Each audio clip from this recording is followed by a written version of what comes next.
Alright, hello, Disney.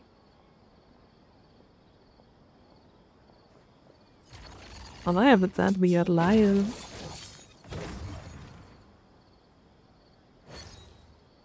Let's continue our journey.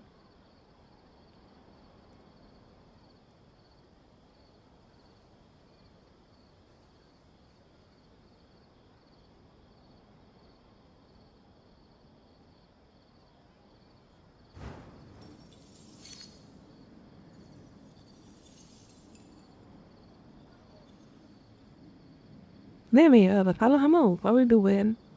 How's your day? What we are doing again?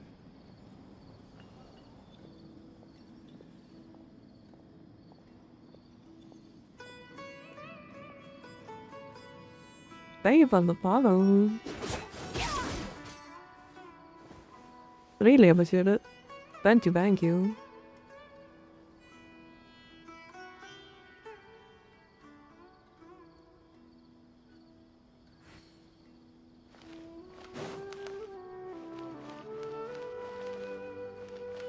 Alright.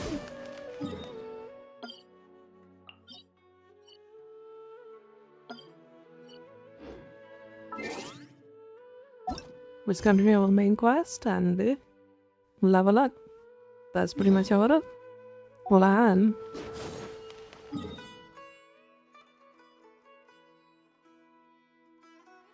Then where was it? Okay, we gotta go all the way up. Did I teleport? No. How's your day going? Pretty good. I just started streaming. I kinda didn't sleep that well, so my eyes are a bit tired, but other than that, we are doing good. What about you? How's your day been?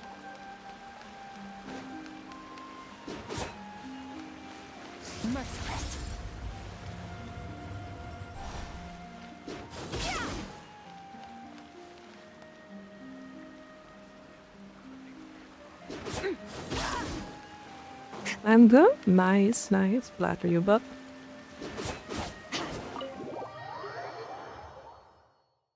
do you play Genshin? How did you find me?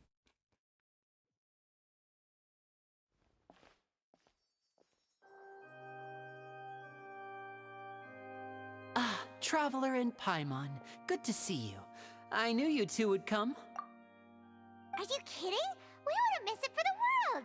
We've been looking forward to it! I can tell, judging by how early you've arrived. But you're actually right on time. The audience still hasn't started But entering what? the venue yet, which means now is the perfect chance for us to take you to the best seats in the house. Wait just a moment, I'll fetch the tickets. What do you mean?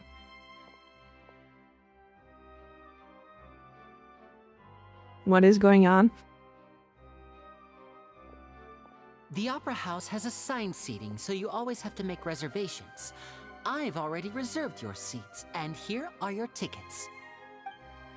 Ooh, front row seats! Thanks, Lenny! Don't mention Doriana, it. There's I no see, need I to see. keep thanking me. I asked her how did you Hey, find Lenny, me and could you come over here and take a look at this? do you play Genshin? I'll be right there. So I asked those two. Seems there's an issue with the stage props over there. That's Cal, my assistant, calling me. I'll go lend him a hand. Yeah, we'll just go to our seats. You go ahead, Lenny. I play Genshin? Nice.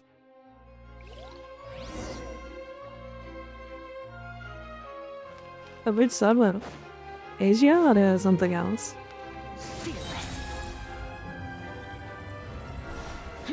Are we gonna go down now? I think both can work. They used to have a main effort, it's gone. I think it's a good time to make another one. This is my alt account too. I can't abandon my main account. Oh, these should be our seats. Come on, let's sit down. You know, if I didn't have much good characters and I kinda didn't really build my account in a good way. So I'm basically replaying the game, as I'm saying.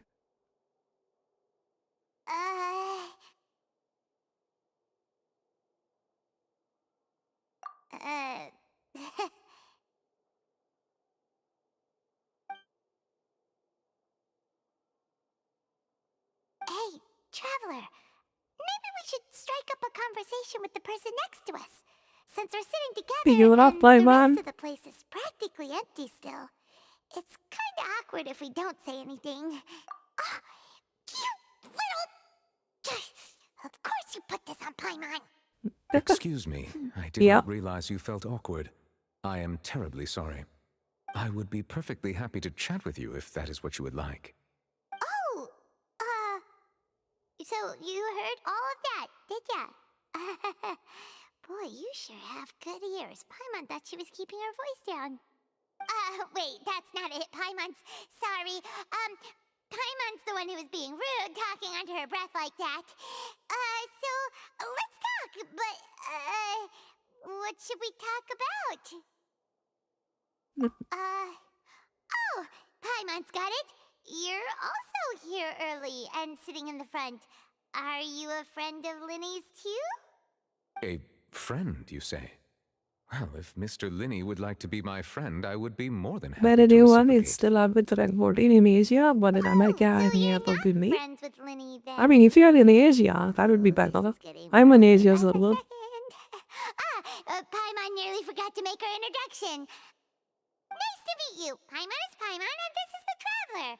We just arrived I'm actually in Fontaine. Asia. That way, I need America as well. It is an I mean, honor to meet you two.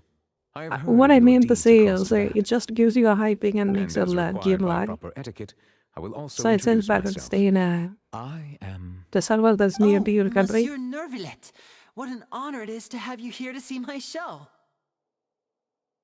Ah, Mr. Linney. I should say it is in fact an honor for me to see your performance in person. Wait.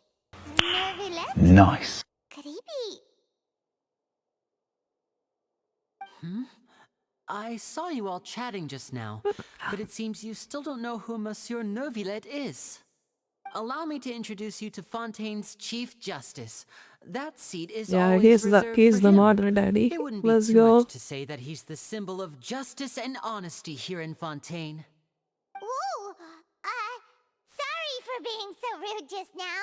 Paimon had no idea you were such an important person. No offense taken. Being Chief Justice is merely what I do for work. Nearly every person has their usual reserved seat, so I'm not so special, really.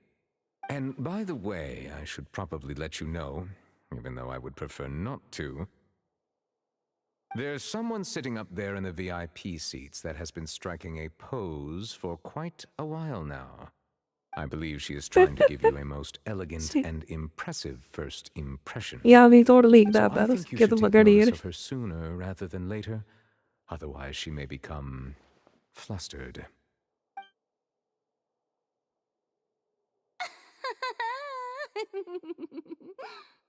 Huh? Oh my god. It's Farina, the Hydro Archon. Huh. She sure has a smug and satisfied look on her face. Guess she has no idea that you saw right through her act. Very good. That is for the best. No need to pay her any more attention. We may now enjoy the show. Huh? So is this what things are like between the Chief Justice and the Hydro Archon? All right, please wait just a moment longer. I've pretty much finished my preparations, and the performance will start as soon as the audience has made their way to their seats. Yay! The show's finally about to start! Paimon can hardly wait! Paimon's never seen a real live magic show before!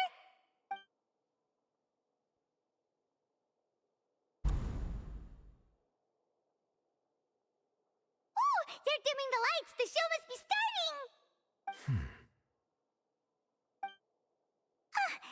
Sorry. Paimon will try to stay quiet.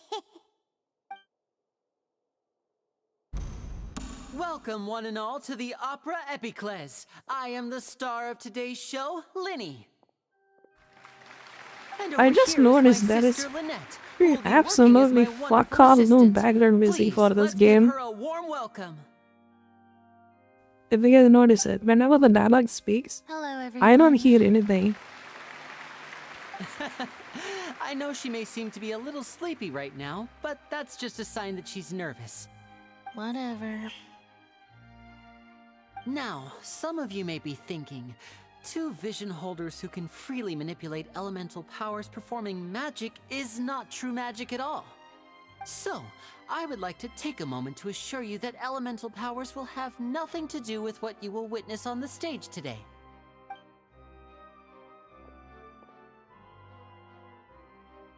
Both Lynette and myself have removed our visions for the show. That way, even the gods won't be able to help us. Oh, good point. That's what makes the show real magic. Now, without further ado, let the show begin.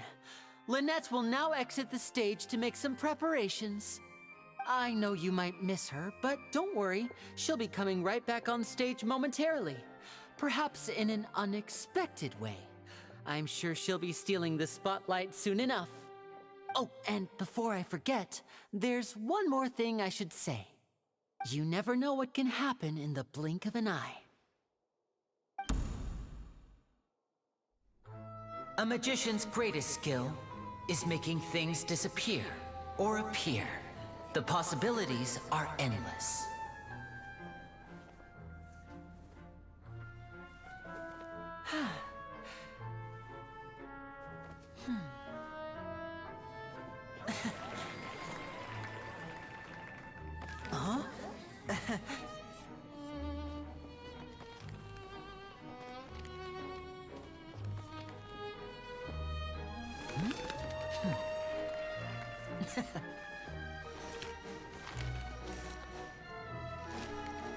But this isn't what you came for.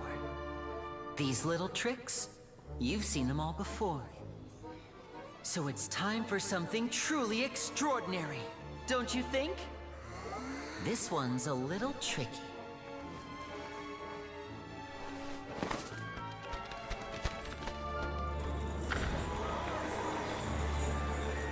Using this water tank, I shall make my sister vanish completely, right before your very eyes.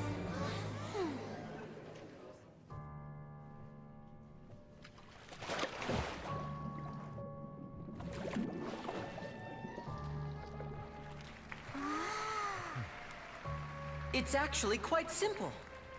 She'll just turn into air bubbles and float right out of the top.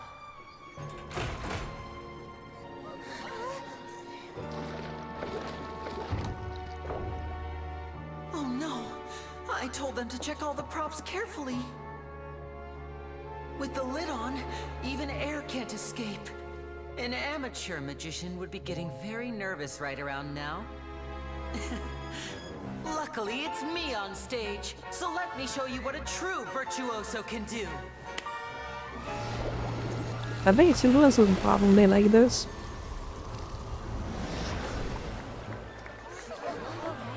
What the fuck? Lynette, are you still there? Don't go too far. We don't want to use up all our magic. Hi, I'm back. Uh-huh.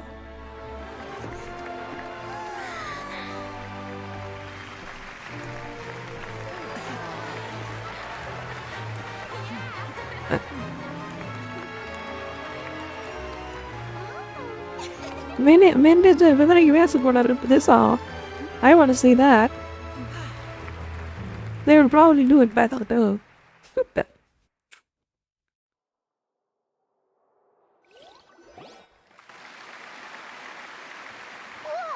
What in the world just happened? How did he do that? Paimon didn't see him do anything. Wasn't Lynette inside the water tank? How did she disappear and then reappear out of nowhere? If we could see easily through his tricks, then that would mean that his skills are still lacking.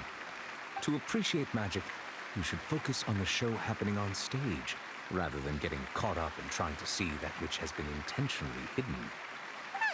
Guess you're right. Paimon couldn't believe her eyes when Lynette reappeared. Amazing! Thank you everyone. I'm glad you enjoyed that performance. But our magical journey has only just begun. I've prepared even more astonishing surprises for everyone here. The magic of transformation and disappearance can go far beyond what you've just seen.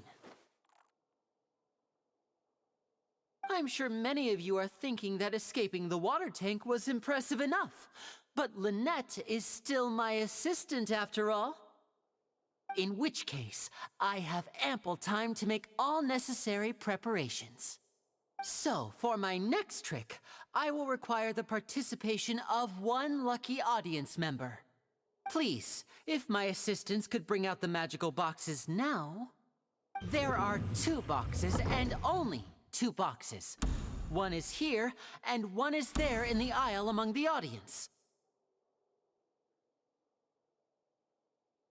I'm sure many of our clever audience members have already guessed our next magic trick. A swap! Our lucky audience member and I will each enter a magic box. After 1 minute, we will each emerge from the opposite box. Now please, everyone pay very close attention to the box you see here. Don't give me any chance to make a move. Wow, how's he gonna do this? Hey, do you think this is all magic tricks, or does Lenny have actual superpowers? The lucky audience member will be generated by this random number selector. It selects numbers entirely at random. Even I don't know who will be chosen to participate. Now then, let's begin. Let me see. Oh, row 7, seat 3. Congratulations! You now have the chance to experience magic firsthand for an entire minute. Please, come forward. My assistant will take you beside the magic box. I'm sorry, it might be a little cramped inside, but no need to feel nervous. We've carefully arranged everything for you to be as comfortable as possible. You don't need to do anything, but no matter what strange things may happen, don't come out of the box. If the magic is interrupted, who knows where you might end up? You might even find yourself in the Fortress of Meropide. Oh, okay. All right. Before I enter the magic box, there is one more thing I need to ask the audience to do. Could you all give me a countdown? Like this. 60, 59, 58. Just keep counting down. You can go a little faster or slower if you like. I won't be able to see anything in the pitch black box, so I'll be relying on your voices to know when time is up. Oh, and no tricks now. If you quickly count from 60 in just 30 seconds, then I'll be in a tough spot. Ooh! Paimon kinda wants to count faster after hearing him say that! No, that won't do. I can see it in your eyes. You still can't be trusted. Let's practice together. Come on, repeat after me. 60, 59, 58. 60! 59! 58! That's right, perfect. Keep it going. All right, I'll see you all on the other side once you've finished counting.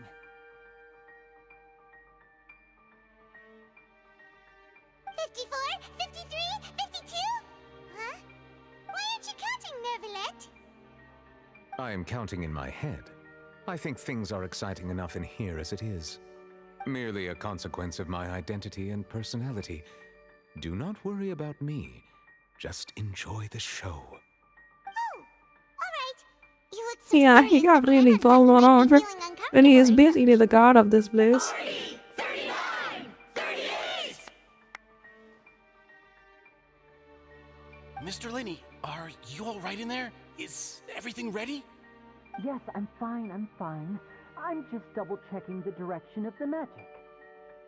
It would be a disaster if we get sent to the wrong places. For example, midair right above the audience. Even though he's saying that, Lenny doesn't seem nervous at all. Supremely confident in his abilities. What was that noise? Did you hear it too? Not sure. Anyway, it doesn't seem like anyone's worried about it. 25! 24! 23! What's wrong, Mr. Linney? I can still hear you moving in there. I seem to have accidentally knocked over a decoration. I'm trying to fix it, but it's pitch black in here. I can't tell left from right. Never mind the decorations. There's no time for that. The show is what's important. No, that's unacceptable. I want my show to be perfect. Don't worry, we still have 20 seconds. Hear them counting? 19! 18! 17! It seems things aren't quite going as planned. I apologize, everyone. It feels like you're all starting to count faster, but that's all right. I know it can be tiring to do such a long countdown. 10 seconds and change is still plenty of time. 10! Almost there now. Whew. Swapping two people is harder work than you might think. Even a master magician like me can't guarantee I'll get it right the first time. Hey, wait! Is this the back one? I can't tell. They both look the same inside. Huh? Nope, that's not it. I'll try again. 7! Hey, slow down! Honestly! 5! 4! 3! Whoops! That doesn't count! 0!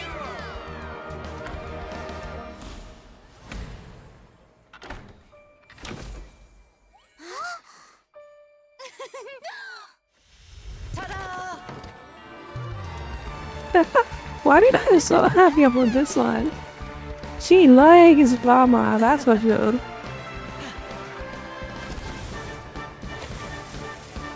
And she is dead.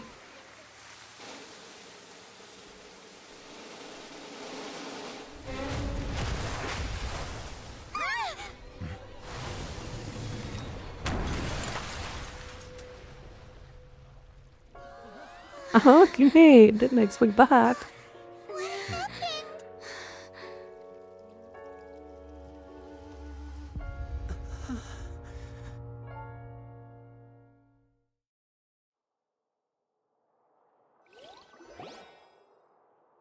Huh? Is this part of the show? Mr. Linney, you're going to use magic to fix the stage now, right? What happened? Oh no. Maybe this isn't part of the show. The girl was still in that box, right? This performance is over. Medical staff with me. Guards, secure the scene and detain all the performers. Seal the exits. No one is allowed in or out at this time. Yes, that's right. If this was just an accident, then we must investigate the cause. But if this was all part of some scheme, then those accountable will not escape the judgment of the God of Justice! No need to be alarmed, you two. We'll get to the bottom of this soon enough.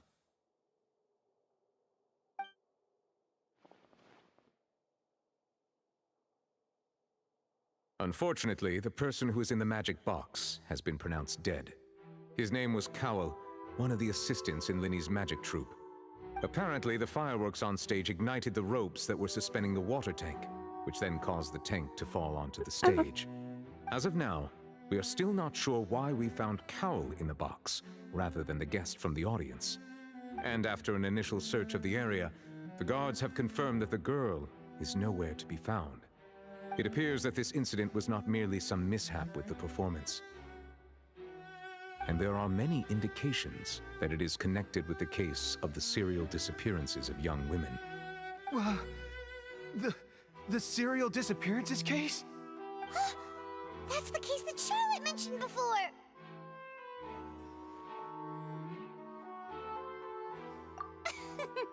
I know the truth.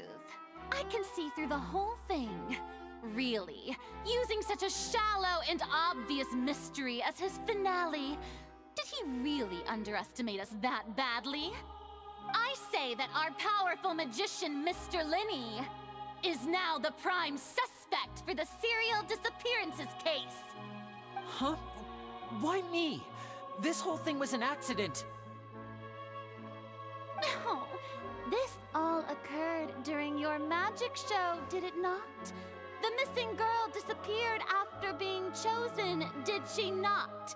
The deceased is one of your assistants, is he not?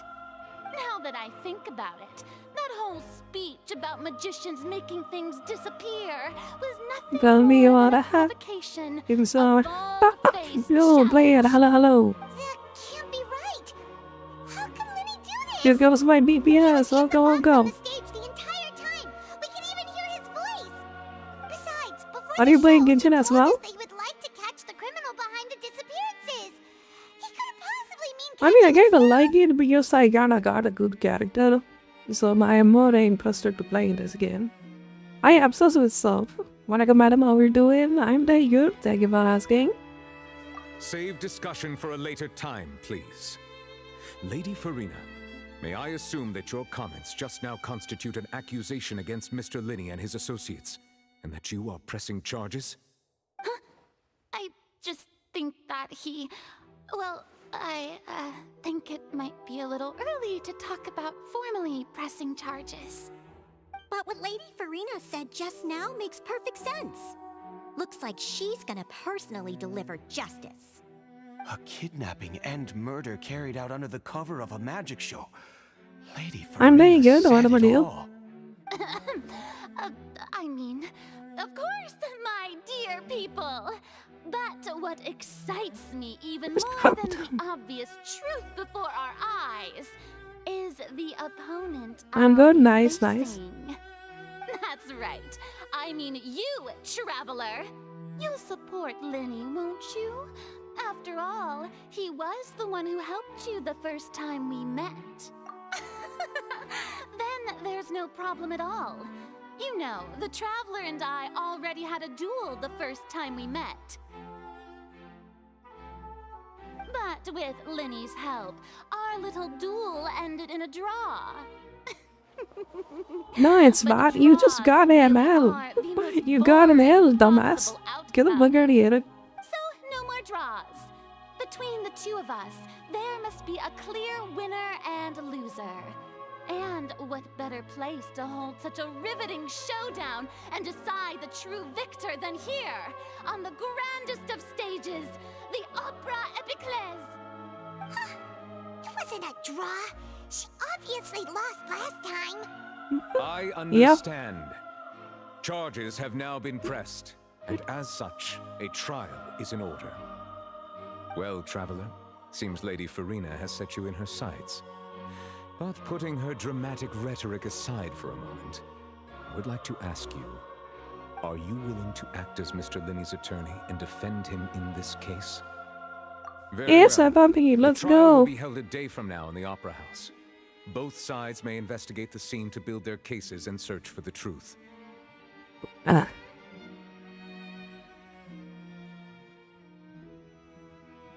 Linney and his troupe are all potential suspects and shall remain within the Opera House. The audience may begin to leave in an orderly fashion once they have been cleared by the guards. A day isn't that long. Let's see what kind of case this big shot outlander can build in such a short amount of time. I'm really quite looking forward to hearing it.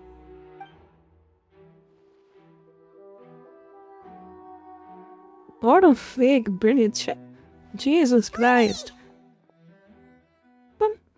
Sorry about everything that happened just now. Were you frightened? Of course! Who wouldn't be scared after witnessing an accident like that? Yeah, I'm a little shaken up myself. How could this happen? And poor Cal.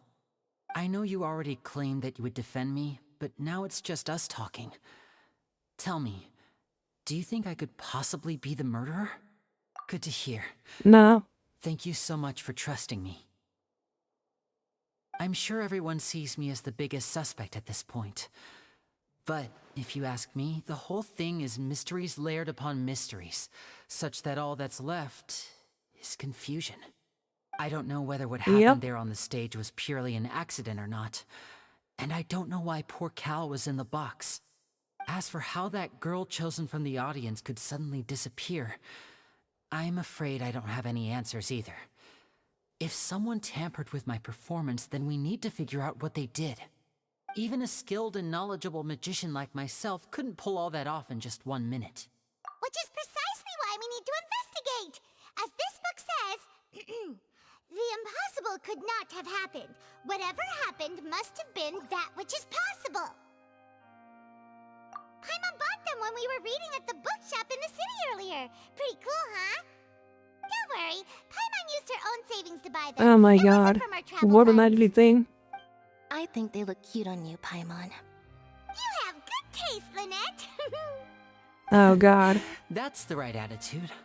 Feeling depressed isn't going to help me now. Our I need to heavenly get back to my principles normal save self. us. Mind these abominations. But with the guards watching our every move, it's going to be especially difficult for Lynette and I to prove our own innocence. Good thing you agreed to be our attorneys. Thanks for that. We'll be counting on you.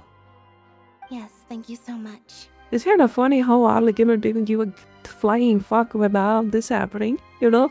She shows up like after 10 days later or something. Yeah, just leave it to us.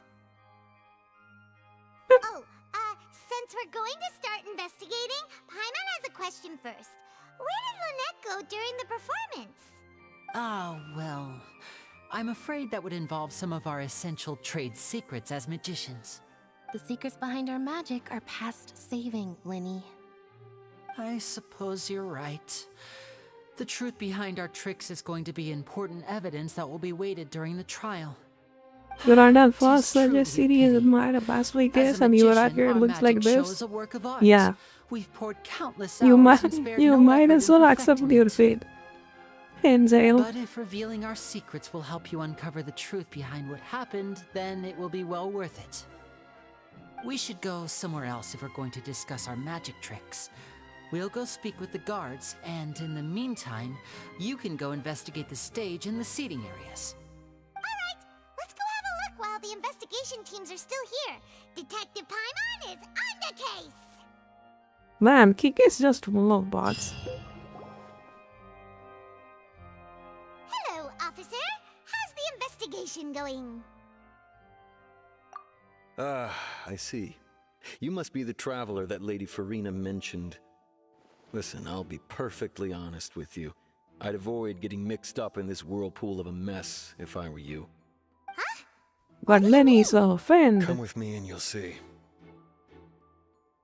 The deceased is one of Linny's assistants, named Cowell. Even though he hadn't joined the troupe long, he was hardworking and everyone generally liked him. The assistants are usually in charge of setting up and inspecting the props, as well as assisting with the show and keeping the crowd engaged. As you probably saw when you were in the audience, the water tank suddenly fell and smashed the box with Cowell inside it. This is the real mystery. We've already searched the scene and were unable to find any traces of the girl. However, if you look carefully, the box was positioned directly under the water tank. The ropes holding the tank were then burned by the pyrotechnics on stage, causing them to snap. All these factors lining up so perfectly makes it hard to see this as a mere accident. If anything, the more logical explanation is that the whole incident was intentionally planned, and Linny is the most likely person to have access to all these areas. But he doesn't have a motive. Why would he even kill him? Are you both good friends of his? Well, you can't say we're good friends, but we've known each other for a little while. So in just a short time, he was not only able to win your trust, but even convince you to act as his attorneys. I know there's no such thing as magic. The real trick of a magician is holding the audience in the palm of their hand. I've seen a lot of cases, and I can tell you that people are the least reliable kind of evidence. How come this NPC has more personality than Marika? Sorry, I tend to be pretty straightforward. Just know that I'm warning you for your own good. Anyway, you may investigate the scene of the crime yourselves if you're curious. Who knows, maybe you'll be able to come up with some new evidence. Man, that chick is so unforgettable, dude. One of the most forgettable icon ever. What exactly she does again?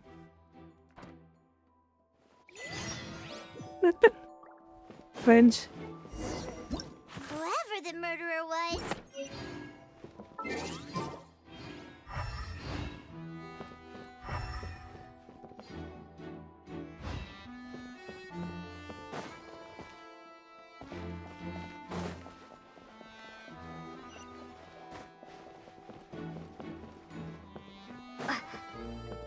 What am I supposed to look for here?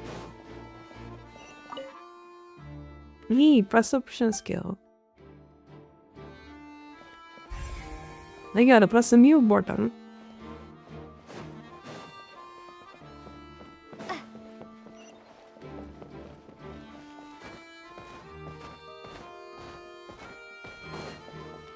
What a great game. How do I climb up? Okay. I like it. Yeah, load. You know, what is that?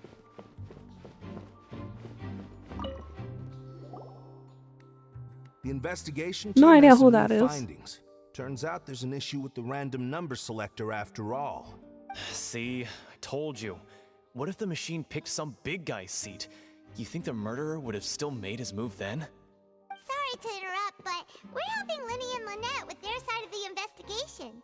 What were you saying about the number selector? There's something wrong with it?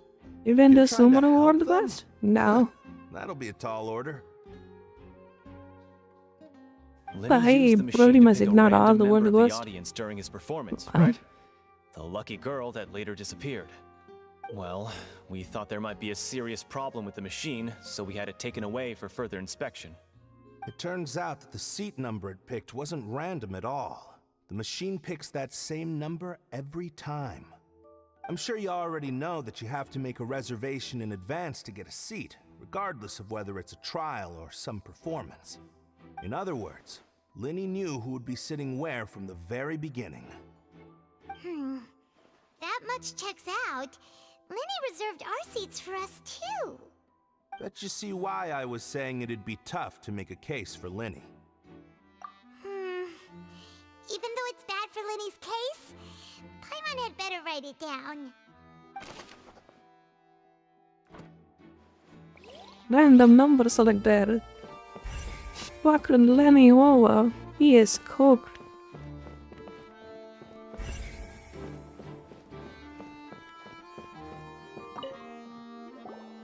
So this is the rope that broke and caused the water tank to fall.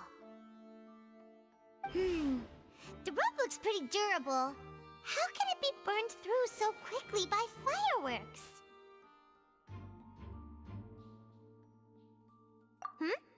Why are you suddenly so serious, Traveler?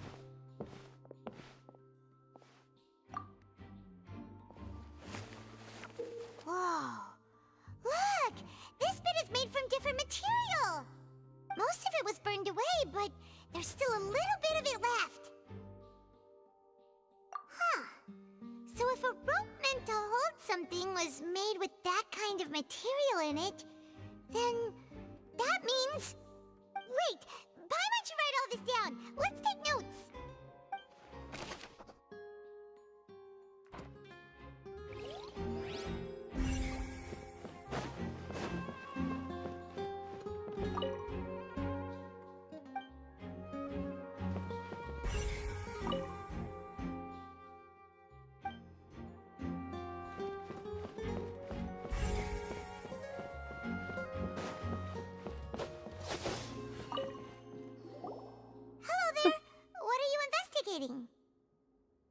I am thinking of getting Malika and then make my Traveler a pilot character. Because the magic troop But yes, she members is are easy to currently considered build. prime suspects. The investigation Sort team of. is still collecting evidence. So I can have the seats were all booked in advance. fighting spirit so we were able passive. to deduce the missing woman's identity by checking But the guest I list. don't want to use Kachina. I don't want to make it in my team.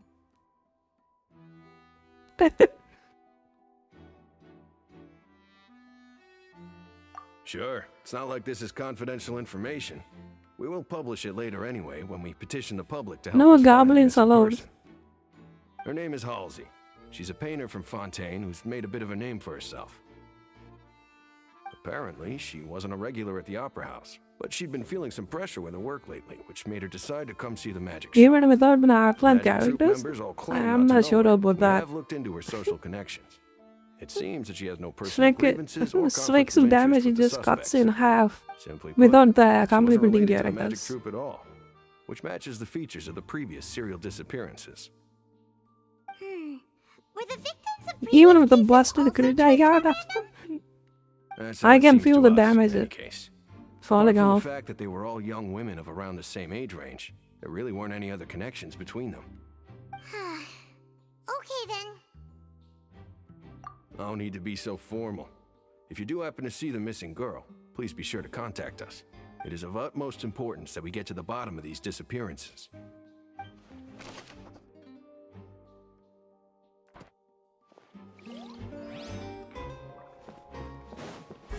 I mean, her whole kid is wander on the night soul or something like that. And you need a characters that use night soul. So she gave me a hat, use the element of burst. Yeah. So I don't know why they made it like that, but the newer characters are very theme specific. I discovered if you want to have maximum potential, even if a passive, like you need a full phase theme, you know?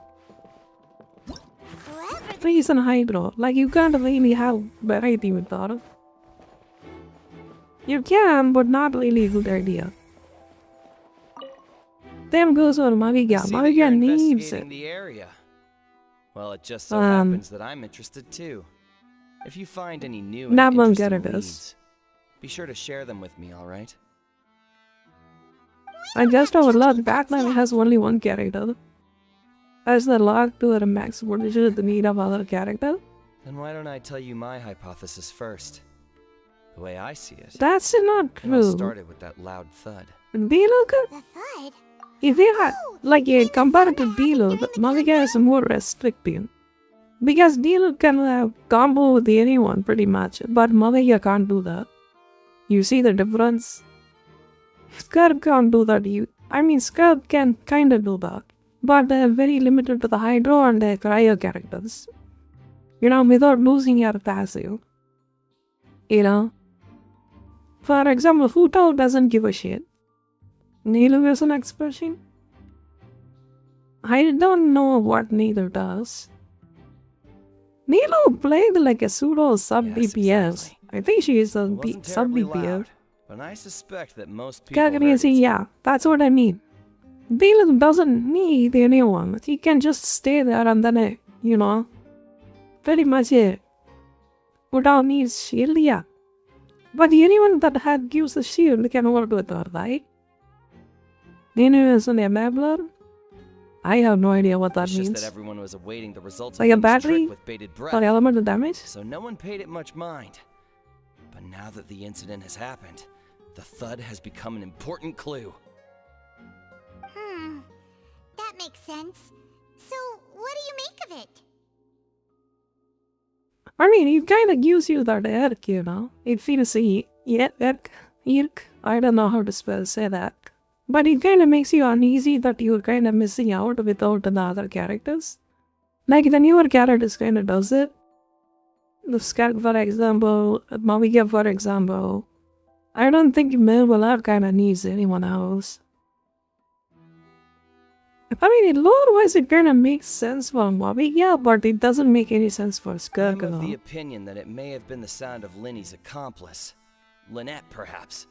Jumping atop the water tank. Because Maviga's something like power that. comes from the friends, so we gotta make sense about that. And when the pyrotechnics went off, she cut the rope, sending the water tank crashing down. But wasn't the noise we heard too loud for that? Perhaps the balance wasn't right, leading to a particularly rough landing. Oh, that's true. I suppose I must reconsider. Like, this is the thing. Like, when I'm playing as Skirk, I wish, like most of the time, feel like I need a hydro character that applies hydro kind of consistently. Like Farina or Xing Xiao. Like I feel like I need them to do more damage. Now maybe different element is in there. Obviously you can struggle if you don't have Farina now.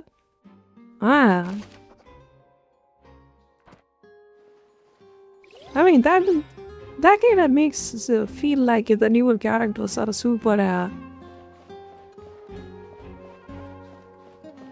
win.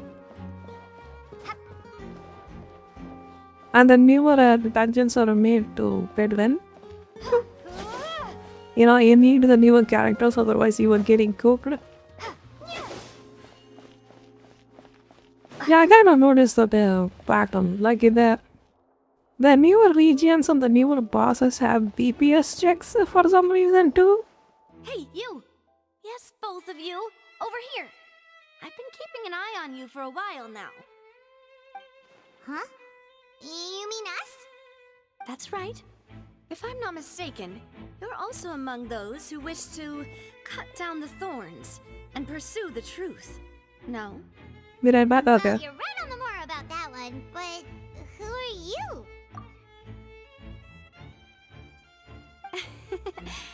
Have you never heard of the Spina di Rosula? From mediating disputes and providing protection to solving conundrums, you name it, Spina di Rosula does it. And I, Navia, have the honor of being its renowned president. Why she sounds like a toddler? What is going on with her? Did the previous voice actor got fired or something? She looks like a woman that's in his 20s. In her 20s and she speaks like a 15-year-old. Squeaker. I call these creatures squeakers. Pleased to meet you. And I'm Melus.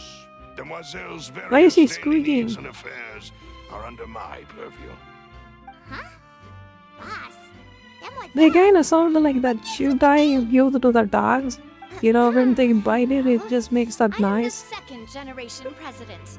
Malus and the others are still used to my previous title. My apologies, Demoiselle. Should you prefer, Yeah, and boss, she sounds I will so bad, endeavor dude. to use that instead. No, no need. You don't have to call me boss. Just Navia is fine. Okay, if you say so. Not that we're members of Spina di Rosula anyway. All merely trifling details. Never mind. Now, back to the situation at hand. Wait, not just that, like the PPS checks, you have to do elemental application. Like consistently too, you have to constantly do that though. Like the game is becoming better and though. Like Genshin is I mean when it was fair. That's right. To be I've honest. always kept an eye on the serial disappearance cases. My interest stems from Like a it's matter very back from my noticeable. father's time. Judging from the look of things, I find Linny an unlikely mastermind. Really? We think so too! That's why we're looking for clues now. But how did you come to that conclusion? Intuition. Maybe I could make a My unparalleled intuition. Farina sure was quick to point the finger at Linny without any decisive evidence whatsoever, wasn't she? why is that? But that's not uncommon for her. If you remember, the Justice had to interrupt her and ask if she was pressing charges just to keep her from getting carried away. Anyway, a trial begins the moment someone levels charges. And, of course, there was no way Farina was going to back down in that situation. Sounds more like you just don't trust the Hydro Archon. Well, what's your opinion? I must admit that she can be interesting at times, but liking her doesn't mean that I'll blindly agree with her. All right, I've answered your question. Now, it's time you answer mine. Wait a minute, did that answer count? Well, I say it does.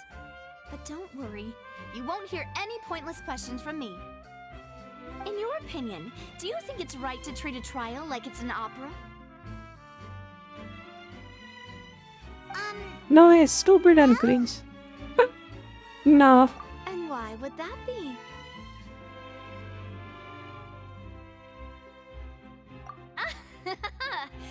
See, Silver and Maloose? I told you they'd be different. Most astute of you, demoiselle. I too think that the traveler's response was most excellent. No matter how wonderful the script or how fervent the audience's expectations may be, the trials that go on stage here must be based in fact.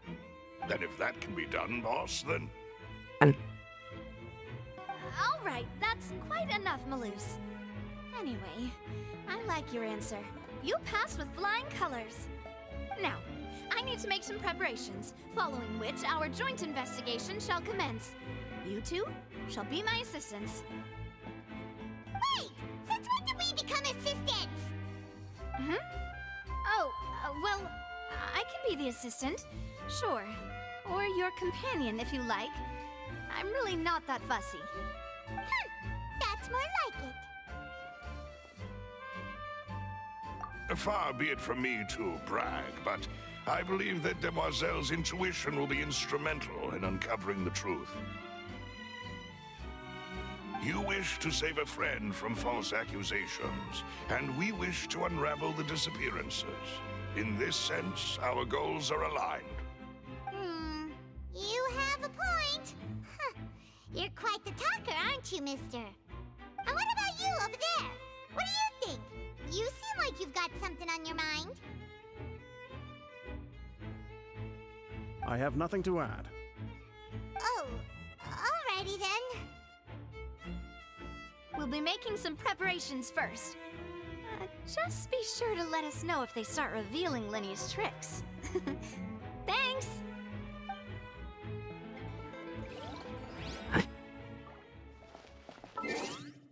Do I have to specifically download the Japanese voice line?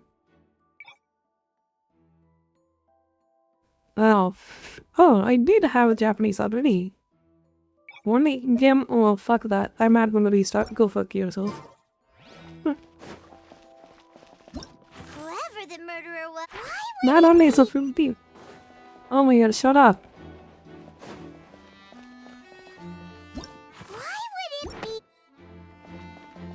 Looks like rules inside the opera house.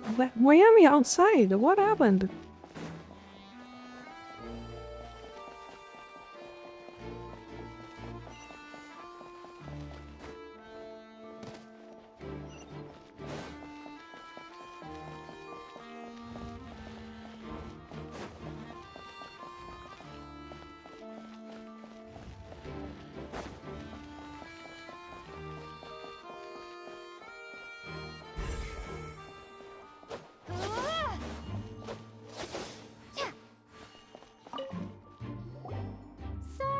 Freely enter or exit the opera house at the moment. If you wish to leave, you must register your identity with us first.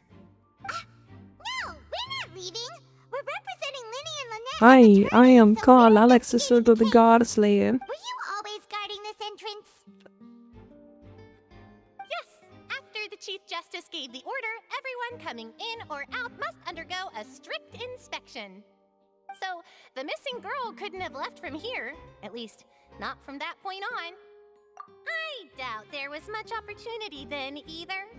How can you be so sure, Well, because I was in charge of security near the entrance at that time. I couldn't see Linny's performance from here, which was quite a shame. Just my luck. But still, I did not abandon my post, and I stayed put no matter how loud the applause was. If someone had so much as even approached the door, I would have noticed it, let alone if they had tried to leave. We Melazines are good at that sort of thing, you know. So, it's safe to say the girl couldn't have left through here. Alright, thank you for your help. This will be useful info.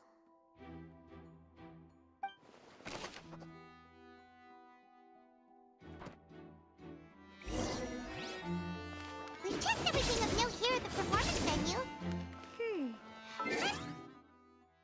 Oh yeah, I worked on the Zoom again. Crack the Kool-Aid. Look at this.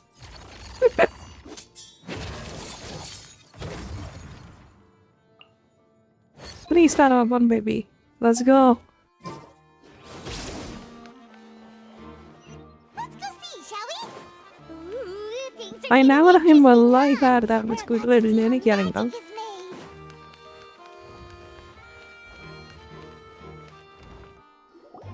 Understood. Then I will be going with you. Just so you're aware, I will be monitoring your actions and making notes as necessary.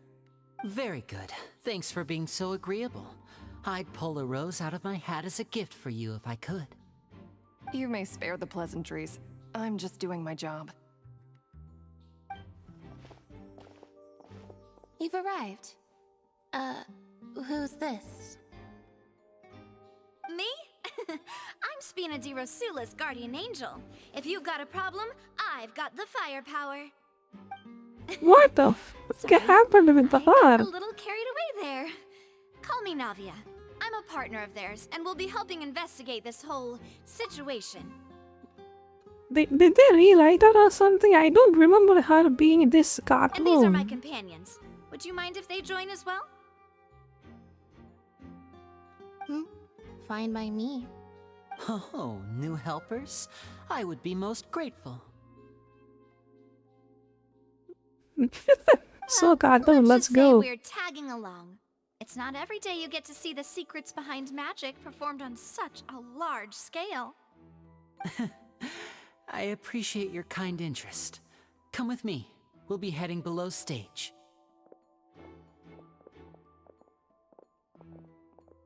Huh? Below stage? Yes, a world of secrets is hidden beneath this magic box, prepared specifically for this switcheroo trick. But before I reveal everything, you should have a look first. Notice anything strange here?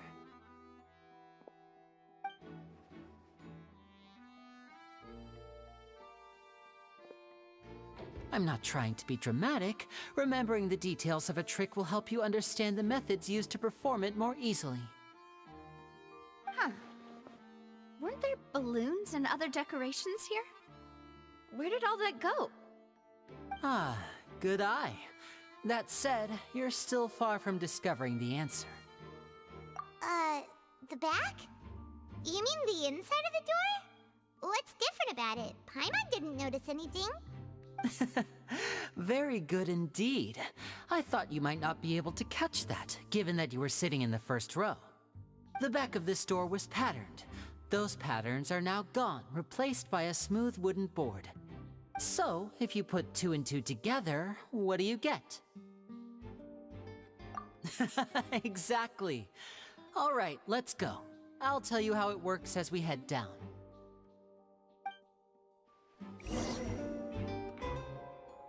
Oh, so there was a passageway under the magic box! I knew you'd figure out most of it as soon as you saw this place. The 2 magic boxes are positioned right above the 2 entrances of the tunnel. See this flatbed trolley? The box with the lucky audience member in it would be shuttled over to the other side using the trolley. This trolley can raise and lower and even rotate, ensuring that the box will face in the right direction. I see. So that's the purpose of the box inside another box. Precisely. The inner box would descend after the audience member was put inside and be moved along the trolley, all while the outer box would remain on stage as if nothing had ever changed. So that's how you did it! Once the box was lowered, the trolley would store some energy through this device here, with which it would complete the rest of the steps. The audience member would only be able to feel some slight movements in the dark, and by the time she walked out, she would already be back on stage. Right! You were talking that whole time, and you even came out for a moment near the end! Ah, yes. A phonograph operated by Lynette was used to achieve that effect. My assistant and I had already scripted our conversation beforehand. When the countdown began, I had already gone to the opposite box via a tunnel using that ladder. And what about Lynette? Where was she? I was in the mezzanine space in the back of the box. Oh, interesting! That's how we were able to coordinate Linny's lines with the assistant. And by the way, I was the one who walked out of the box at the end. I mean, we are twins. All it takes is a change of clothes and no one can tell who's who. And that's my favorite part of this trick. Only Lynette and I can perform it. So that's how it all worked! Wow! Every detail you revealed was more amazing than the last! Lynette would briefly walk out of the box and then go back in, jumping into But the funny part is, if you're from India and watch Doom, and then Doom has the exact story. This magic trick with the twins. Here being wood. I saw that movie in 2017 or something, Doom 3. Doom, not Doom? That B-H-O-O-M. You know, exact this box, it's never new. For me at least. You know? But as you saw, Cal was in the box, not our audience member. She, on the other hand, mysteriously Ignorance is bliss. If you know much, you will start to see the pattern. I really don't know how that happened. If not for that interlude, this would have been an astonishing trick. I probably never would have figured out how you pulled it off. And yet, to think that someone was able to use this magic trick to commit a crime. Could we have a look around? I think we can come up with some more leads. This is the scene of the crime, so Linny and Lynette are not permitted to stay here. I'll escort them back up. Yes, of course. No need to be so strict now. I won't disappear into thin air, you know. Thanks, everyone. We're counting on you. Yeah. What a risky scuff the airline.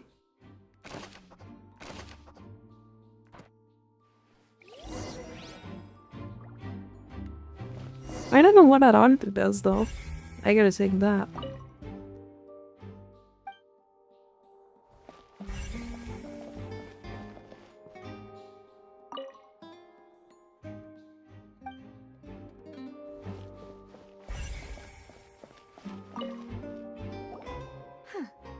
What's this? Looks like a hook tied to the end of a rope. Huh? There's all kinds of odds and ends here. Perhaps it was a prop for a different trick.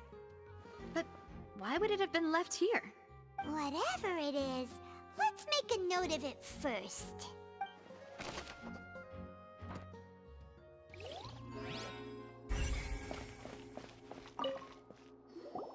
The floor is wet. Please be careful not to slip. Speaking of which, why would there be water here? Oh, Paimon knows!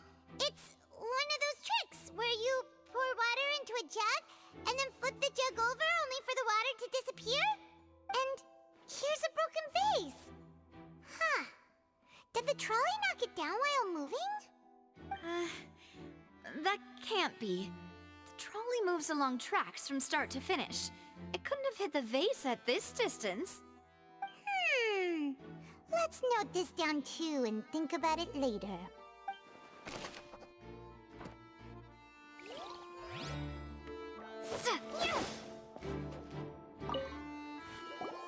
Oh, these are the clothes that the lady chosen from the audience was wearing, right? Her clothes are here, but she's nowhere to be found. Right. And do you really need to do that if you're kidnapping them? Ugh, this is so confusing. Paimon doesn't want to be a detective anymore.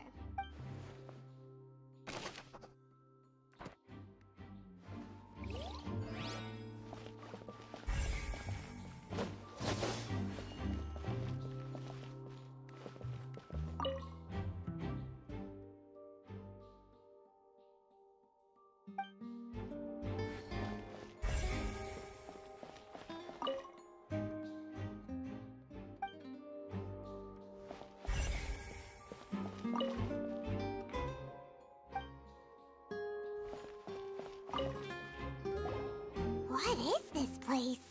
It seems someone could fit through here. Huh. Could this have been the suspect's escape route? Alone, perhaps. But if they had to pull another person with them, the space would be too narrow. But there are no other ways in or out of here. Oh, you're right! Let Paimon write that down.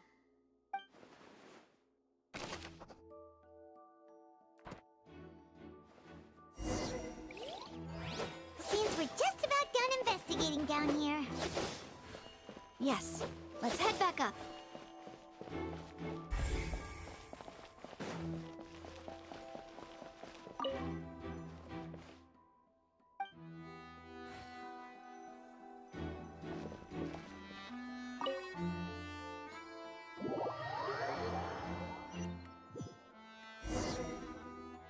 Well, we've ascertained the state of the crime scene. Let's find a place to sort out our findings once Malus returns. It seems to me that there are several things that don't add up here. Apologies for the wait, demoiselle. So, what did the guards say? Did the criminal escape through the vent? They believe the odds of that are very low, since the vent leads to the Opera House's basement. The guards have checked the area carefully. No one left through the basement during the performance or after the incident, and no one was found hiding there. So the tunnels become like a secret chamber then! You know, like the kind you usually see in novels!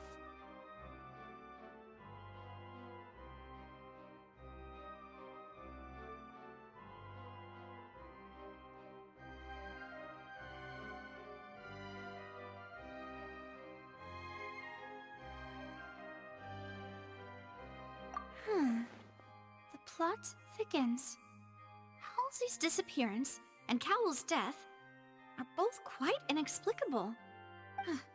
No wonder Farina was so confident in her accusation.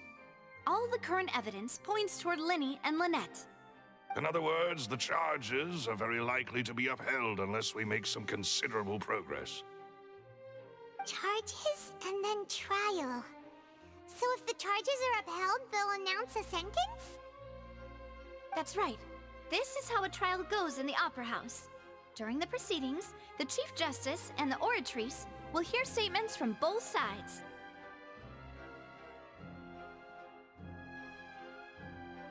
That's right.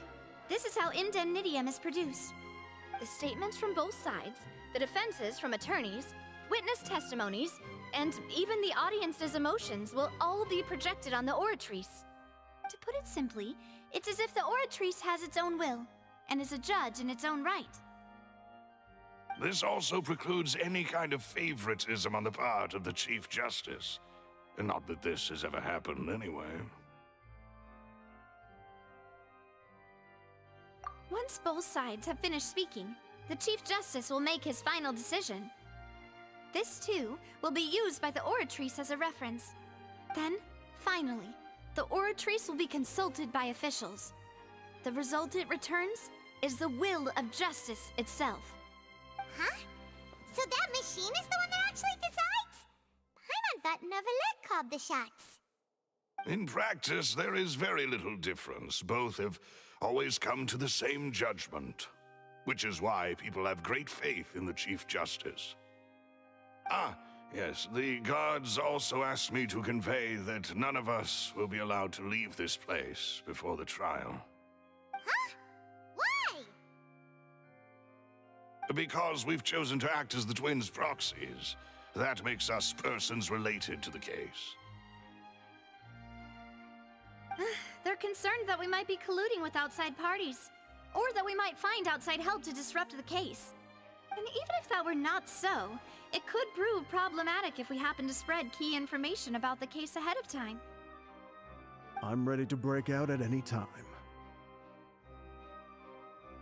Whoa, whoa! There's no need for that! Paimon thinks they have a point.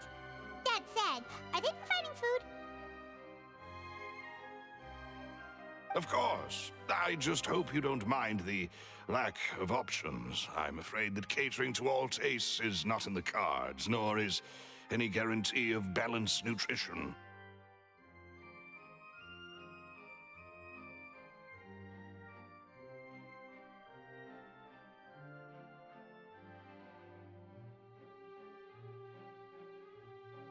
that case, let's just sort out our findings together here. Pity. I was hoping to take you to try some of Fontaine's famous desserts, too. I mean, what better way to properly think through our findings than over some tea and sweets? Huh. Breaking out suddenly doesn't seem like such a bad idea after all. Just kidding! Just kidding! Paimon will still do her best, even if there are no snacks. Hmm? What do you mean, no snacks? Of course we'll have snacks. If we cannot buy some, then we'll simply make some. Huh? Here? But how? Understood, demoiselle. Everyone, please come with me.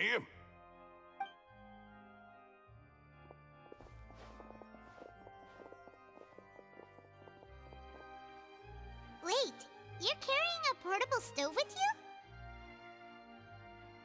Yes, I must be prepared to meet the demoiselle's baking needs whenever the fancy strikes her. I have eggs, sugar, and almonds at the ready. Good work, you two. Then I'll get to it. Please sit tight for a moment. You'll get to taste my awesome snacks soon enough. These three are quite the interesting group.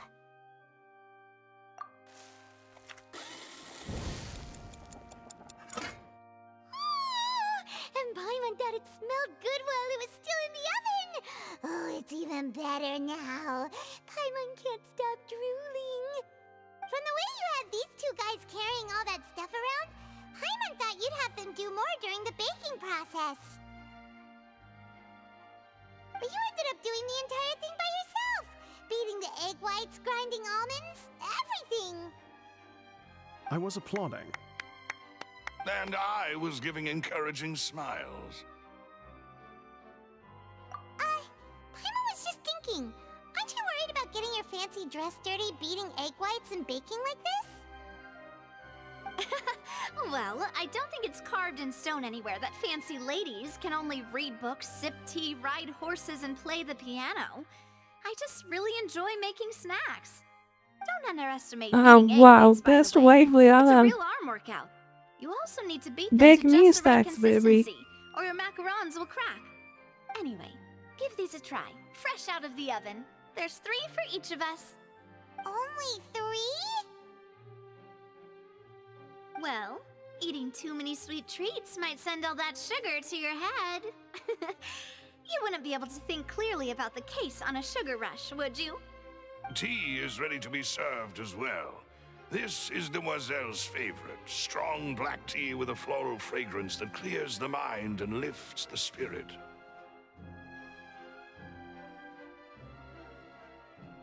No need for concern. I'm merely doing as I should.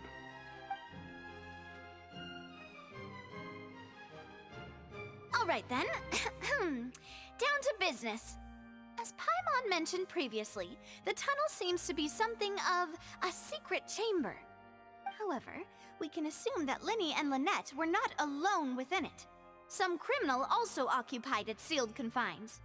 The magician twins could have committed the crimes, of course, but they lack any logical motive. Exactly! Why would they do such a thing right when everyone was watching?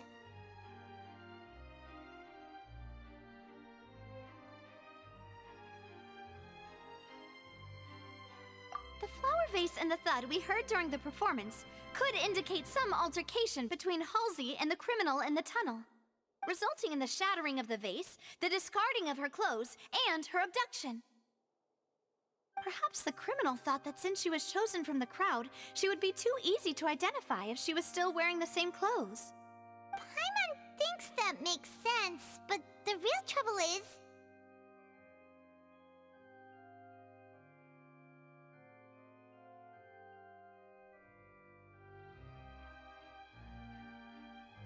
Yeah, I'm ready to. Yeah, this game is better than. Fuck you. If you think Genshin is not better than, you are freaking delusional. The way they make this game better than is they make the exploration more harder and harder and more annoying, and then they will make a character that will fix it. You know? I think it started to happen from one time. But at least they make it even more obvious. But from Fontaine, the fountain fully consists of water, right? But Farina can walk on water or something like that. In every water or something like that. And then I'm looking at the skill previews of this Naglan characters. Maviya straight up can fly. And then right upwards 90 degrees of a wall. You know? The Maviya killed Taska. Like they just straight up fly in the air, dude. True. None of the clues we found Fucking thus far better than a support piece the of shit. existence of this third person. But the only people left to consider are both technically victims. Whether it's the missing Fly on the air, Halsey, light on or water, Cowl. crippling damage. Secretly made modifications to the magic props in order to murder Cowl before making her escape. And here's the thing. Every weapon that has a crit rate or crit damage stat is from the paying aspect of it. Either from the gacha or from the battle pass. You cannot craft the weapon that has a crit stat on it. That's right. You know? And But even if she crit is the had most tampered with the important setup, she would stat need in to the game understand the too. entire trick to pull it off. Nor does she have any motive. The guard You need said crit that rate she has and crit never had damage. any dealings with And the but magic you can troops only members. have one the artifact that roll into that, so you have to pick one. Either you want crit damage or crit rate. But if you are a whale, and if you pull a 5-star weapon that has crit damage, you can build the crit rate. But if you all the crit rate, you can build the crit damage. You see the difference? They are my specialty after Yeah. all. And And why see it still you has already that? had I'm 5 yet. of them. What? 5? Oh, that can't be right. Why do Lions wait for a week in order to upgrade my talent level to 1? Please don't worry about it. At my age, a few less sweets That's a might primitive actually game. be a good thing. No. Being greedy is one thing, but Paimon knows how to count. Besides, Paimon knows that if she ate too many, then others wouldn't have enough. Wait, even you don't believe Paimon? How could you? If Paimon ate those 2 extra macarons, then may they turn into stone in her stomach! All right, we get it. Well, I suppose one of us might have gotten too engrossed in our chat and eaten them by mistake. No big deal. Maloose, set up the stove again if you would. Huh? What are you doing? Making sure everyone gets 3 macarons, of course. Exactly. We don't want to trouble you. As you wish, demoiselle. And I have the egg, sugar, and almonds. Well, this really is your hobby, huh? Waifu material. Let's go. Well, that's it for snack time. I'm going to have another look around the area. I don't know what we're looking for yet, but we've still got some time. As attorneys, I suggest the two of you think the case over again. It would be awkward if you got all tongue-tied on stage during the trial. Alright, thanks for your help, and for the snacks. It was nothing. A small task for the Spina di Rosula. Silver, Maloose, it's time to go. I'll be back if I find anything new.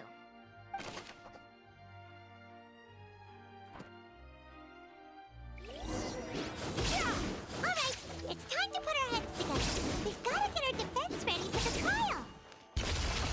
Oh, it's probably gonna be a long and difficult case. There's no point in worrying about that now. We just need to prepare. Here, take Carline's notes. They should help you review the situation.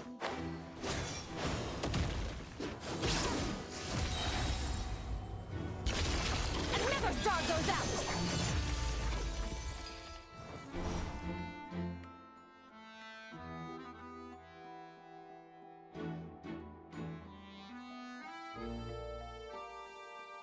You can actually, without killing anything, you can charge her art, which is very interesting. You just do this like 3 times and then it charges her art fully. And then you just, if you want to nuke someone, you can just go do that. Like you see? But don't add that. It's your attack, it's just gonna vanish. It will be cool after that, you know? If I get Mummy Guy, I think she would probably be my first Archon ever. Yeah, I never put an Archon in my life before. People are having left and right. People have way to Shogun, dude. So jealous. Like, they can put an Archon like Yamos when Raid showed up.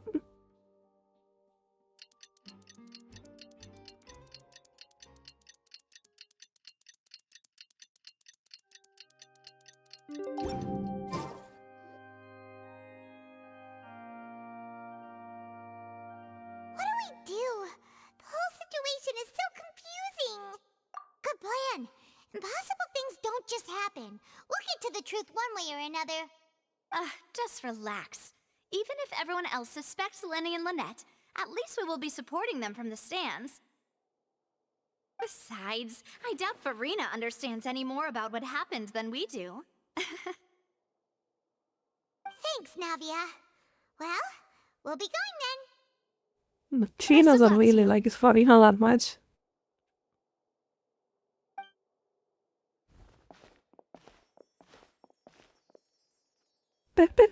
She does not like her that much. Ah, finally, you're back. Well, how did your investigation go? To be I mean, we are cooked. You're dead. You're gonna be hanged. You're gonna be hanged. We're already very grateful that you were willing to help. Well, then we are done. Well, now, don't you all look disappointed? Don't tell me that your investigation came up empty-handed. That was to be expected, of course. The guilty can never produce proof of their innocence. But don't let that stop you. I shall be terribly disappointed should you, my most anticipated I should be foe, terribly concede disappointed in you. Since both parties are present, I declare that the trial regarding the magic show incident is now in session. Firstly, in order for the audience to understand the causes and results of the incident, could we please have Mr. Linney explain the trick? Yes, of course. I will explain while Lynette demonstrates on stage. All the necessary items have been prepared.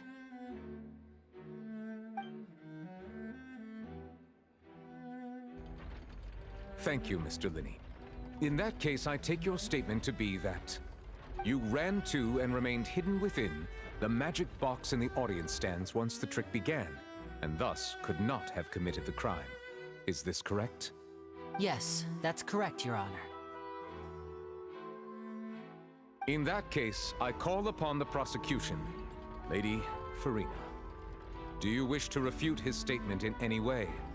Why, of course I do. Allow me to take the first shot and break this case wide open. Mr. Linney is clearly lying. There is no As the way best you could she have been in got. the box the whole time if you were to abduct Halsey and murder Cowell. In fact, I'd say you were hardly in that tunnel at all. That is simply your hypothesis based on the presumption that I'm guilty. Oh, is that so? And if I may ask, what did you hear while you were inside your box? The roaring countdown of the crowd, of course. That's how I kept track of the time and built anticipation for the finale. And you didn't hear anything else at all?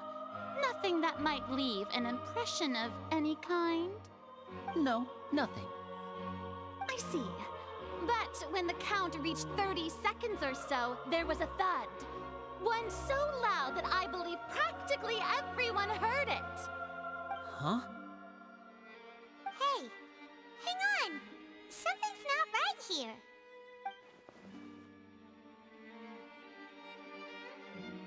Yeah, I'm sure he could have heard a noise that loud from inside the box. I was right by the box, and I definitely heard the thud. Oh no. Could those mean... Well then, ladies and gentlemen, allow me to use the words of the magician himself. You never know what can happen in the blink of an eye. Indeed, it seems his alibi can also collapse in the blink of an eye. Of course, I She have is armed cooking. myself to do Let's far go. more than smash your alibi.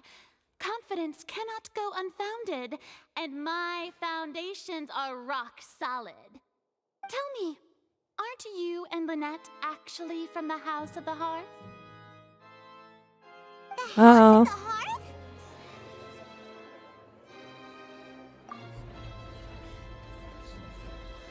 No wonder they did something like this. So the serial disappearances were the Vtuber's doing. Now it all makes sense. I've got a feeling that what happened on stage probably wasn't just an accident. Mal das so? That's irrelevant. Our identities have nothing to do with what happened. Indeed. Then perhaps you could tell us everything that happened during that 1 minute. Your first priority is to prove yourself innocent after all. I'm sure there is little that needs to be kept secret now. Unless your script already has holes in it. The Outlander is speechless. My, oh my, don't they look flabbergasted? Now comes the infighting and discord, I suppose. This was almost too easy. Good thing I made all those preparations. Seems the all-nighter I pulled last night is really paying off. Hey, Linny! Why didn't you tell us this before?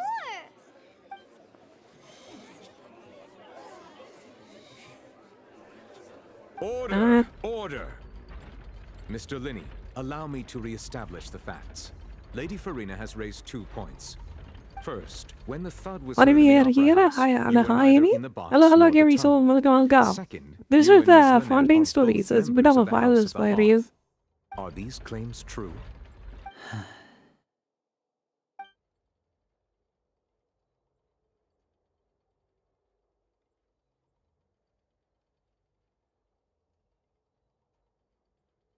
Oh, yes.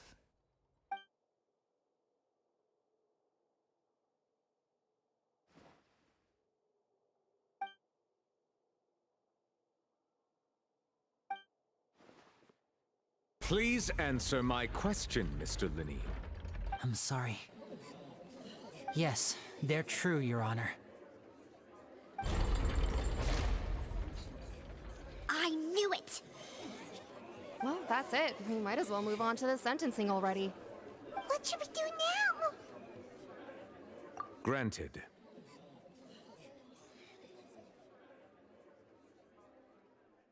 In that case, what is your request?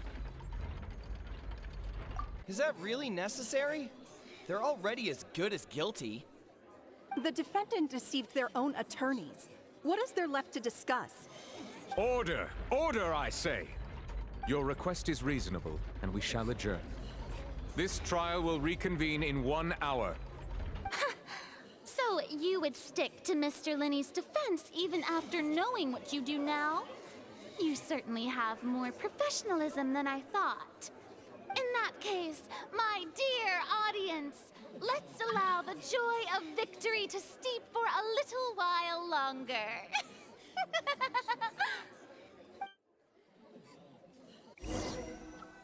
They just straight up you.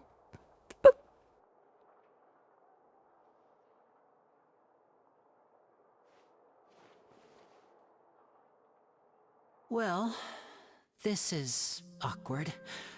I didn't think the Hydro Archon would dig all that up. I'm sorry, Traveler and Paimon.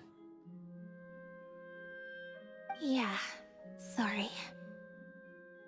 Paimon doesn't know where to start. We trusted you two.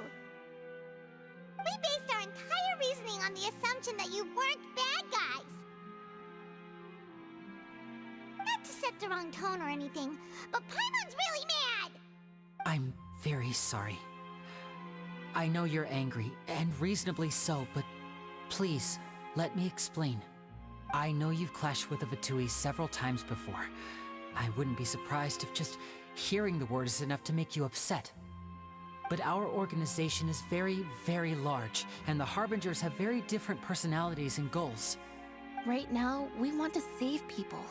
As many as we can. That's right.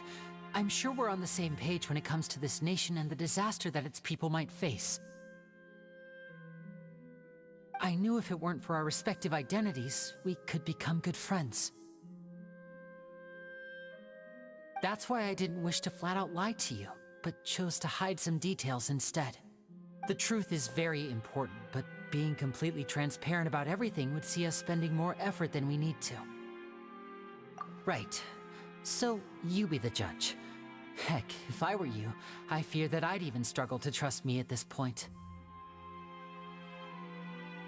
You met a Fatus who works as a magician, a trickster by trade. All by coincidence, too. But still, I'm asking you to trust me. I am no criminal. At least, not in this case. Sorry. Guilty! Please forgive us.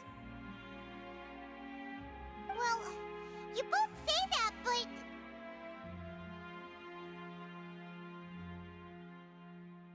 Right. Let's hear your answer first, and no lies now! Of course. I'll answer any question you ask.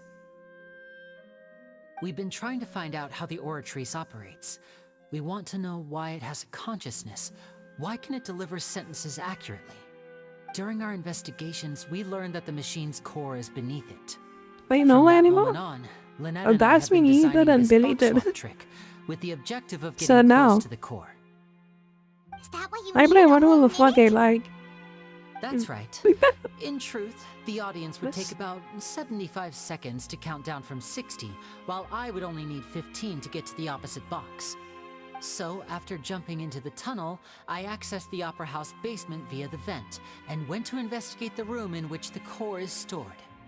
That air vent was created during the construction of the tunnel specifically to execute this step. Well, nothing. As soon as I reached that room and was about to investigate, I heard someone's voice. As I was expecting, Which yeah. should have been impossible, of course. I was quite certain that I was the only one in the room. That voice seemed to recognize me and tried to speak to me. I chose to err on the side of caution and retreated the way I came.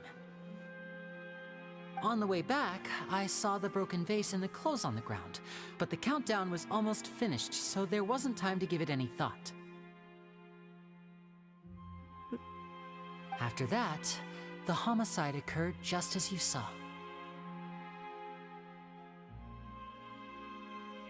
Well, that explains why you didn't hear the thud. Because of that prophecy I told you about, of course.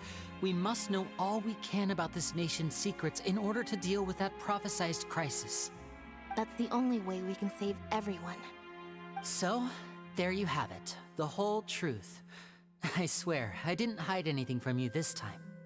It was never my wish to proceed under this cloud of mistrust either. But, like I said earlier, you can be the judge. If you want to leave because you don't trust the Fatui, I mean, it's a there's big nothing game, I can man. do to Like, stop you. yeah. Final is a niche game and nobody plays it. And who plays it is sorry as hell. I only play mostly PvE games. I'm not really a PvP fan. So, that is that too.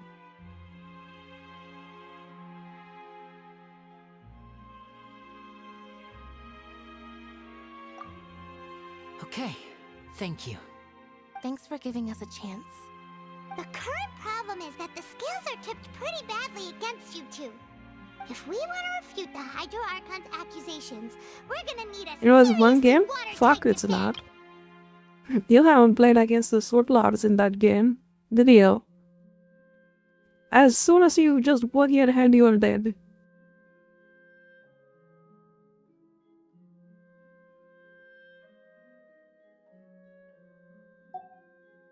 Huh? It's a decent concept though. Like it being a cardboard and then you become stick into the wall and climbing the wall. Oh, Paimon thinks she gets what you I mean, I mean. played Valorant, so the game was not hard for me. Yeah, I never played Valorant in my life. So it's hard for me. Not to mention I don't like them in the first place. But just say I have a particular taste.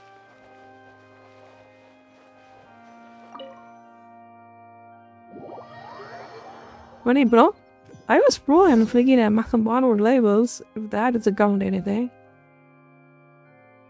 But I never been good with aiming in math. Let us continue the trial. Aiming, like I can't aim. Like I never able to have precise aim. Mr. Linney acknowledged the new evidence presented by Lady Farina as fact. Therefore, Lady Farina may continue stating her reconstruction of the events. I think you ever go back to sleep, huh? Play whatever you like, man. Would lend me their attention. At this stage, You're not needing my permission for revisit it. that scene from Linny's perspective.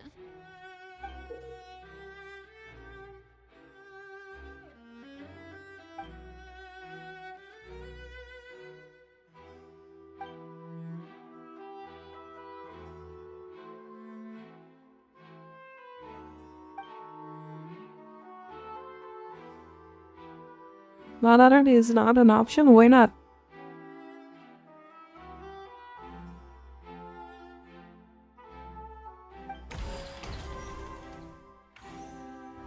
As the countdown began, he entered the tunnel.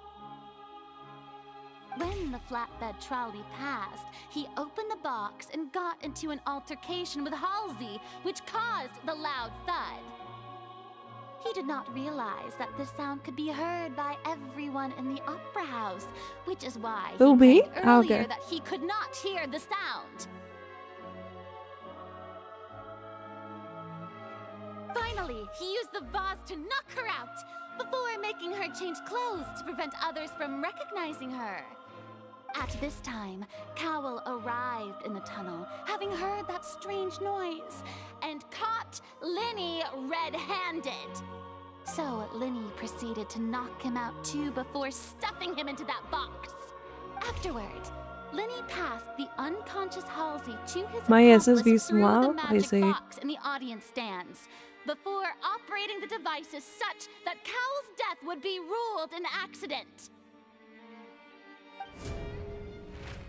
And there you have it. That's the truth behind what happened. Does the defendant's side have any objections to Lady Farina's description of the events? The key to refuting Lady Farina is the order of events. What Linny experienced and what he saw.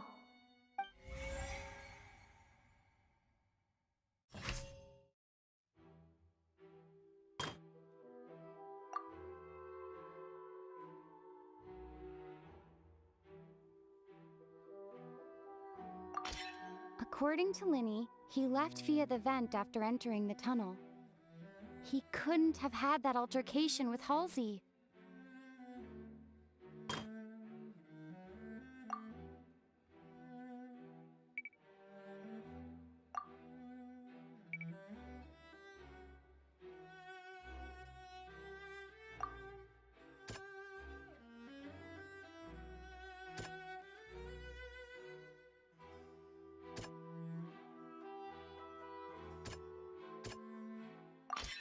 Linny went to the room that contains the Oratrice's core.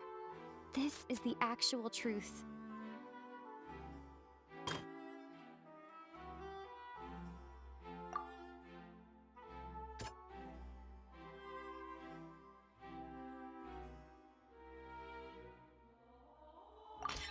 Linny did not take part in the underground altercation.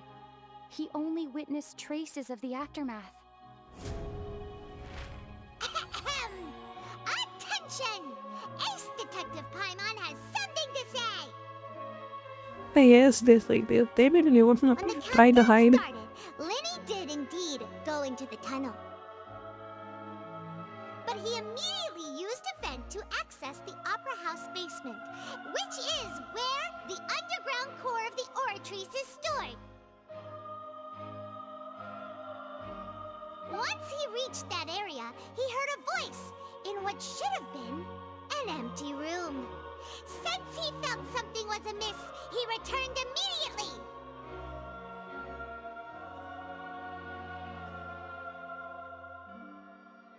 The crime scene had already developed by the time he reached the tunnel again, and in order to complete the magic trick, he did not remain there for any length of time. Finally, he reached the surface, and that was when the accident happened from his point of view. Therefore, he's innocent!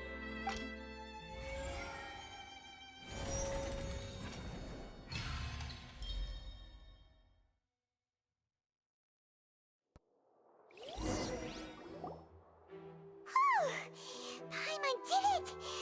Paimon actually managed to say all that! Wasn't it awesome? In other words, you believe that he knew nothing of the incident? That's right!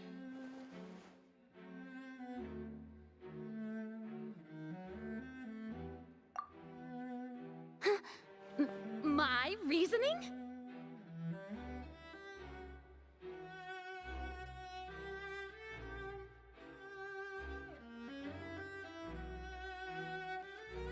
If that's the case, then if Cowell hadn't entered the tunnel, who was the entire setup meant to kill?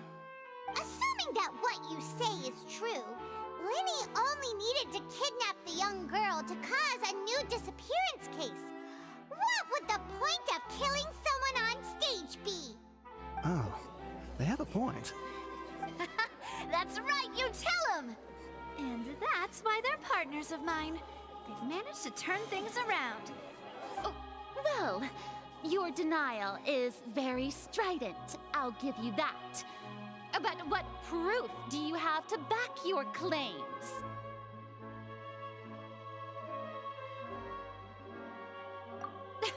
Of course I do.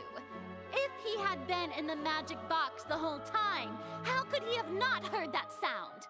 Why do you ask? You're saying that he wasn't?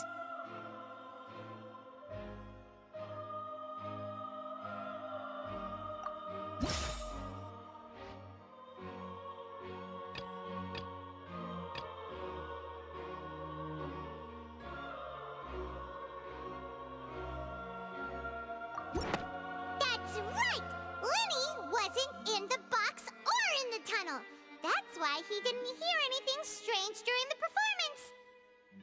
This means that when the crime happened, Linny had already entered the basement via the vent. The same clue you used to disprove his alibi has now become the best proof! How do What you the- like that? She is Well cooked. played. To think you'd use such logic. Well then, if it wasn't Linny who committed the crimes, then who was it?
Halsey is the missing person and an ordinary audience member.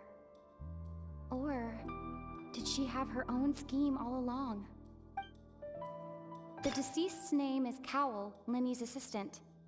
He would have been able to tamper with the equipment. Could there have been a third person involved? Is that really a possibility? Halsey is the missing person, and... Could there have been a third person involved? The deceased's name is Cowell, Linny's assistant. He would have been able to tamper with the equipment.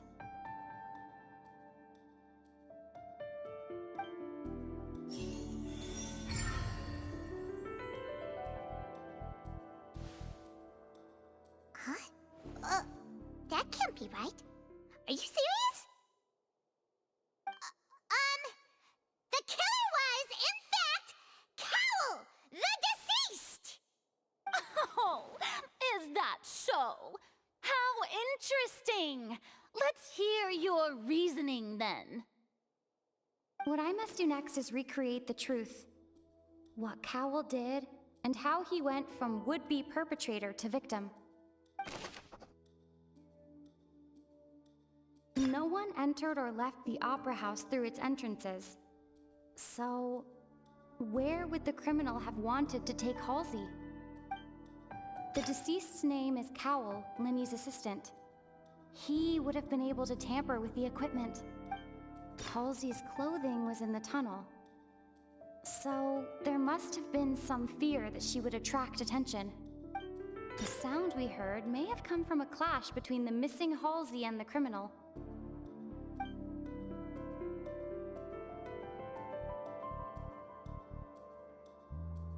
Linny was not in the tunnel at that moment, which gave our criminal ample time. It would have been tough for both people to fit into that vent. They would likely have bumped into Linny as well.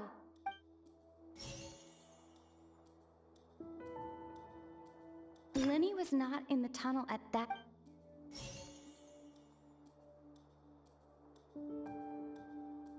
The deceased's name is Cowell.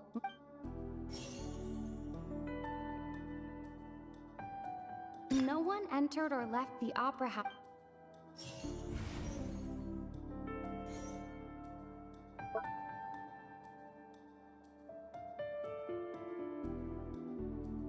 No one entered or left the Opera House through its... Linny was not in the tunnel at that moment.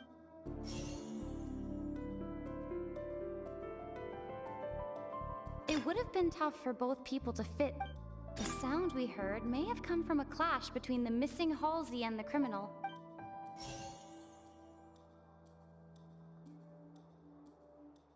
Halsey's clothing was in the tunnel.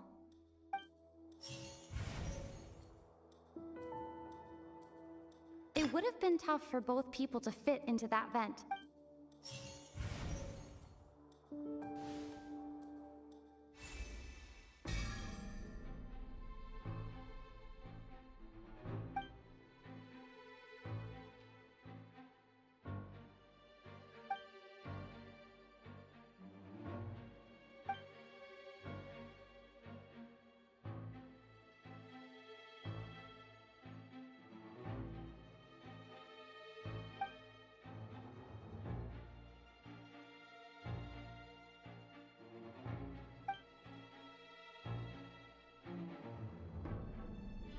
What's wrong, Traveler?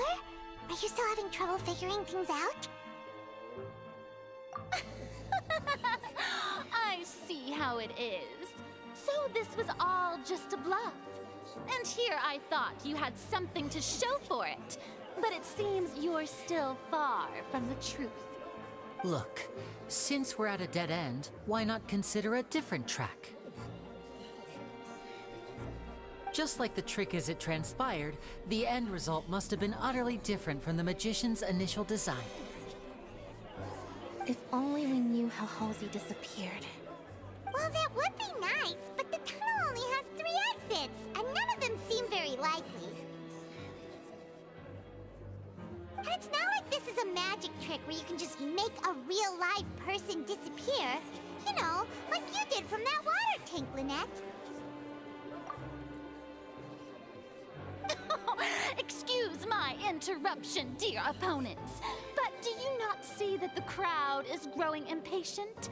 There is no greater sin in this opera house than an awkward delay in the performance.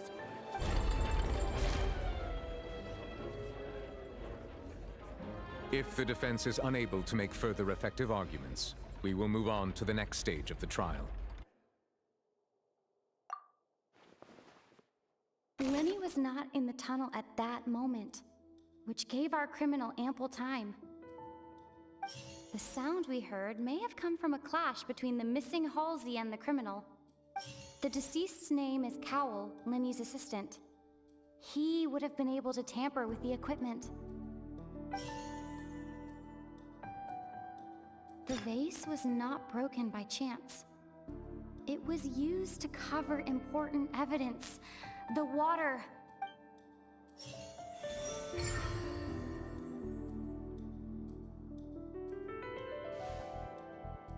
Oh, Paimon gets it! It all comes together if Halsey disappeared instead of being kidnapped.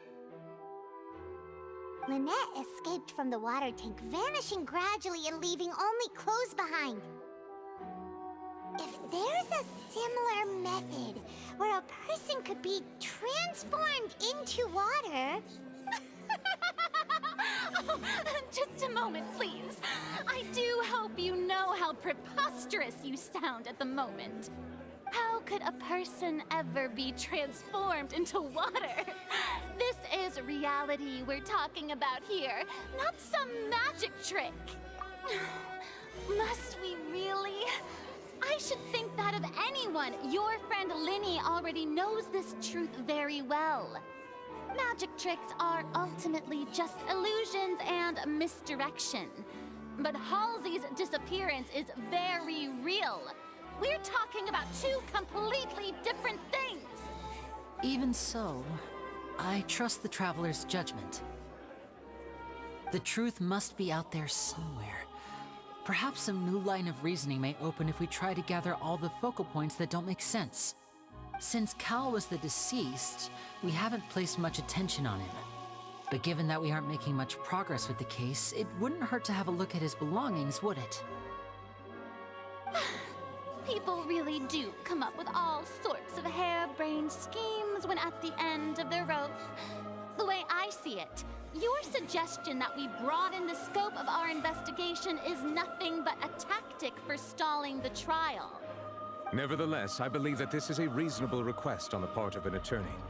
Since the trial does indeed appear to be at an impasse, I believe that additional evidence may help us make more progress. Guards, please step into the lounge and examine the personal effects of the deceased Cowell.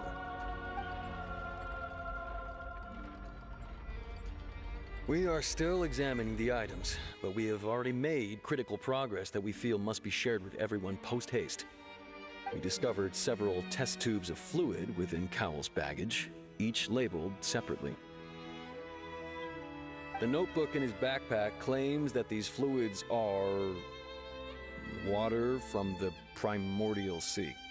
The primordial sea? The note's contents also indicate that Cowell belonged to an organization that sells illegal drugs and that he had an accomplice. The notebook has many entries concerning safe usage of these fluids, in which the keyword dissolve appears many times. One of these tubes was labeled Opera Epiclese, along with yesterday's date. It is empty.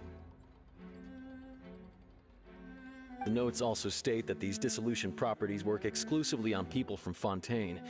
It's likely that Halsey was chosen as some sort of test subject.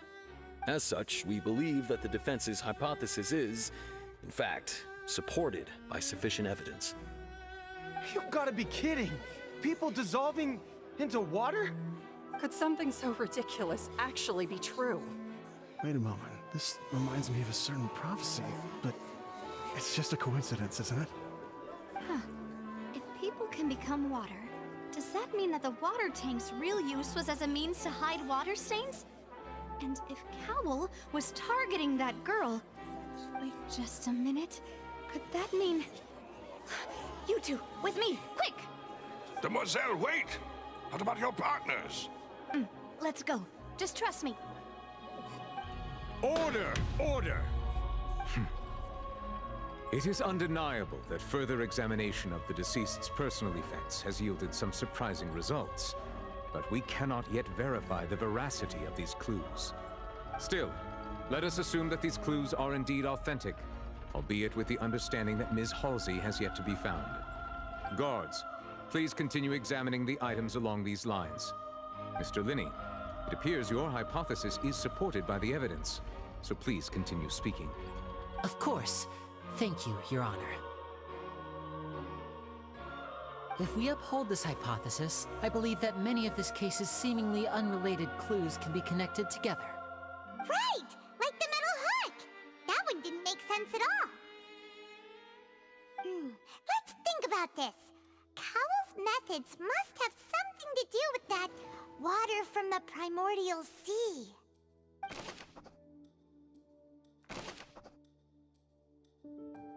The deceased's name is Cowell, Linny's assistant. He would have been able to tamper with the equipment.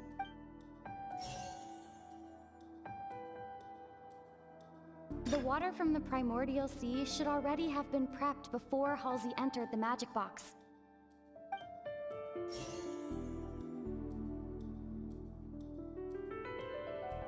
Lynette was in the magic box on stage the entire time. Did she have something to do with this? When I uploaded this game for the first time, I did not read this or now. But I never paid attention to this. I remember there was something else within the inner layer of that box. Now it seems like the hook rope was not meant for another magic trick, but was instead some form of triggering mechanism. I remember there was something else within the inner layer of that box.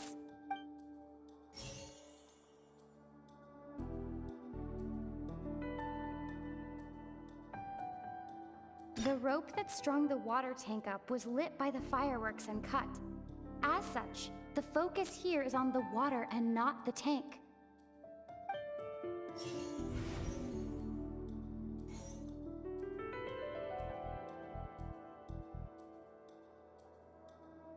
Lynette was in the magic box on... I remember there was something else. The rope that strung the water tank up was lit by the fireworks and cut. As such, the focus here is on the water and not the tank.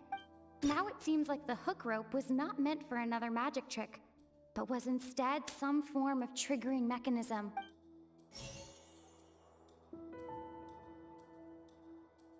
The water from the primordial sea should already have been prepped before Halsey entered the magic box.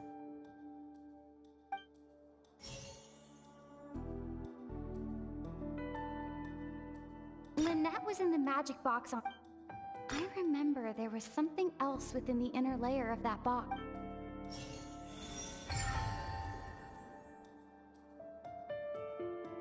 Big brain time, let's go!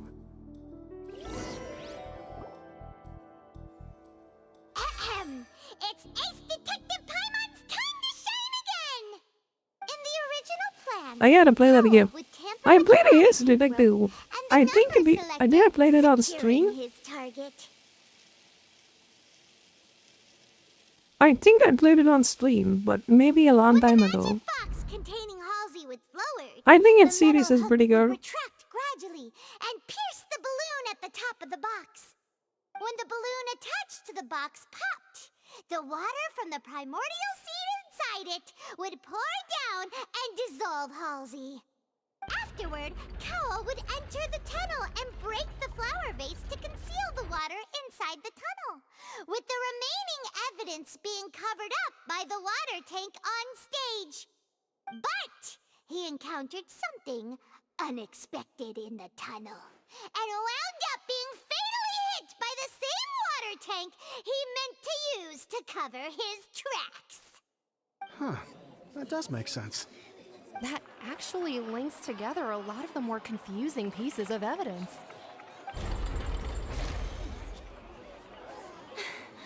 Oh dear, what do I do? Even I think they sound convincing now. Have I falsely accused an innocent person? What a humiliation. Now, it seems like the only point of contention remaining is the exact circumstances that led to Cal's death. His notes mentioned he had an accomplice who could be related to the situation. On that note, the guards have just contacted me indicating that they uncovered new evidence. I shall now invite him on stage to share it with us. Thank you, Your Honor. We were just inspecting the luggage of the other people involved in this case. And we found an identical sample of the water from the primordial sea among Linny's personal effects. What? That can't be. Feel cool. Oh, I see. Well, how wonderfully comedic to have your own counterattack only to come back and wound you. Bozo. Does this not clear all doubt? My dear citizens, my loyal audience, allow me to present my reasoning and bring this performance to a swift close. Linny did not need to take part in the dissolution of the young woman at all. Indeed, he did leave the scene via the vent. Look at this picture. Modifications to the props beforehand. His accomplice Cowell then caused Halsey to vanish using the water from the primordial sea. But upon his return, in cruel avarice, Linny desired sole credit and prepared to do away with his partner in crime. Ultimately, he knocked Cowell out, and the tool meant to cover the crime up also became a murder weapon.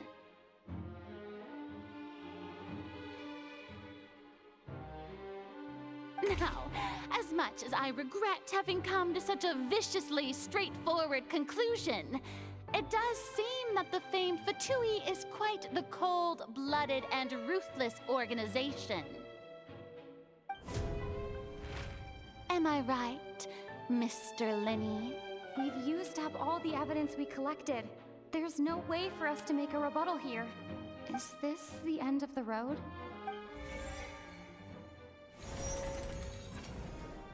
Oh no! Are we really that really? You can see that. See the balance just going into the final side. Seems using the water as new evidence was too good a move. I think we've all seen enough now, and we have ample witnesses to my flawless reasoning. I believe this is indeed the finale. Now then, my good, noble Chief Justice, should we not, in your view, move...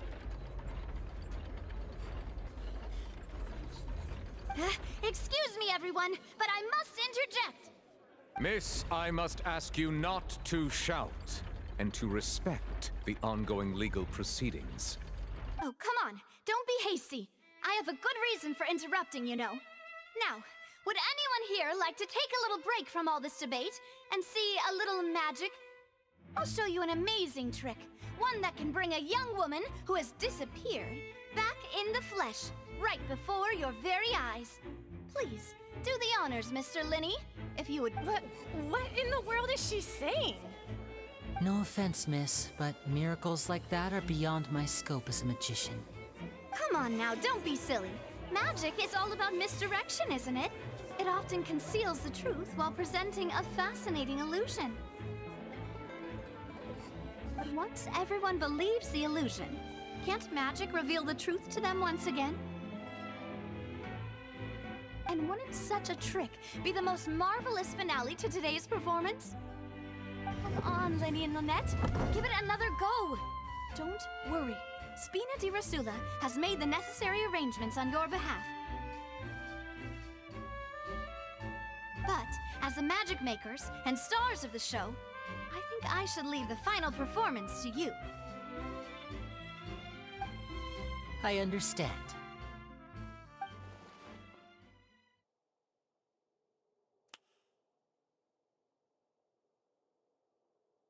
And voila!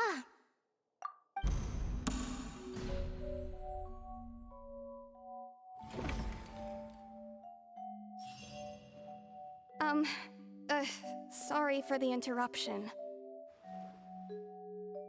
Wait, isn't that Halsey? So the whole thing about people dissolving wasn't true after all? To be clear, I'm only here because this person told me that if I testified, the merit of doing so would lessen my sentence. I was hiding outside this room listening to the proceedings because I was afraid that I would be the one put on trial. I was just feeling happy that no one had noticed me, and then before I knew it, she caught me. That'll teach you to underestimate us three. Where should I begin? I'm sorry.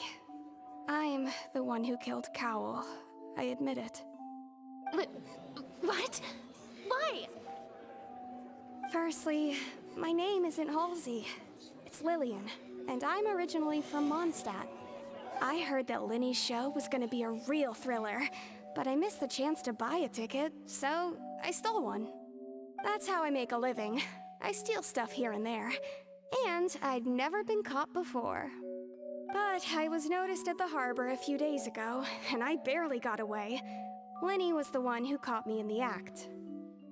Hey, no wonder you look familiar. So you were the thief.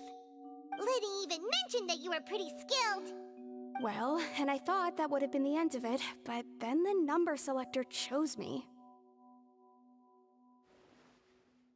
He even mentioned the Fortress of Meripede. That's a prison, isn't it?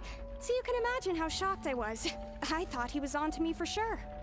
So I played along with the show while looking for an opening to flee, but then I got water poured on me for no reason, and then someone jumped into the tunnel to nab me.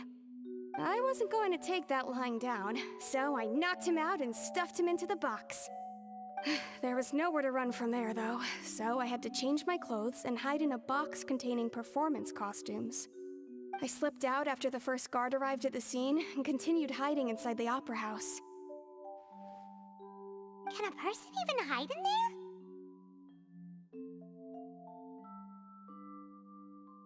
But I swear I didn't know that the water tank would fall down.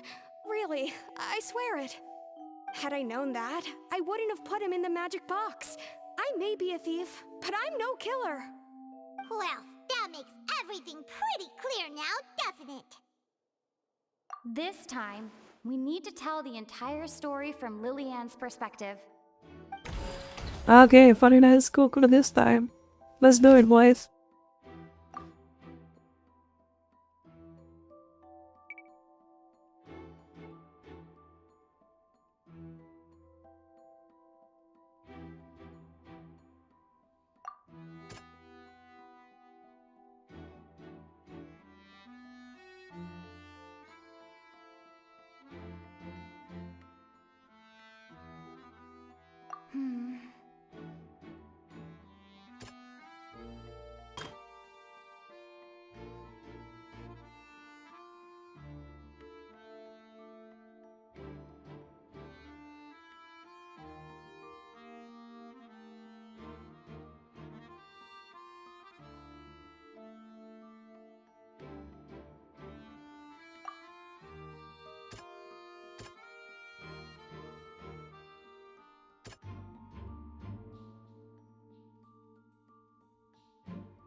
The strange sound wasn't from a fight. It was Lillian's attempt to break out when she was frightened.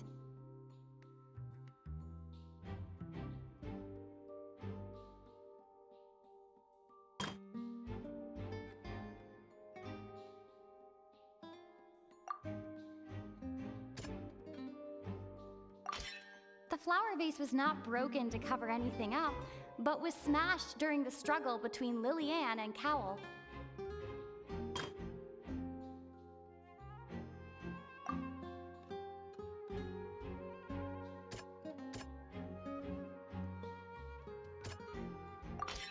Lillian was afraid that she would be recognized if she left, so she changed clothes and hid, biding her time. Just what one might expect of an experienced thief. And it's Ace Detective Paimon time! Okay. Selected out of the blue, Lillian,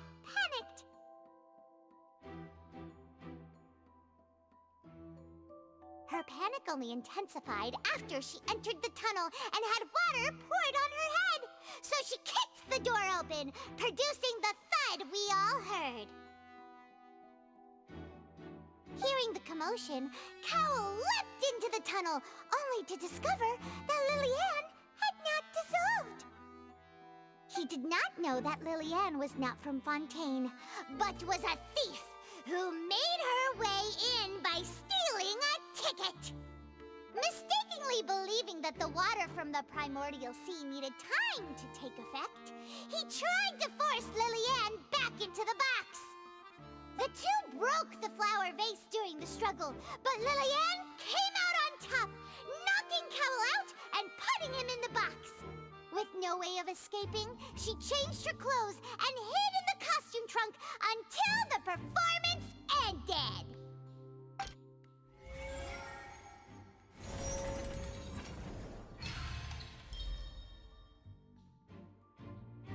There we go. We are winning now. She knew that she would have to go through guard inspection if she tried to leave afterward. So, she has been trapped in the Opera House these last 2 days. She had already become desperately hungry by the time we were chatting over macarons. So, she swiped 2 of them right under our noses. Talk about a sneaky thief. At this point, all the events that happened in the tunnel have now come to light. Ah, so that's the whole story. Bravo! Bravo! Now then, Lady Farina, do you wish to speak against the defense's statements? Please answer the question, Lady Farina. Also, if I may add, the trial has not yet ended. As such, I request that the prosecution not leave the room before the proceedings have concluded. What? Are you reading my mind now? No, I have no further arguments. I admit defeat. But really, could you at least have left me with some dignity? Wow, look at that! She's like a deflated balloon now. If there are no objections, She is cooked. then as the Chief Justice of Fontaine, I shall once again repeat the full sequence of events. The actual perpetrator of the serial disappearances, Cowl, selected his next victim from the audience reservation list. With some modifications to the selector, he could ensure that the pre-selected young woman would be chosen.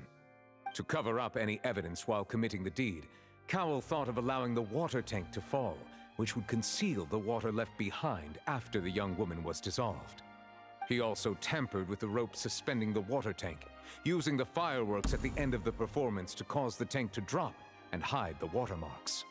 He poured the water from the primordial sea into a balloon during the preparation of the magic box and stuck it to the box's lid. Finally, he passed the prepared hook on a rope through the gap in the magic box's door when bringing the young woman to said box.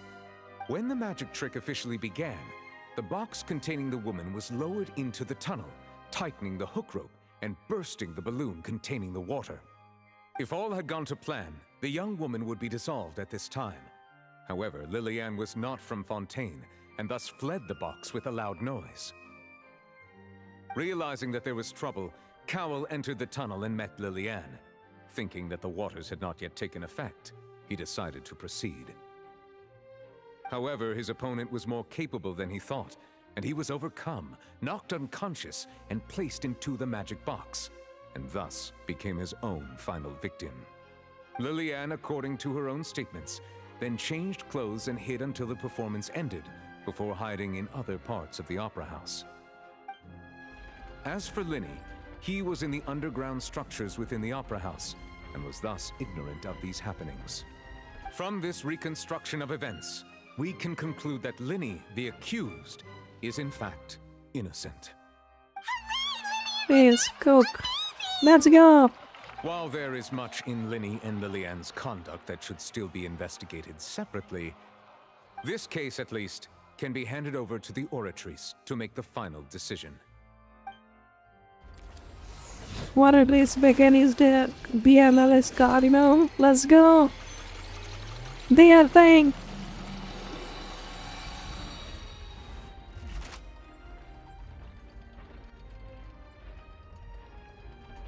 As such, Linny and Lynette are officially declared not guilty.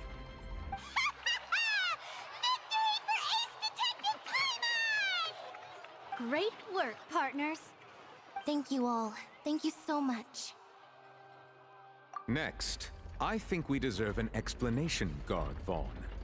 How did you find the water from the primordial sea in Linny's baggage? Right! Your discovery caused me to make a serious mistake, you know. Or was that not a discovery, but false evidence that you dared to bring before this court? I suspect that the accomplice mentioned in Cowell's notes was not Linny, but you, yes? I'm sure you know what you must do to lessen your sentence. Speak quickly! Unless you want to earn yourself a one-way ticket to Coupon Town. I was just following orders. We were supposed to place blame for the serial disappearances onto Linny, and thus cause suspicion to fall on the Fatui. The higher-ups said this was the best opportunity to do so. And now that your plan has fallen through, and the secrets of the water have been revealed, you have become a liability to said higher-ups, yes? Therefore, you would be wise to tell everything you know, and seek the protection of the guards. Yes, I'll tell you everything I know. Our boss discovered that the water can cause people to dissolve. It can also be made into a potion, which when extremely diluted, can cause people to experience unforgettable exhilaration. We've been in this business for a while now, and have made decent mora off it. The disappearances were also the boss's idea. I mean, this is the boss we're talking about. The...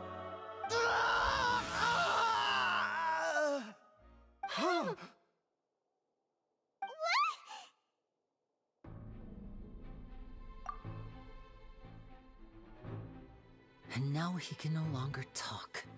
Such ruthlessness. I shouldn't have expected any less of them. An outrageous act. All present, please submit to inspection immediately.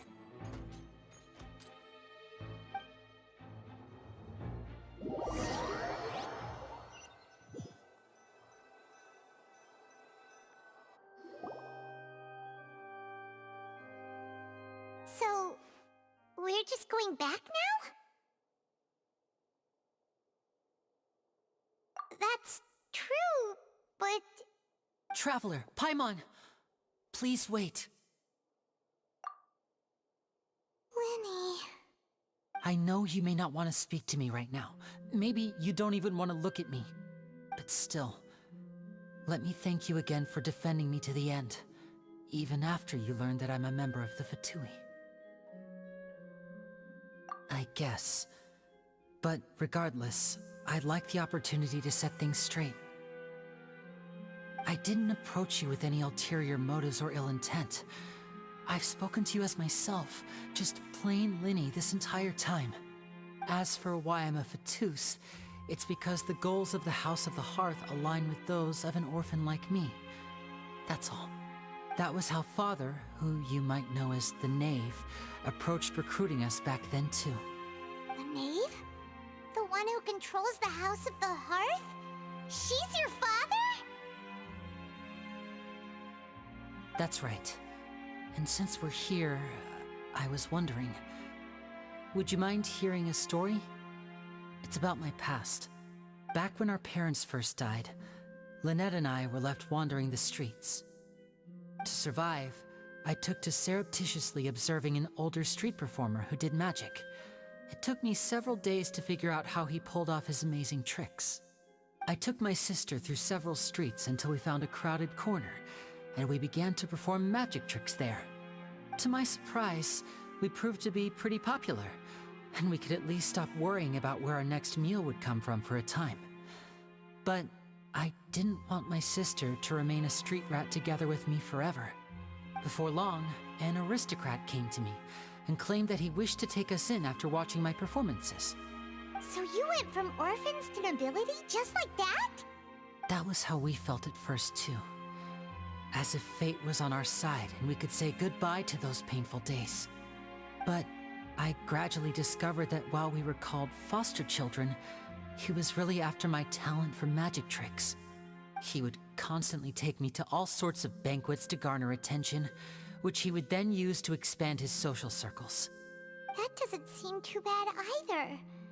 Better than roaming the streets at any rate. It took a while for me to realize just how dark his heart really was. After one particular performance at a banquet, I discovered that Lynette was not on the same return vehicle as me. I waited a long time after we returned home, but she did not come back. I went to that noble's bedroom and asked him about her whereabouts. The answer he gave me was, she caught the eye of the most eminent person at the banquet, so I sent her over as a gift. I mean, you'll be able to perform your magic regardless of who your assistant is, yes? Oh no. So he was gonna... But wouldn't Fontaine's laws deal with such people? As far as outsiders are concerned, this is a relationship akin to adoption or foster care, and they have their ways of escaping the eye of the law. I managed to ferret out the location of the mansion of that so-called eminent person and hurried through the night. But by the time I leaped over the walls, avoided the guards, and made my way in, all I saw was the moonlit ground covered in blood, and the knave standing there in the darkness. So, she'd already taken care of that guy. That's right. She had rescued my sister before she could come to any harm, and had even discovered several girls hidden in a basement, all of them orphans. Father, I mean, the knave, might have seen something in me, and so she made me an offer. The House of the Hearth welcomes you, for your interests align with ours. Here, none will ever betray you. Indeed, betrayal shall never be permitted here. I was hesitant to trust her. I mean, I had just been betrayed by nobles. But she was also quick to destroy the noble who had taken us in at first, giving us back our freedom. Oh, so that's how the two of you joined the House of the Hearth. She has her own plans. She has gained permission from the Tsaritsa to first use the Gnosis' power once she obtains it. She plans to use it to find a way to break the prophecy and save Fontaine. So, she believes in that prophecy too? That's right. The whole House of the Hearth is currently working to combat that crisis. Today's case has also proven that people from Fontaine can indeed dissolve into some sort of water, thus further supporting the prophecy. Everyone at Hotel Bouffe d'été, including the knave, has their roots in Fontaine, and we will always defend our homeland. To us orphans, the only connection we have left to this world, apart from our family, is our homeland. So, from small deeds like distributing magic pockets to huge schemes like stealing a Gnosis, everything is aimed at dealing with that prophecy. It's all right. I understand. The only thing I can do is relate all this to you. I just hope you can understand that even as a member of the House, I have never stopped making my own decisions, and that I believe what I'm doing is right. If you should need anything at all in the future, feel free to find me. I will do my best to help you, as plain Linny.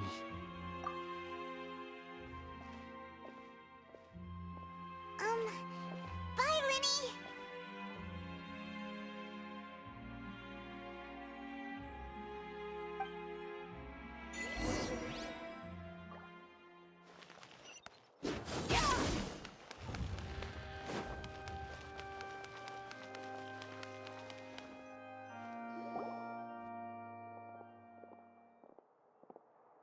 Hey there!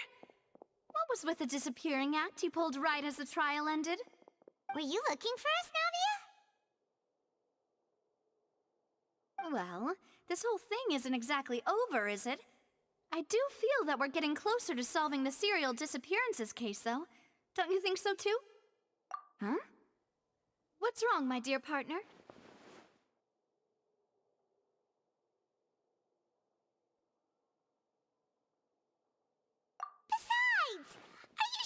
They're the ones who can crack a case that's been cold for decades now?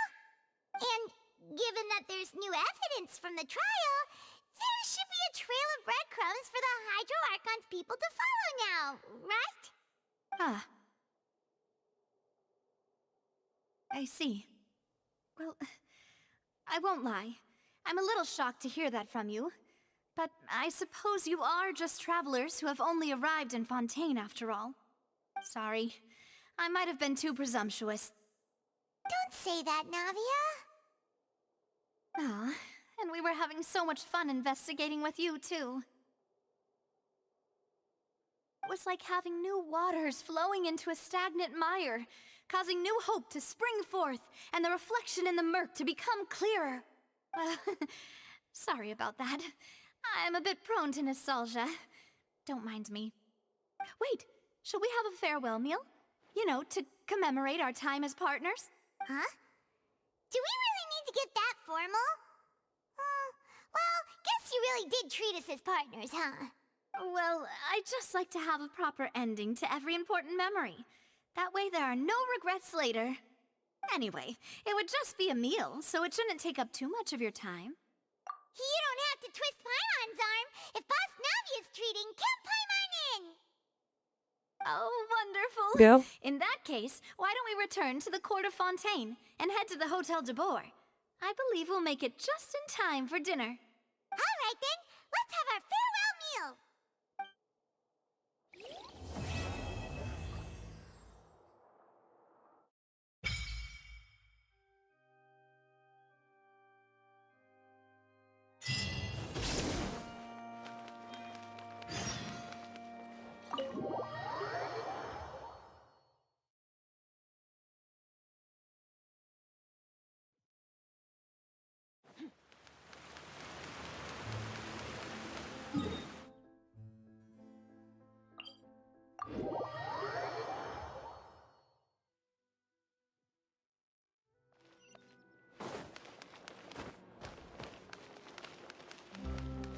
Merciless.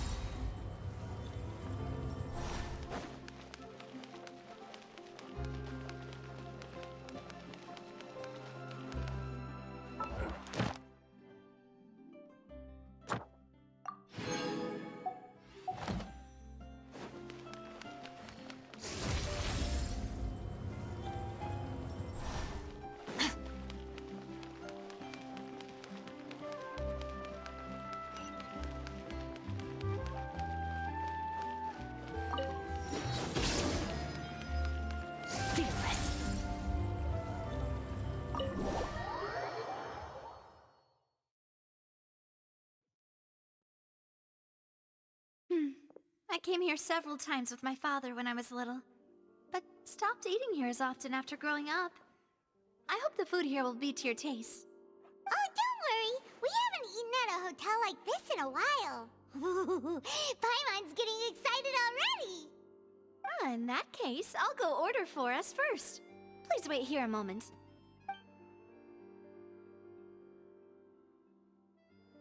Ooh, everything looks so good. People in Fontaine sure know how to enjoy life. Why, of course. Go ahead, try whatever you like. If the food's good, I'll make a group reservation for the rest of Spina di Rosula next time. And if it's not? Well, then I'll still bring everyone. Albeit with only one dish per table. You, sure have your own way of doing things. Oh, we called this a farewell meal, but we could also treat it like a victory feast, right? We did just win that case after all. Oh, true. Very true. In that case, boss, we'll have another 2 dishes. Huh? Paimon didn't mean that you had to order even more food.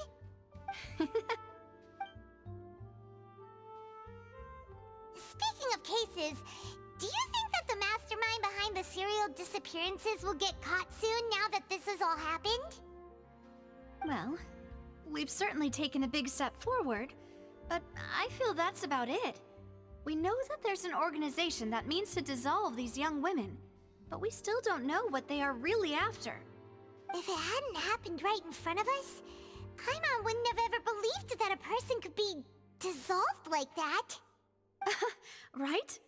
Yet it was because this was such a preposterous notion that the investigation could never really move forward before. Ugh. If only that guy could have finished speaking! We were so close to hearing who was behind it.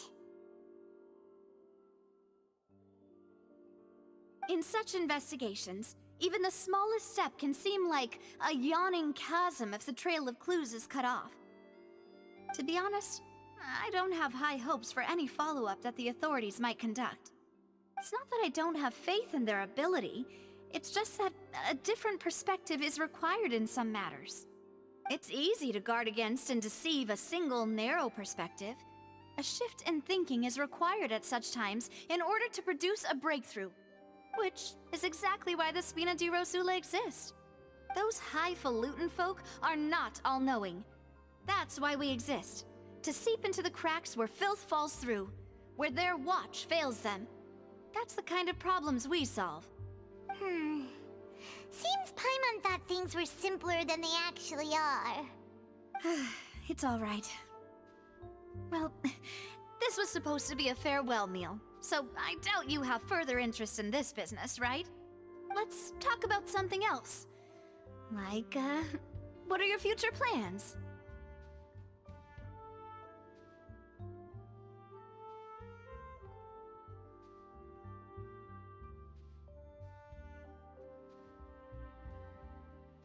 That's true. We didn't have a chance to speak to her after the trial ended. It didn't really seem like the right time or place to do it anyway. I see. So, your primary objective, which has been foiled so far, was to have a chat with the Hydro Archon. I've heard that there's a long line of people waiting to meet Lady Farina. I suspect you'll be waiting for quite a while, considering that you missed your chance today. Yeah, we've heard that she's super popular here in Fontaine, and that it'll be tough getting any of her time. Well, would you consider some more, unique ways? Perhaps even methods of, let's say, questionable legality? Guess that's Spina di Rosula's boss for you. Chock full of sketchy ideas. Well, what did you have in mind? Well, one way would be to infiltrate a performance troupe at the Opera House, only to abandon your act at the play's climax and ask to speak to her after the performance. I'm sure Lady Farina would be eager to see the ending, and would agree in order to finish watching the play, don't you think? Could you suggest something a little more practical? This plan seems pretty hard to pull off. We'd have to go learn how to act, and acting's really hard. All right, here's another. Find a way to conceal yourselves under her bed, then wake her up in the dead of night and demand answers. Don't let her go back to sleep until she answers all your questions. I can personally testify that this one works. When I'm sleepy, I'll do anything as long as I can finally get some sleep. That might work, but that's not really the problem. The problem is we don't want to get ourselves arrested. Valid point. I overlooked that part. I was just thinking about leveraging a person's desire for sleep. All right, no more joking around. Perhaps you could... Oh, I don't know. Cut the line when she's on a break. You did defeat her in court, clearing citizens of hers from false accusations. False accusations she had nearly upheld personally. I imagine that she feels quite ashamed about the whole thing. You mean that if we catch her while she's on a break, she might be too embarrassed to refuse? Oh, that does make some sense. If it bestowed somewhat of a dead pastime, they really feel the same. Try after this meal. You know, strike while the iron is hot and all. Huh? Paimon, did you drink my Fanta? Was this your drink?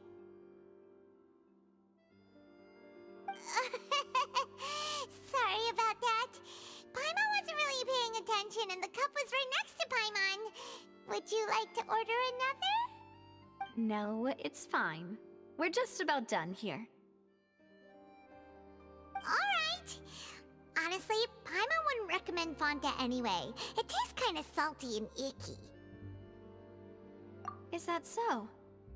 Huh. Well, in that case, we'll have to blacklist the Fanta here then. If we're all finished eating, then I'll go pay. Yeah, we're stuffed. Thanks for the treat, Navia. Alright, let's continue. Who's dead? Who's alive?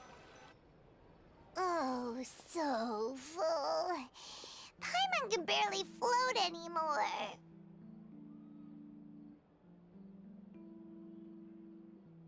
Nah, that would be so... normal. You know, like you. Okay. As for expenses this month, we're left with... Hey, Navia! What are you doing over there? Oh, nothing. It was just a meal, you know? Nothing the Spina di Rosula can't cover. Let's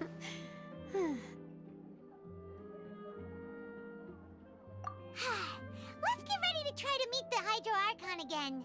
Bye, Navia! So this is goodbye, huh? Well, if you do encounter any other trouble in Fontaine, you're always welcome to contact the Spina di Rosula. I'll give your requests the highest priority.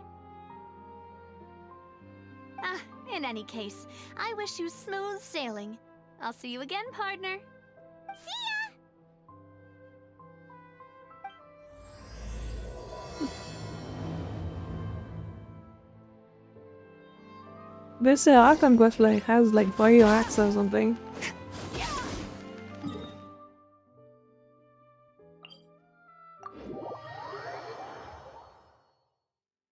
We are in Act 2 now. Did I even hit 41? I'm about to... okay. I was hoping by the time when I finished Naplan I would be like 45. And then go straight to Artifact Family, but seems like it might take a while for that. There aren't many people around anymore.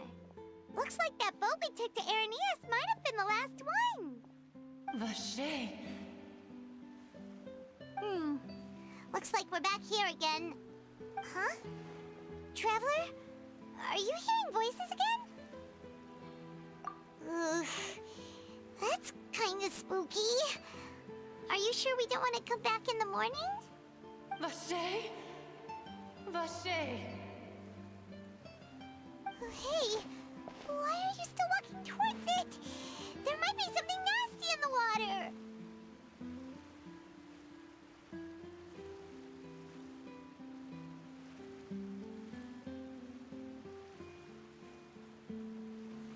Huh?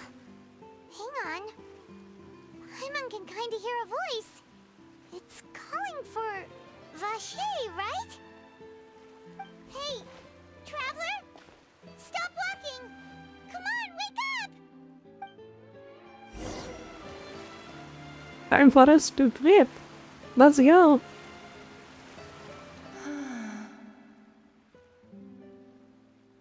Vache, are you my dear Vache? No, wait. You seem to be someone else. Do you know Vache? Do you know where my love is? Wait. Who am I? I'm very sorry. I fear I do not know. You look like a farmer, did you? My memories feel like they have been washed away like a flood. So many fragments dissolved amidst the tide, never to be recovered. How much have I lost? How many things that I once held dear while on land have I since forgotten?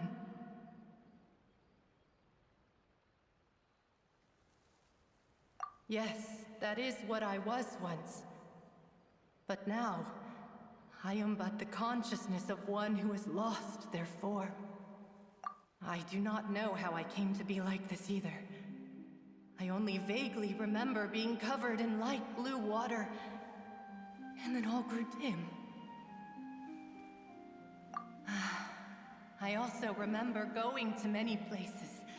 I loved adventure, loved exploring places of peril. No matter where I went, Vache would go with me. I knew how dearly he loved me. And I also loved him equally as much. But now, we can no longer go back. The pain of such parting. I never knew how heavy it could be. No, our No, reunion det no är Shabba longer Flow. has any meaning. There is no way for us to create any new memories. The thought of me gives him no succor. This is the ending at genshin. Sorba. If you meet Vache, Hello, hello, how are you doing? tell him not to look for me. Tell him to move on. That is the only thing I still remember. Oh, I'm good. How do you see a boo? Hello, what's up, Al? I'm good. How about you? Losing consciousness, I saw Vache above the surface. His eyes were filled with such sorrow.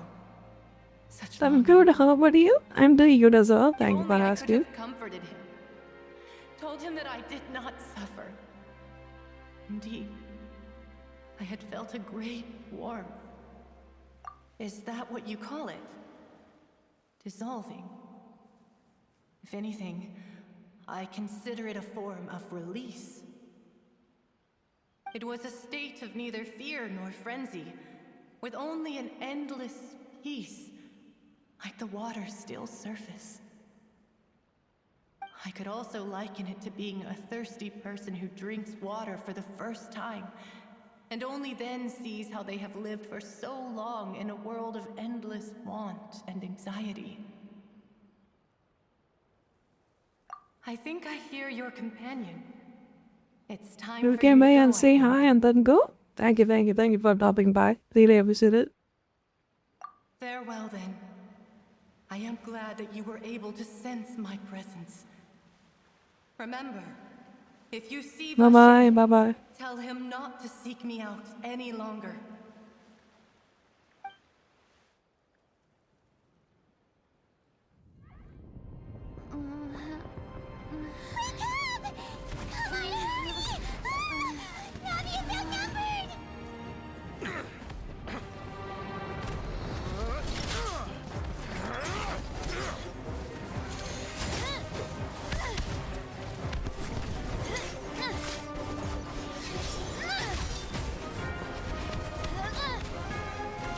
Demoiselle, look out!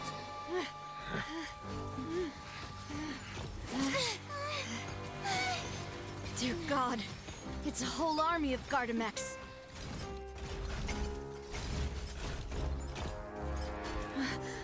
Chlorand?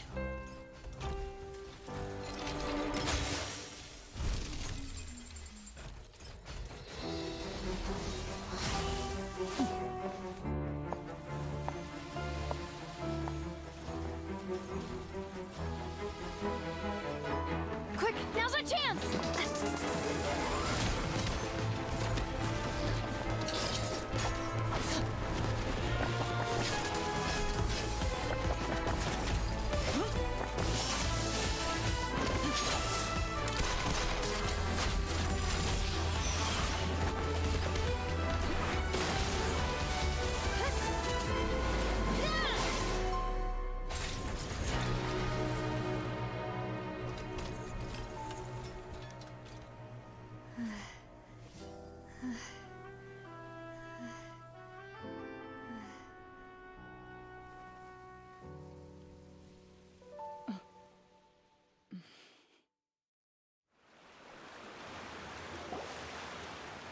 I should thank you for lending us your sword there, Chlorand.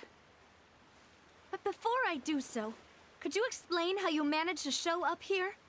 I followed you. It seemed to me that danger has followed you more closely as of late. I believe that following someone without their knowledge is actually called stalking, is it not?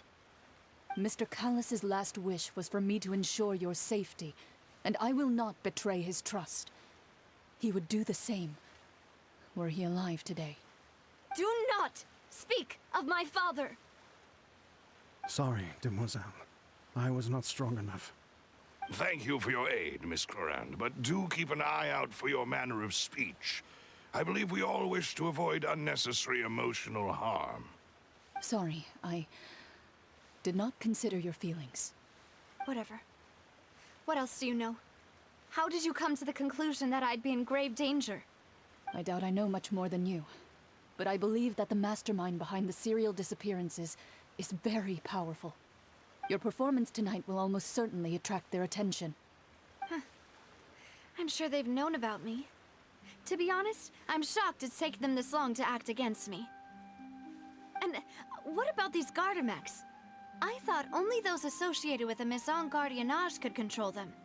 None of these mecha have serial numbers. I was sure to check a moment ago. They are not the ones used by the authorities to enforce the law. I can only conclude that some powerful or wealthy party must have obtained them via illegal means, deploying them as a private force of sorts. What? Your point being that they're out of Spina di Rosula's league, then? Yes.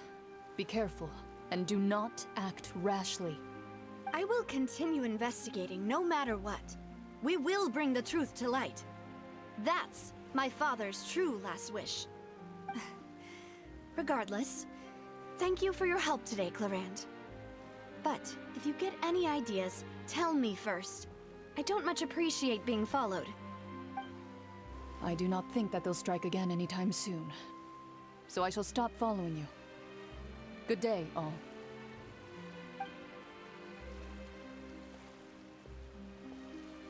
Right.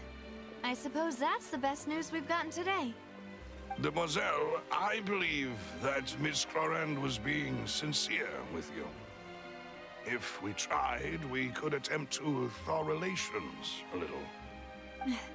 I know, she's... Oh,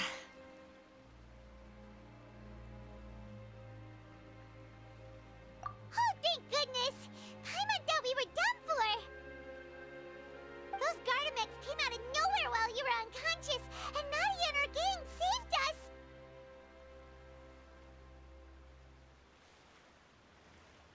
Oh, and there was that champion duelist named Clorand who came out to save us too! We got lucky there. Paimon probably couldn't have fought them off otherwise. Oh, come now. Forget all that polite talk. That wasn't really a farewell meal we had back there. Not for me, anyway. In truth, I hope that every meal we have together shall be a victory feast. As such, we're still partners. There's no need to thank me. It will take 50 years for me to match Demoiselle's magnanimity.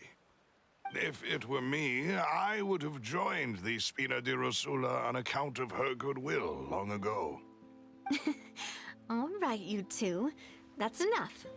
Actually, Navia, how did you know that we were in danger? You sure did show up in the nick of time. Well, to be honest, you're the one who tipped us off, Paimon. Huh? Really? Paimon contributed somehow? Ooh, Paimon's even more amazing than she thought! Yes, all thanks to you grabbing my drink by mistake. How did that help? After we parted ways, I was on the way back to one of our bases when I suddenly thought of what you said.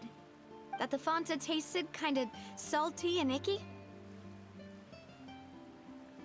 Fanta only comes in sweet flavors, so how could it have tasted salty?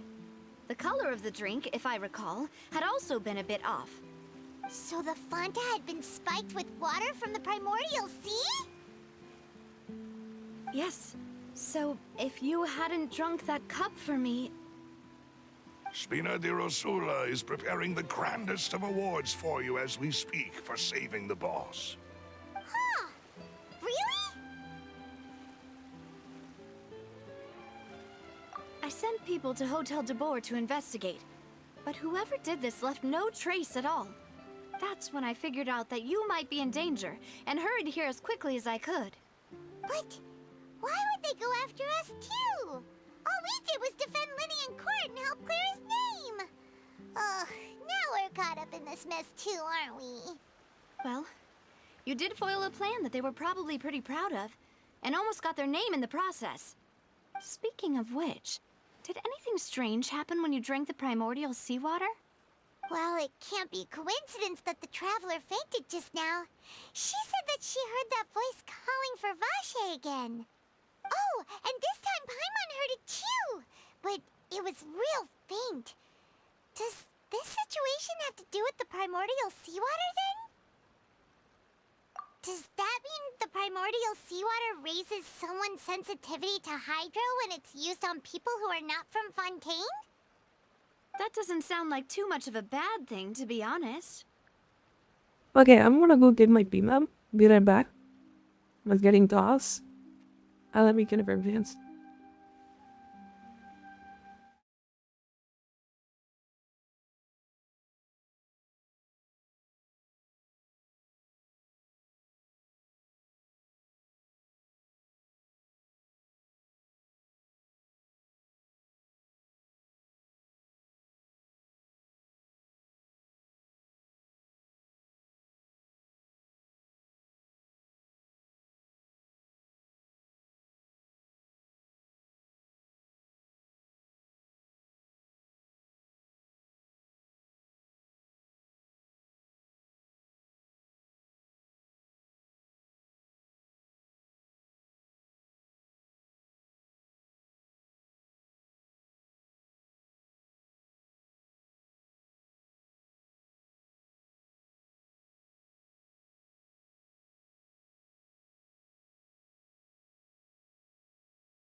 New intel? While you were out cold? Well, let's hear it, shall we? Oh, that is important. Vache. That name doesn't ring a bell. I suppose he hasn't stepped forward as a witness in court lately. Since he saw that young woman dissolve, he was at least at the crime scene. But he never gave testimony or any information regarding people dissolving in the primordial seawater.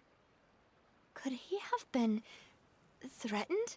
Yes, thank you. This is very important information indeed. We will continue to investigate. Oh, you mean you'll help us investigate? Well, you did say that our farewell meal didn't really count. That means we're still partners, right? And besides, we're in this now whether we like it or not. You're not gonna let those people who targeted us get off the hook so easily, are you, Traveler? Demoiselle, do try not to look quite so pleased. You are the face of Spina di Rosula, after all. You talk too much. Well, in that case, let's head back to one of our bases, shall we? I'll arrange accommodations for you. We also have some plans to go over, and hopefully we can deepen our bonds as partners. But we'll take that one step at a time, I guess. Don't worry, you two. With us around, our base is definitely secure.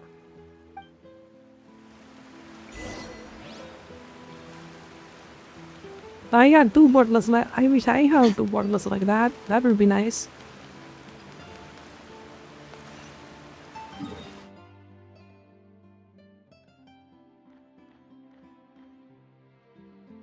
Bender talked to me about it before, so I don't exactly have to talk to him.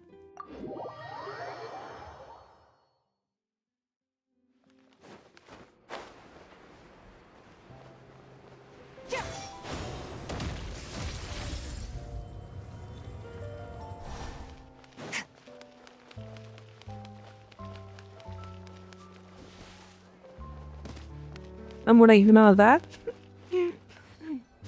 Completely. It's right up ahead, but let's make sure we weren't followed first. I've been keeping watch, Demoiselle. I haven't spotted anyone suspicious thus far. Very good. But let's not let our guard down for now. I shall find rooms for our respected guests. Thank you, Malus. Now, let's continue, Traveler.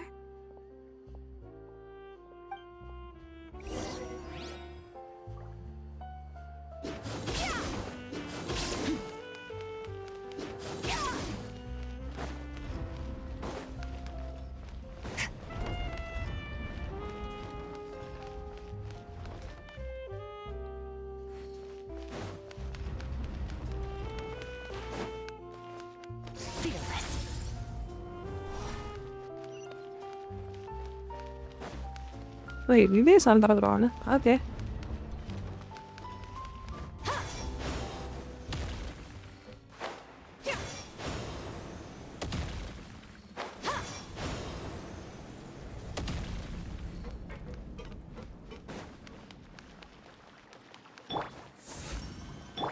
Let the show begin.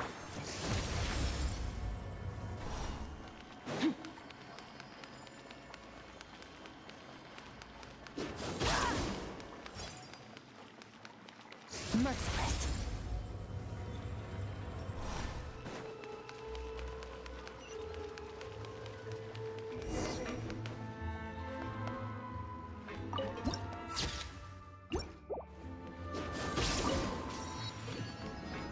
Merciless.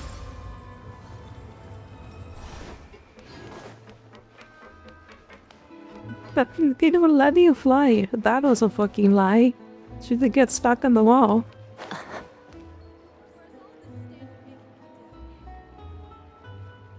So, this is your base?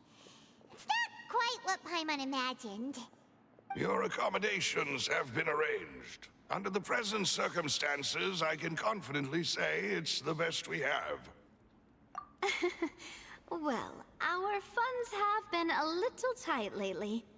After all, we don't allow illegal or unethical profiteering.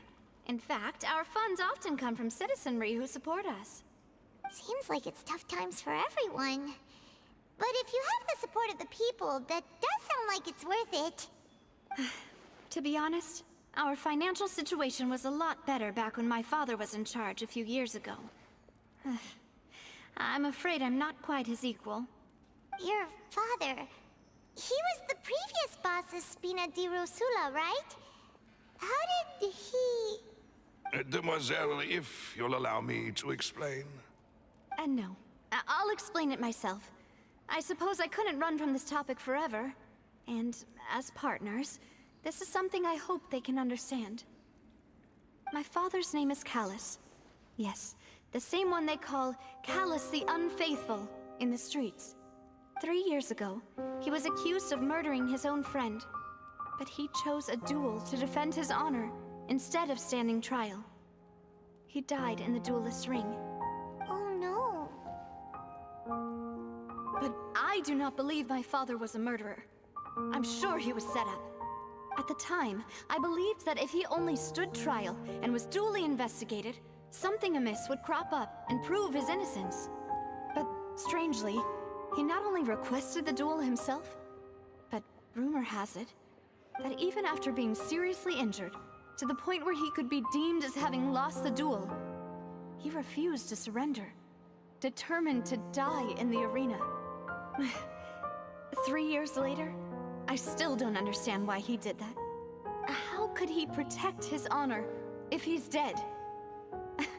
If anything, he gave up his chance to defend himself.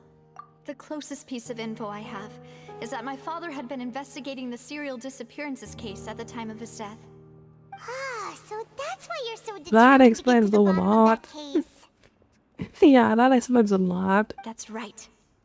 I've also tried to investigate the murder my father was implicated in, but I haven't found a single new clue in my countless reviews of the investigation records. However, I believe that if the murder case is related to those behind the disappearances, they must know something. I must know what really happened. Was my father coerced? Framed? Even if he really did kill his friend, I must get to the truth. If only he'd been more open with me when he was still alive. He even hid the fact that my mother died due to complications when giving birth to me. And now, here I am investigating his death. You really are a handful, aren't you, Papa?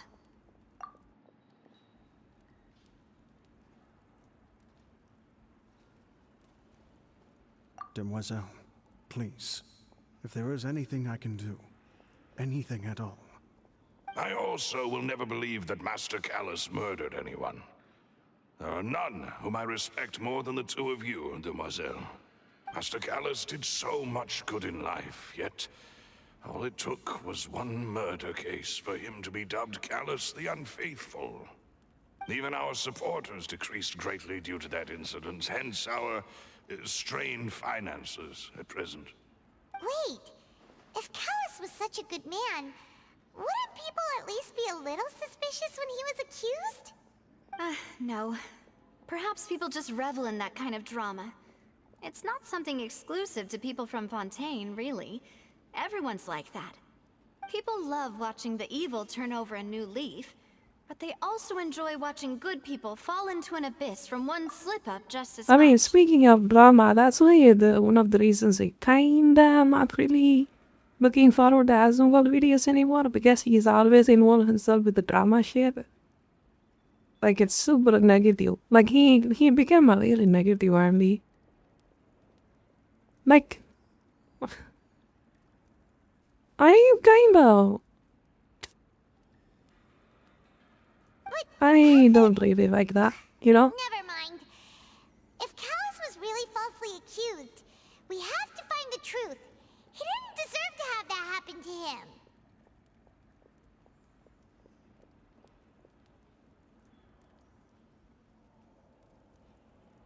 There is one I don't know, it's this thing. I think maybe he will go back to... I guess he got an award. Was Miss Corand.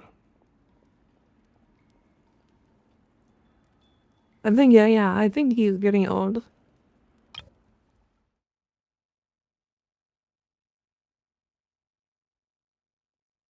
Oh, her? Isn't that as good as saying that she was the one who killed him? Yeah, that's not the sort of thing that you can just let go and move on from. Miss Clorand has always placed great emphasis on the honorable nature of the duel. If her opponent doesn't yield, she will not stop either. She knew Master Callus beforehand and greatly respected him, but seeing how he was resolute in the arena, there was only ever one choice she could have made. It's not that I don't understand her at all, but I just can't deal with this yet. Don't worry, Navia. Paimon knows how you feel. You don't have to force yourself to do that. Afterward, Miss Clorand told us that at the start of the duel, Master Callus requested that she ensure Demoiselle Navia's safety. Yes, that is our understanding as well. Oh, Papa. What madness drove you to ask the person who killed you to take care of me? All right, anyway, that's the information I wanted to share with you. Even if it did sound like I was just complaining towards the end. Thanks. You two should go and rest. This was quite a day after all. Yeah, Paimon's beat. Please. Yeah, I was kind of curious, but regardless you rest sound. of that.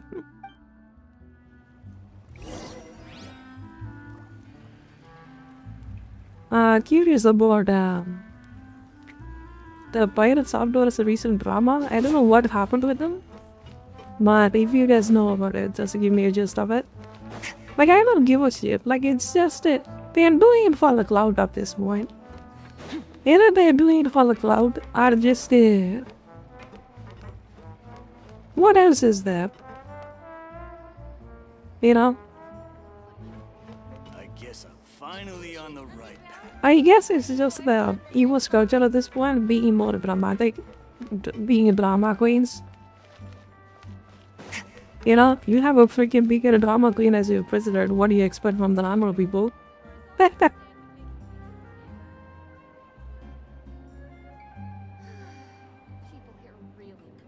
Yeah, I think the culture is so over that kind of shifted. They're being really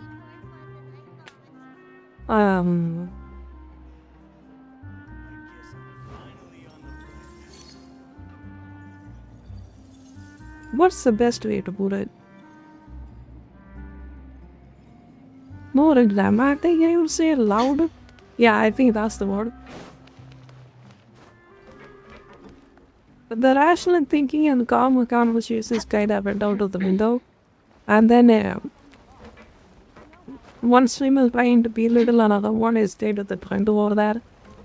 And whoever does it the best way possible is the most popular one, which Asimov does a lot. If you notice that, like, he loves to belittle other people. What the? Like, without having a perspective of where they are coming from, or he says he has a moral standpoint, like Asimov says. But I don't know. Deep down here, absolutely, every human has their own bias. A person that doesn't have a bias is not a person at all. You know? But he is really good at convincing people. Where did the other two go? I sent them back to Poisson. It's Spina de Rosula's place of origin, and where we have our headquarters. There's not much for them to do here at the moment. Paimon gets the feeling that you're just trying to get them off your back. Wasn't it the what? Wasn't it the bias? Have their own opinion, you know? Never mind that. When did you get back? Were you waiting here the whole time? No matter how much people think they don't have a bias, they absolutely do. That's what makes them individual, you know, as a person. They will have likes, they will have a bias, they will have their own opinions that they believe in, and they're not willing to let go of that no matter what, you know?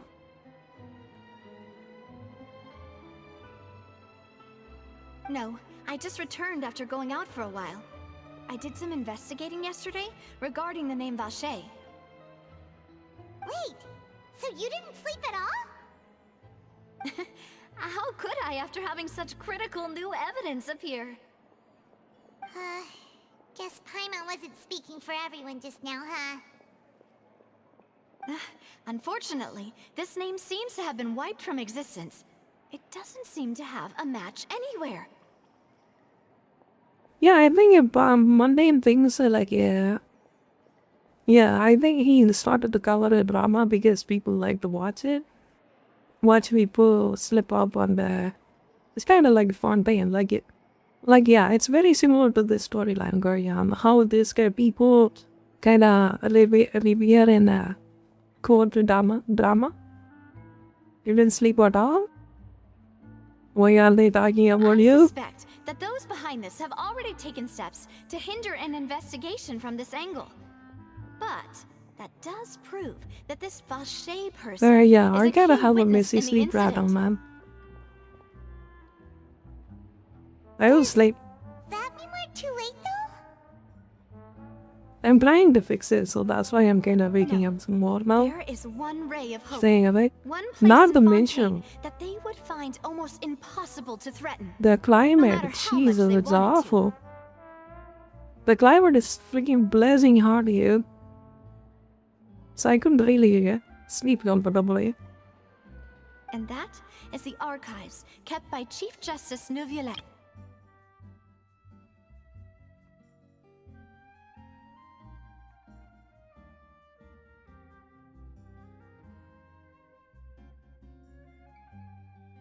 If the Oceanette you met is one of the young women who went missing recently, we should be able to find some related information there.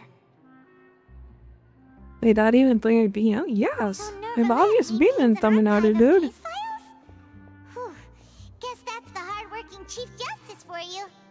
In that case, let's go talk to him, shall we? Isn't my elbow section tell me anything?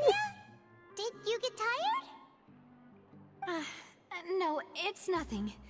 Let's go see the Honorable Chief Then Justice. yeah, me and him, yes.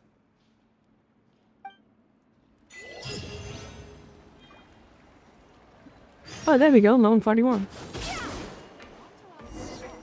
I don't know why people want to know where I am from. Like, what's the goal?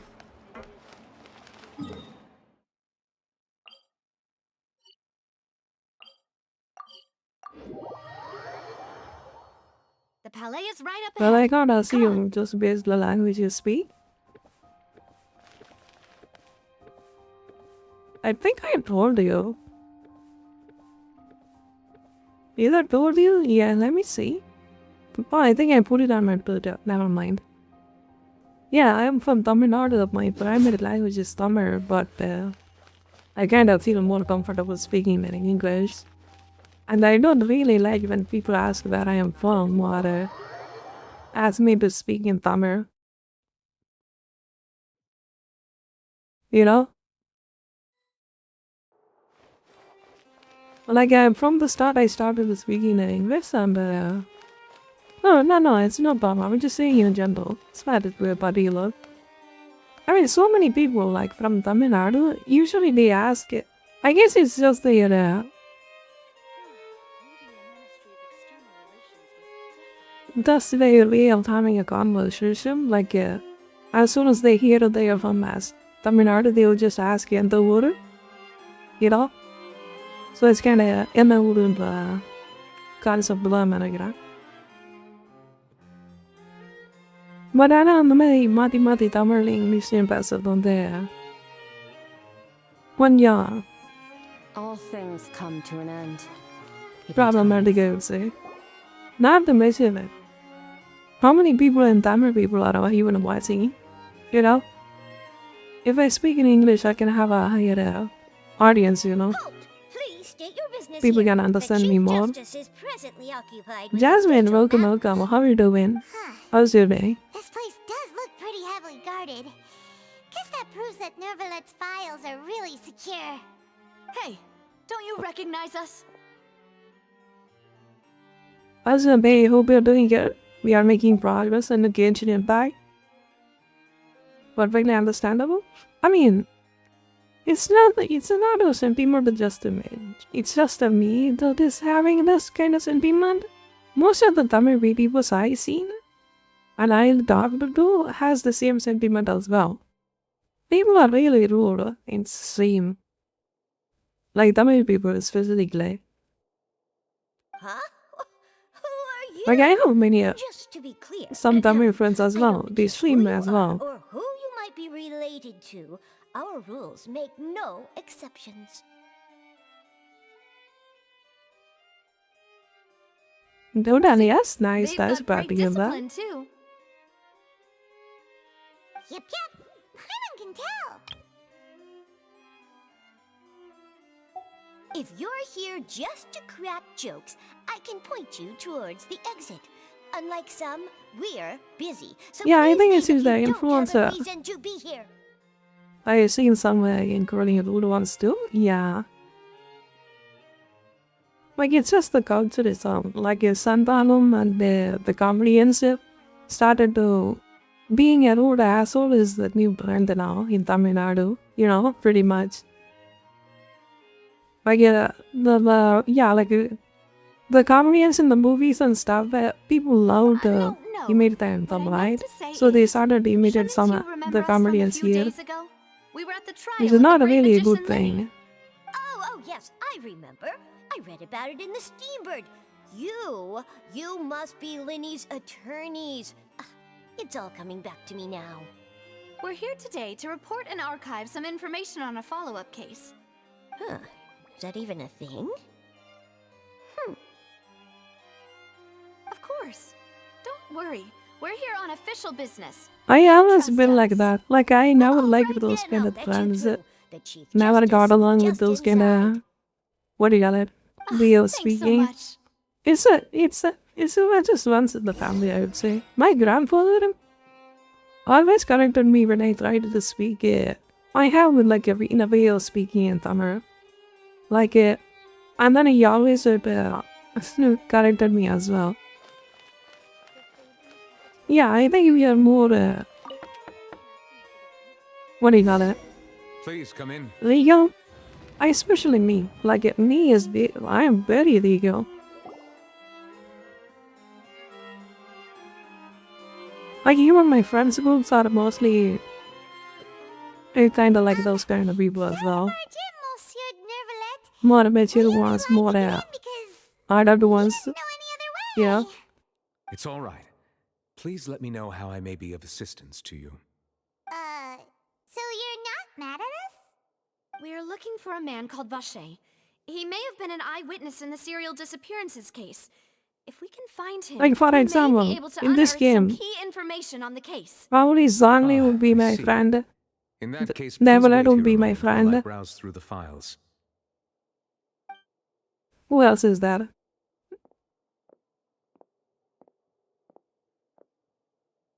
Who knew that Neverlet would be so easy to talk to?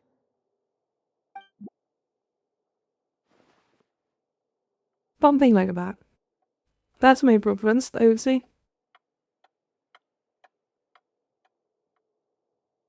I mean, if those people are rude here, I would just immediately ban them. That no one by the name of Like they gotta has have been to make involved it in first any impression, case, right? criminal or civil. Like if you make past something several ability, years. what's his if you were a There are Ghana. no records of him either in the files or in my memory. I'm a person of class, and I like to my friends to be out of my what do you call it? We used to be as like them similar to that as well. You know? What if it was really just a dream? Is that so? You're not exactly how to be Alright then. rich to be. Thank you so much, Monsieur Guatemala. Neuvillette. We'll take our leave now. It is a way of warp, you could even say. Their behavior, personality, good personality, cool madam, yes.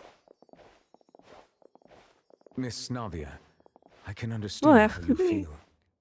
Your father yeah, I was am truly I am exceptional technically man. supposed to be a teacher. I am deeply starting to be a regret his professor, passing. so you can get the idea. Right? What's it? And what are you trying I to only say, have one more Monsieur exam. Neuvillette? Other events are finished, I'm your professor. Are you trying to console me? Extend your sympathy? In a college. Or just Straight up. express some tendril of regret? No. You are not trying I to do feel any bad of for that. asking that hear it in your question. voice. What do you There's mean? no emotion behind Oh your no, words. it's not a problem. I'm just saying in Only said general, those professor. things Yes. Because you felt like you should. It's just like last time. After my father took his place in the duelist ring, I pushed through the guards to talk to you as a last resort.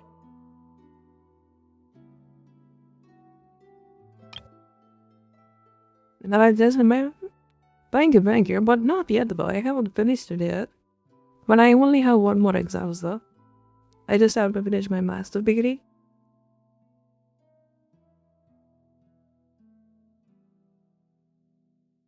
Let me focus on the story. Give me a second. Are you trying to cancel me extenders from the theory?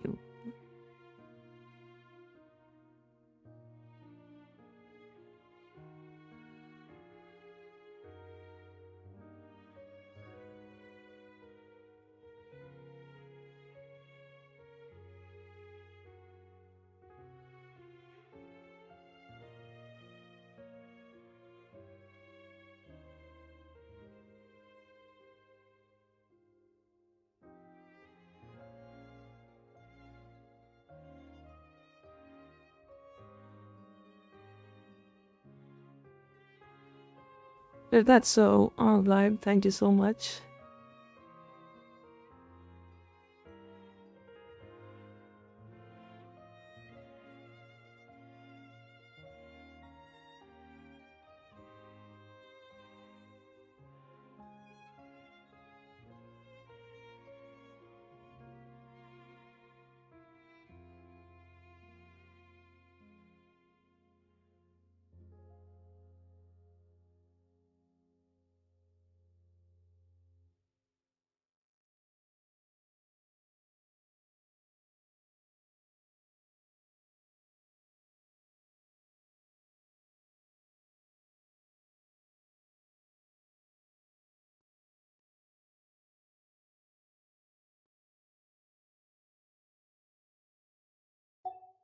You even told me then that you thought there was something fishy with the case, yet you still allowed the duel to go ahead. In your eyes, the value of a human life is nothing compared to those cold laws you hold so dear. If you truly regret my father's death, then why didn't you call a stop to the duel? Reading every dialogue that's opposite of me? Why didn't you give me the power to stop him from throwing his life away? Why did you just let him die, despised and hated by all? Everything was hanging on a thread at that moment. Just the tiniest effort could have changed everything. There are still so many things I never got to tell him. So many questions he still owes me answers to. What did it eat? English. Probably the Python. If you really have no heart, then just look me in the eyes. I, Navia, will show you the true meaning of regret. I'm sorry, Miss Navia. You and my father are truly alike. You keep all kinds of things in your heart and never say a word to anyone. It's not so much that you can't feel, but that you would never express anything. Oh well. In any case, everyone already knows full well the apathy of the Chief Justice. My apologies for taking my emotions out on you, Monsieur Chief Justice. Let's go, Traveler and Paimon.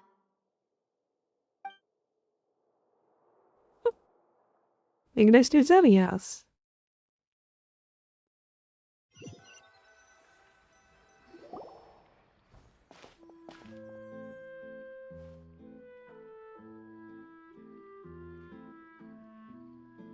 Navia, are you But technically that is not my goal though. My goal is to teach people how to be a better person. It's as simple as that. I'm fine. Rain. it's raining. You're right. Wasn't it still sunny when we went into the building? And there shouldn't be any active trials today. How strange. Now that I think of it, on the day my father was convicted of murder, it was also raining. What is it? Did you think of something?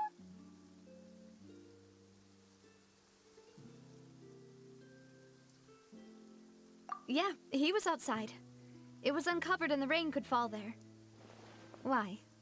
Do you think the rain could have affected the crime scene? Will let people understand it? Easily? What's easily? That thought What has do you occurred mean? to us before. We've even expanded the search area to try to account for that, but didn't find anything of value. Oh, and let's just forget about that. I just wanted to say. What do I want to say?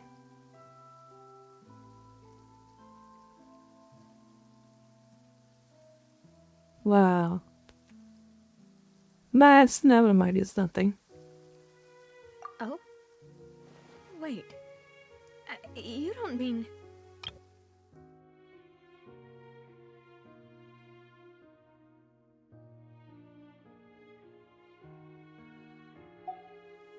So you're saying that the true murderer could have been turned into water and then got washed away with the rain?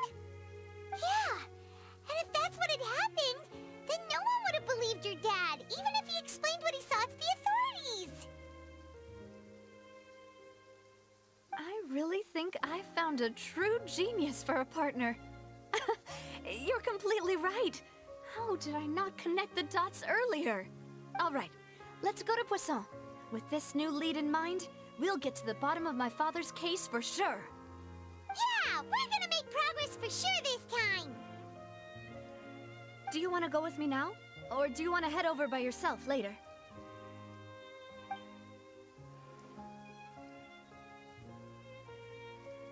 I don't understand. Is that a spelling mistake? Easily? Easily? What that mean?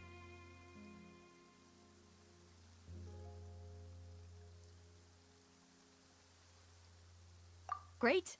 Let's go then. Never mind. No, I need an explanation. You are gonna explain it to me. You cannot just make me curious and then start grab the subject. You're gonna say it to me. Spell it out. Or you are cooked. You might face the consequences. Nice one was yes? Yes.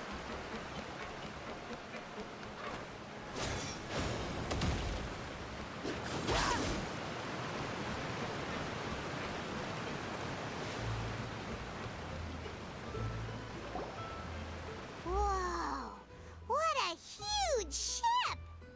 Why would a ship be anchored I mean, I usually do. I do it sometimes, but not in the really much of an extent I did before. Be so surprised. While it may look like a ship, People you it's would actually listen to it Spina di and Rosula's follow it just like headquarters. that. Depends on how you convince them. There's the way of Father was words. the one who asked for it to be built like this. Perhaps our taste in exterior design is the only thing we occasionally had in common. A gigantic and glamorous ship embodies discovery, opportunity, ambition, and conquest. It symbolizes Spina di Rosula's bright and limitless future.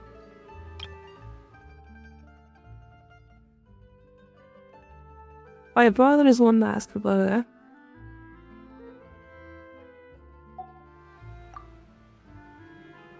And Paimon thought you were bluffing when you said Spina di Rosula had a glorious past.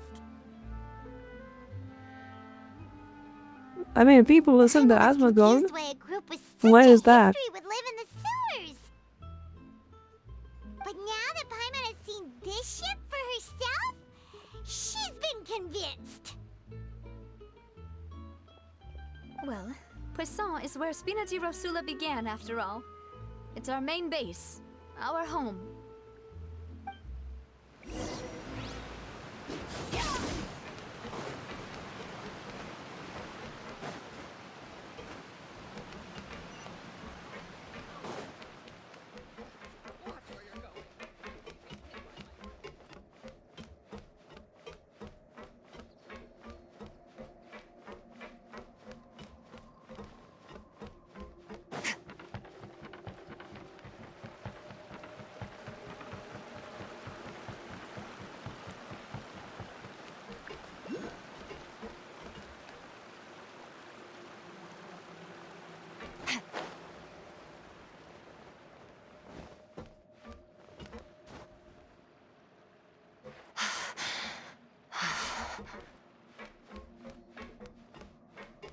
People you would listen to it and there you follow just like that.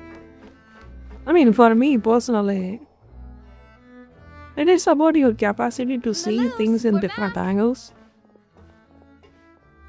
And then, people think in order to look things in different angles objectively. But I think emotions and feelings also plays a very good role in that. You know? Without those, you can't really understand what the other person is thinking about. You know? Apologies It's a complicated matter. and our most important partners.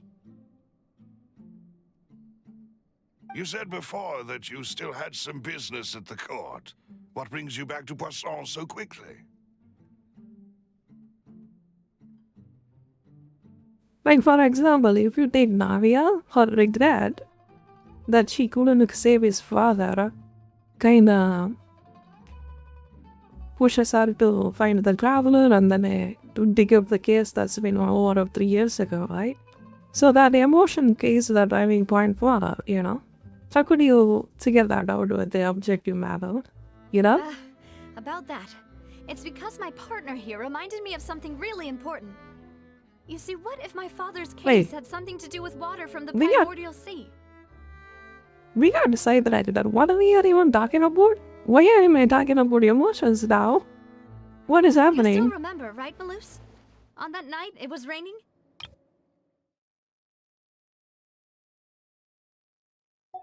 Yes, the case was quite similar to that of Mr. Linney's. Both were what you'd call impossible murders. Could you tell us a bit more about what happened before? She cried every day and didn't give up? Yes. That explains our resolve. Of course. Many years ago, something called synth began to gain popularity in Poisson. At a glance, it was a kind of drink that could excite your mood and produce many pleasant hallucinations. Wait! Didn't that guard guy who turned into water also mention that the primordial water could be used to produce some kind of potion? Yes, he did. Considering what we know now, it's almost certain that synth is created using water from the primordial sea. If you drink synth for an extended amount of time, you'll suffer many side effects, such as losing the ability to focus or control your emotions. And if you were to stop drinking it completely, you'll experience flashes of paranoia and anxiety while lacking energy to do anything. It's an extremely dangerous substance.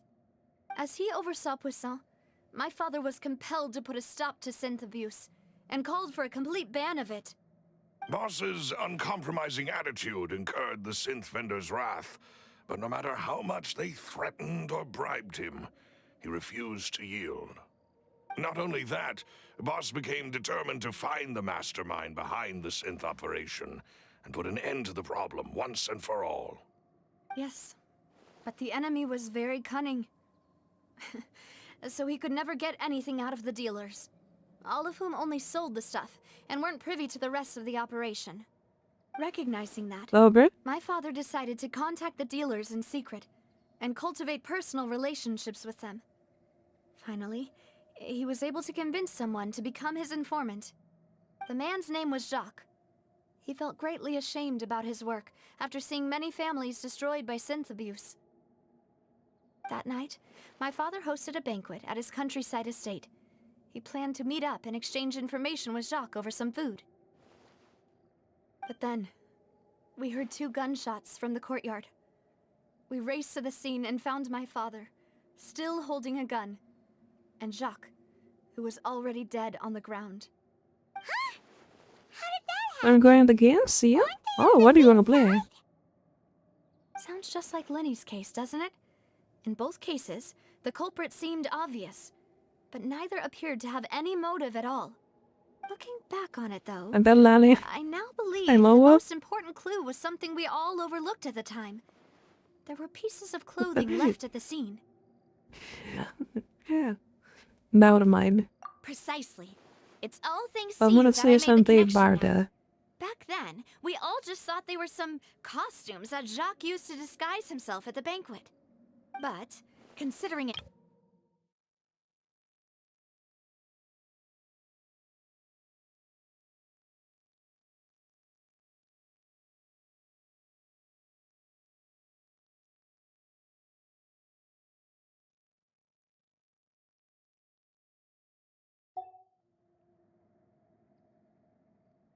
You're right. We still don't know what happened. But my intuition tells me that we're on the right track to figuring it all out.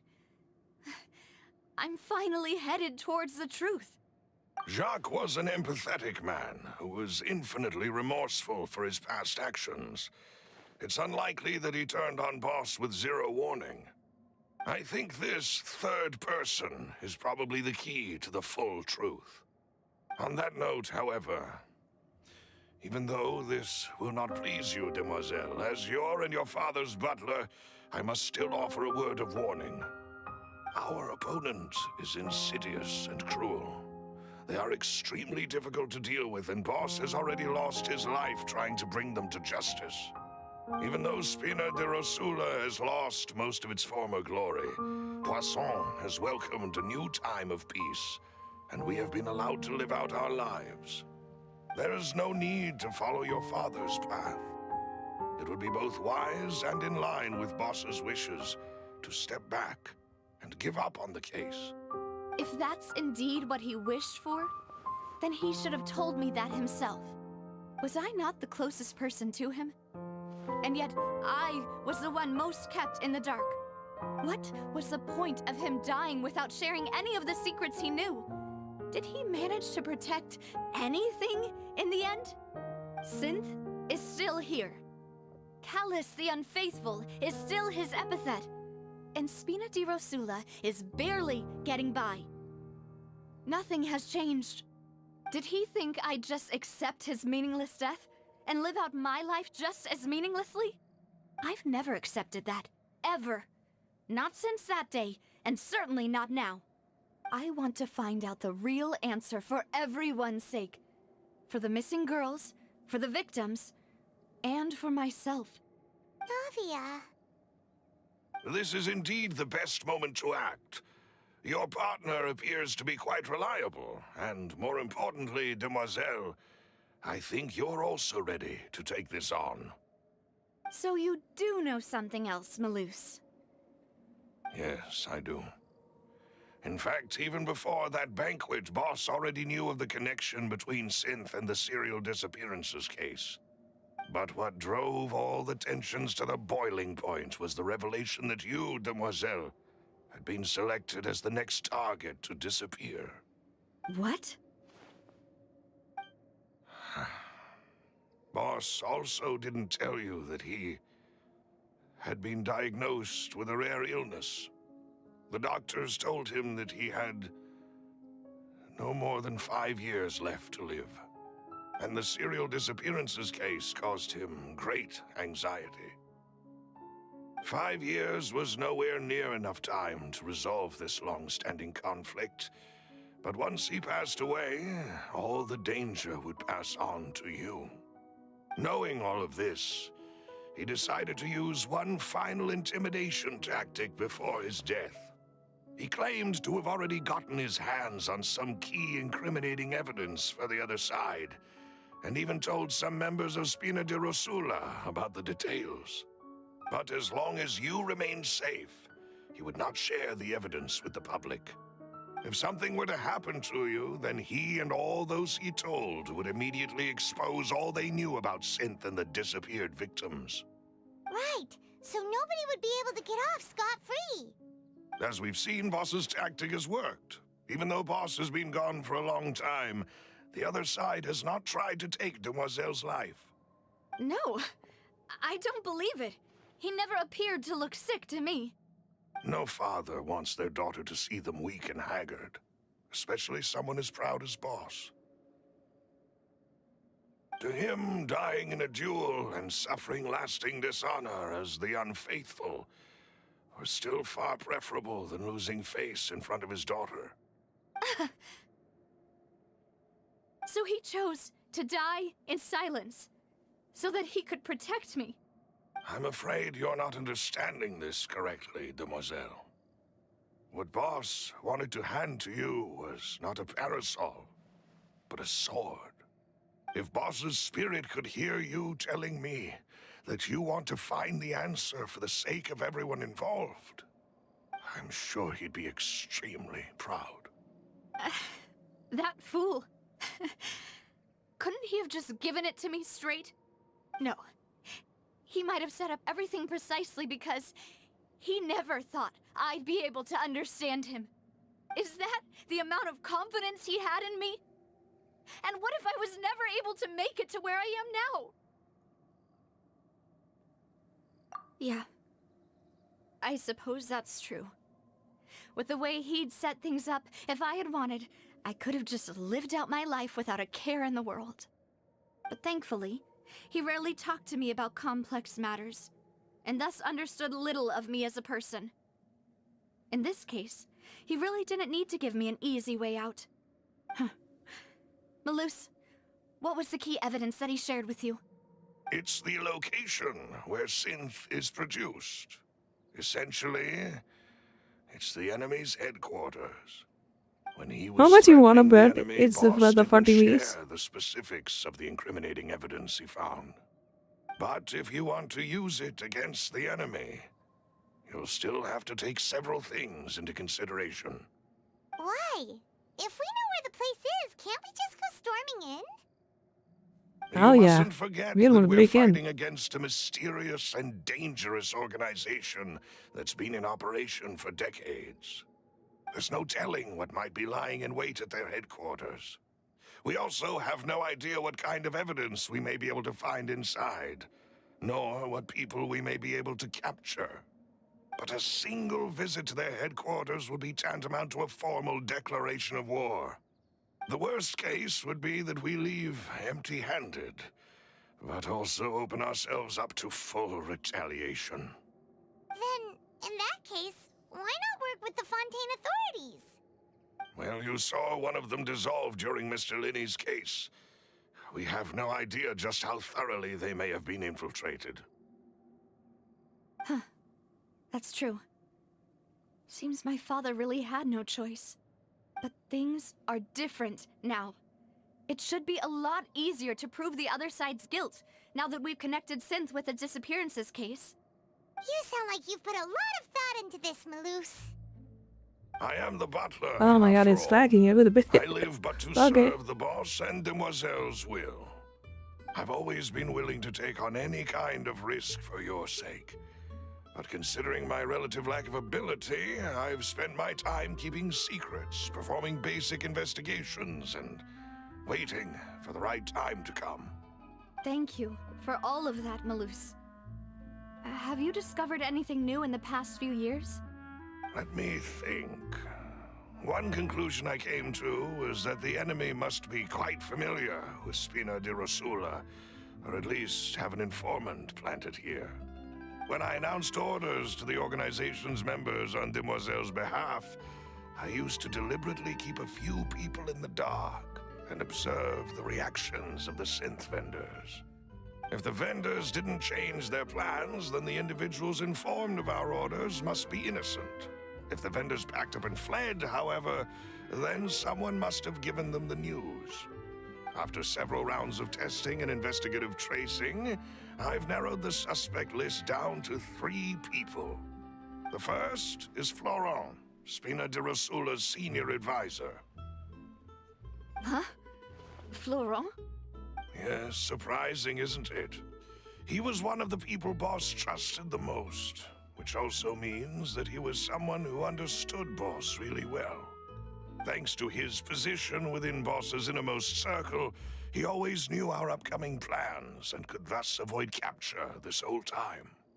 There's someone else like him too. Marcel, the head of Confrérie of Cabrières. Uncle Marcel. It's a guild in Poisson. Boss helped it to grow to its current size and prominence. In the beginning, they were only reselling some daily goods, but now they're one of the richest guilds around with a lot of business connections in the city. So, they're like a sister organization of Spina di Rosula? Yes, you can say that. When we were fighting against the synth dealers, they provided us with plenty of support. It's a bit difficult to imagine someone using their own money to hunt down themselves. The final suspect is Thierry, the man responsible for coordinating information between Spina di Rosula and the guards. Although the guards mostly leave us to our own devices, there are still many activities we have to report to the local authorities. Since Thierry is always in the know about our current activities, he could theoretically always plan one step ahead. I see.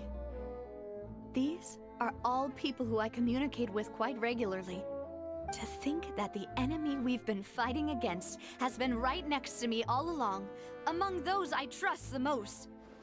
It's almost too hard to believe. If you want to investigate them, please take every precaution to not alert the quarry. Judging from our experience, the enemy is extremely cautious. Of course. And thank you, Malus. You've provided us with a lot of great information. You're too kind, my lady. I'm just doing my duty. And before I forget, proving Boss's innocence would also mean clearing him of blame in Jacques' death. After that incident, Jacques' wife and daughter were taken into the Spina's care. They still live in Poisson today. If it might help, you could also pay them a visit. I can make the necessary arrangements. Aw, thank you so much, Malus. You really are the best. A new case awaits, my dear partner. I hope we can work together to uncover the truth and end this case once and for all.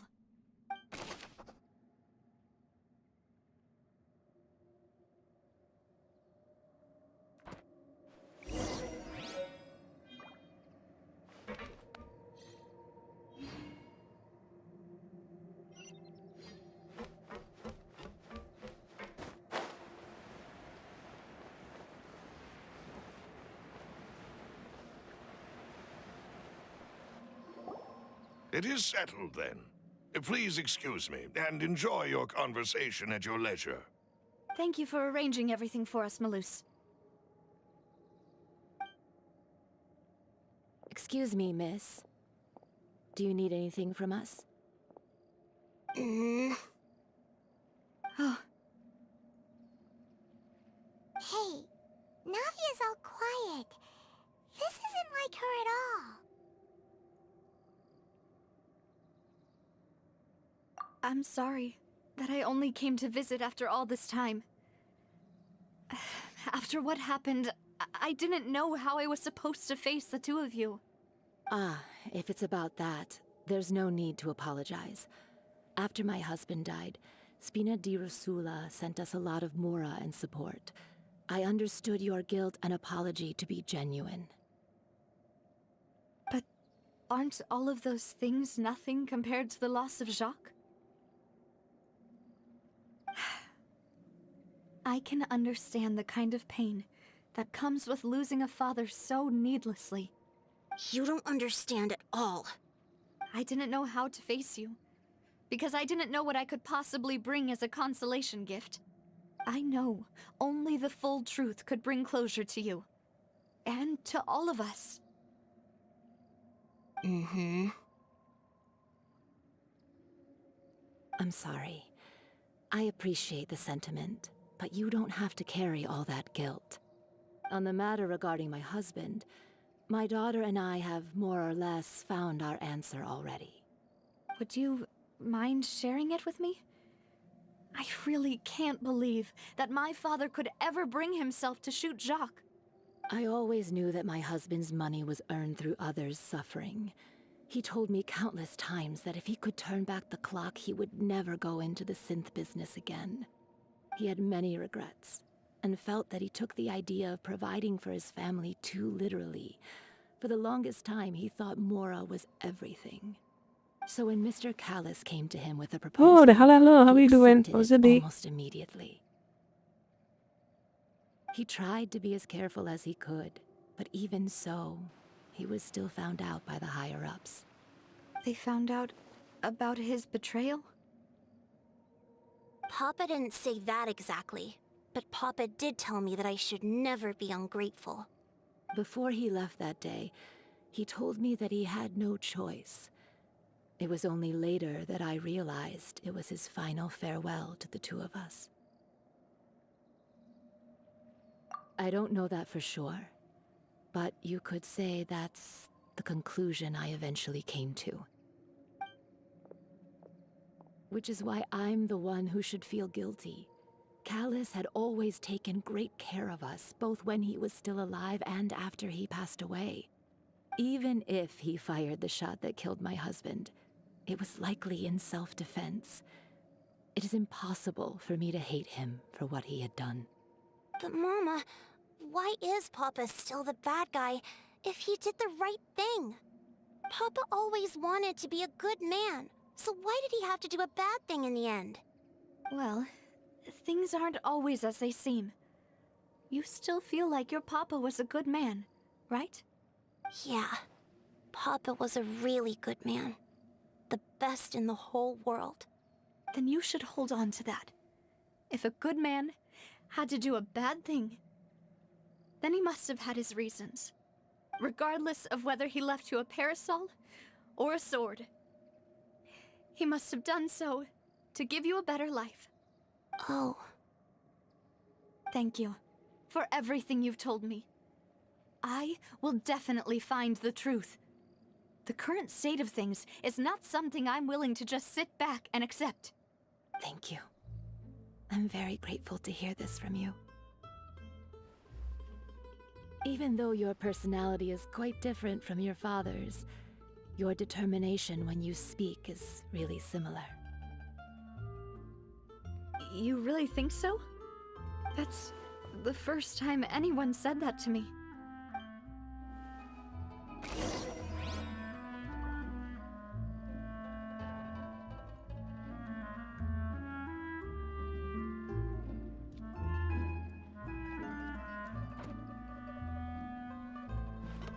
Are you okay, Navia? I'm fine. Don't worry. Let's investigate the 3 suspects next. I'm playing this game with the one We should hand. be able to find Thierry and Uncle Marcel in the city. I'll get myself together on the way, so please don't worry.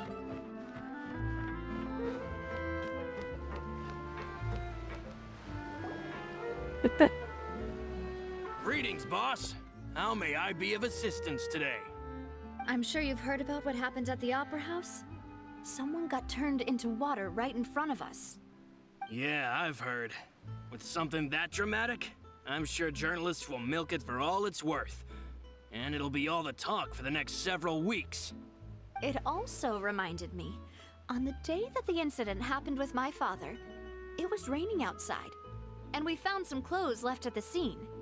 After my partner here put the dots together for me, I feel like we should try to reopen his case. Can you do me a favor and try to recall what happened that night? Let me think. Mr. Callis was feeling pretty upbeat that day.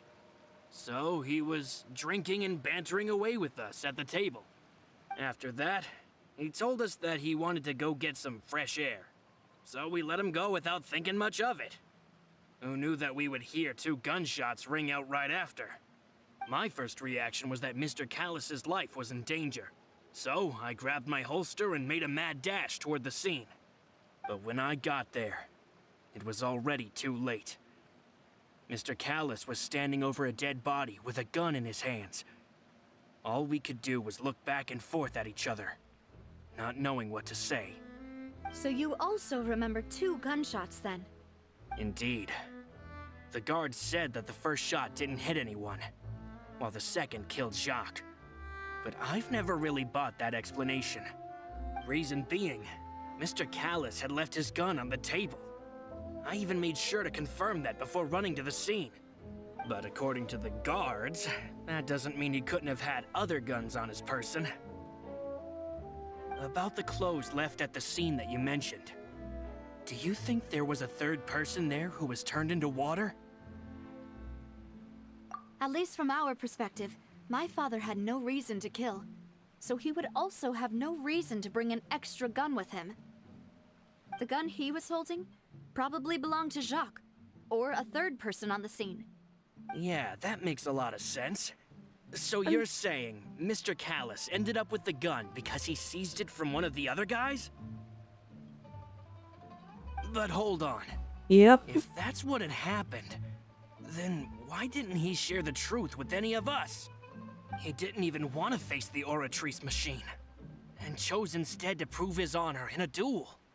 Did he lose all faith in the courts after seeing someone dissolve right in front of his eyes? That is a possibility. Malus told me a thing or two, so I think I can understand why he committed to the duel. I'll tell you everything once the whole truth has been revealed. I understand. Then I'll leave Mr. Callus's honor in your hands, boss. And if I may just say one more thing. The whole Callus the Unfaithful epithet has been a thorn in my side since the day it was invented. Many people have laughed at me for still calling him Mr. Callus, even after so many years have passed. But it was Mr. Callus's trust that allowed me to rise through the ranks of Spina di Rosula and live the life I lead today. No matter what others might say, he'll always be the man I respect the most. And he'll always be my boss. Don't worry. I will definitely find the truth. You and all our other comrades at the Spina deserve to know the truth as well.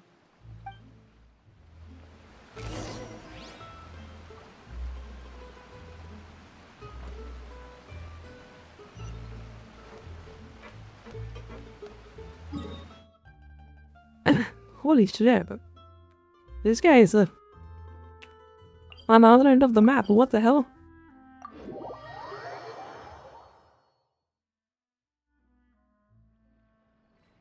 I haven't been 4 hours today. Beat. Bigger, but bigger sleep. It's me. Oh, now, what brings you here, Miss Navia? I've heard that you made quite the name for yourself at the Opera House. Oh, so you've got news of that already. Oh, okay. Hey, I'm also a member of the guards, you know. The way you make it sound, people would think I was sent off to Poisson because I had done something wrong. Are you sure there isn't a little bit of truth in that? Under normal circumstances, shouldn't you have been called back to the city already?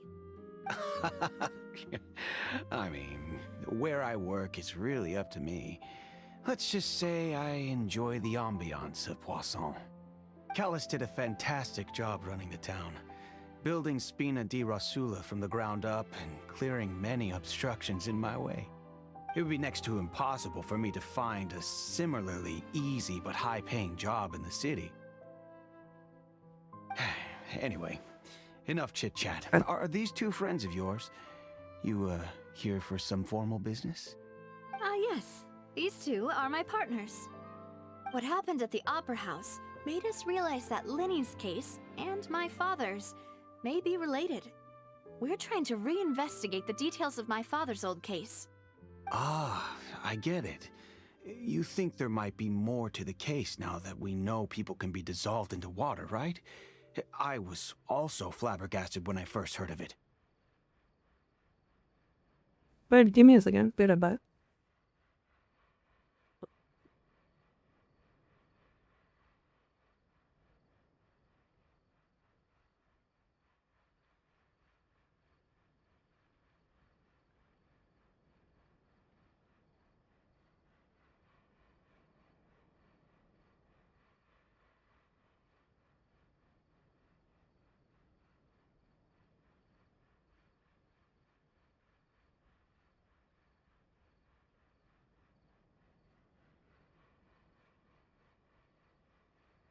Alright, let's continue. If you want to go through the original files from your father's case, I can help you look for them. That'd be much appreciated. Thank you. Actually, I have another question. Do you have the authority to dispatch Gardamex? Of course. Without them, I couldn't possibly handle Poisson on my own. Why do you ask? We definitely can't use them to forcefully get more evidence for your father's case. Well, you see, just recently, we were attacked by a horde of unnumbered Gardamex in the city. So, if you hypothetically wanted to do something against me, all you would need to do was get rid of the mecha serial numbers and send them after me. Then you think too highly of my abilities. Dispatching mecha is very different from controlling them. If I had to make an analogy, when you order a dish, the chef will make it for you. You can ask the chef to cook, but not to massage your shoulders or carry your baggage. If you try to make unreasonable demands, the chef would just think you're out of your mind and ignore you completely. The same goes for me and my Gardamex. Removing a serial number is also not as easy as you might think. There are a lot of complex steps to it, and it's almost impossible to keep it a secret. So I can promise you, those mecha were definitely private units. They're certainly not cheap. So, whoever their owner is must be super rich, powerful, or both. Now that you mention it, though, being in the synth business would definitely be profitable enough to afford this. Oh, then you're officially in the clear, Thierry. Oh, well, thank you for the vote of confidence, Navia. Jokes aside, I'd like to wish you all the best with your investigation. I'll be staying in the city for a little while, so just come find me if you need any support from the guards.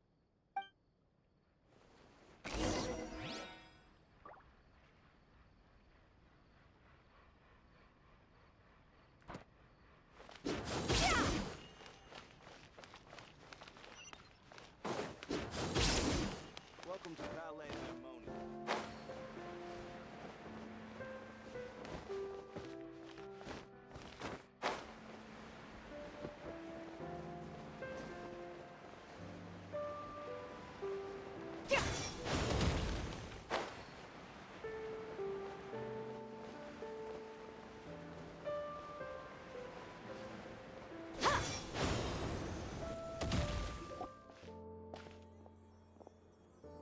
Hello. How may I help you? I'm here to see Marcel. Could you please let him know? You can just say Navia's looking for him. Sure.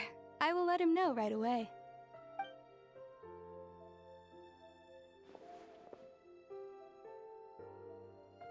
Navia, hello. Sorry to keep you waiting. I'm not as young as I used to be, so my legs are giving out a bit. Oh, it's all right, Uncle Marcel. There's no need to stress. I just wanted to talk to you briefly about what happened in the Opera House. I'm sure you saw everything too, right? Yes, I've never seen anything so strange. Oh, you were at the Opera House too? That's right. I went there with Navia to see the magic show. Who knew it would turn into a whole murder mystery? I also witnessed your marvelous sleuthing work. Quite impressive. To beat the Hydro Archon at her own game on her own turf, I can already imagine everyone in Fontaine discussing your exploits over a few glasses of wine. Oh, Paimon doesn't want to become the talk of drunkards. Apologies. It's just how Fontaine is as a nation. Everyone loves drama and theatrics. Uncle Marcel, you've also noticed that other thing, right? The fact that humans can dissolve in water? Yes, I was reminded of your father's case right away.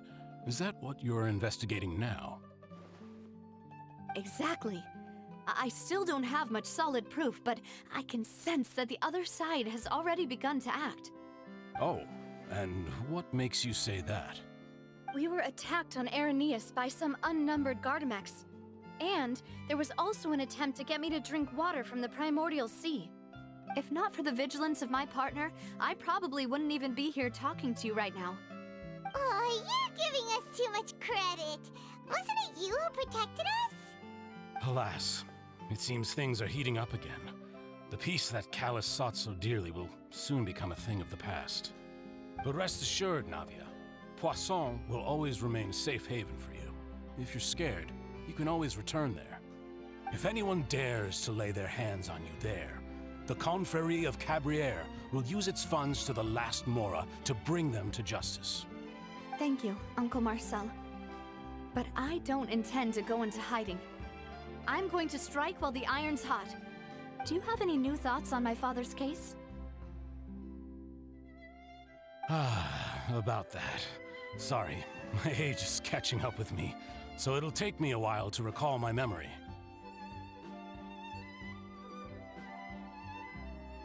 The Confrérie was Yeah, I can do responsible for that fireworks. banquet. Fireworks, So I and was then out I'm and going about to the sleep. whole time, making sure things were running smoothly. Okay. I didn't even have the time to drink with the guests. Then I heard the sound of a gunshot, and the rest was history. Oh, it's okay. No need to push yourself. We'll ask around some more. See if there are any valuable clues elsewhere. Sounds good. Just let me know if you ever need Mora. All my wealth comes from Callus's patronage and support. I'll spend however much it takes to clear his name.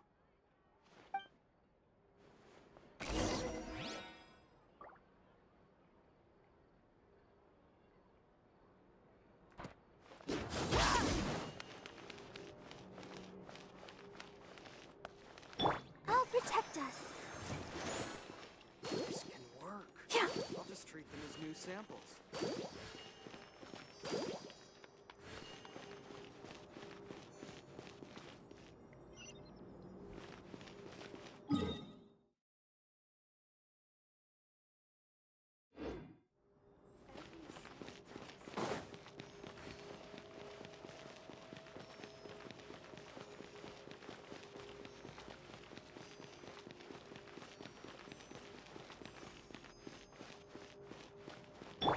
Merciless. We've talked to all three suspects, purely based on their conversations with me. None of them sounded particularly suspicious. I suppose that's to be expected, though. If a single conversation's all that's needed to find them out, then my father wouldn't have needed to investigate the case for so many years. Anyway, even though we didn't make a breakthrough, let's still compile what we were able to find. But where should we start? Ah, you're right! Flora mentioned that Callus probably only ended up with the gun because of circumstance. That makes sense.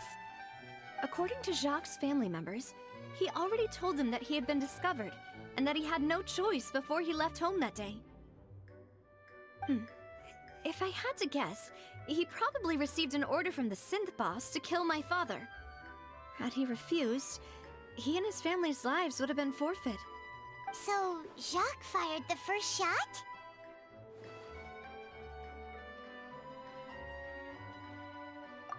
Oh? And why is that?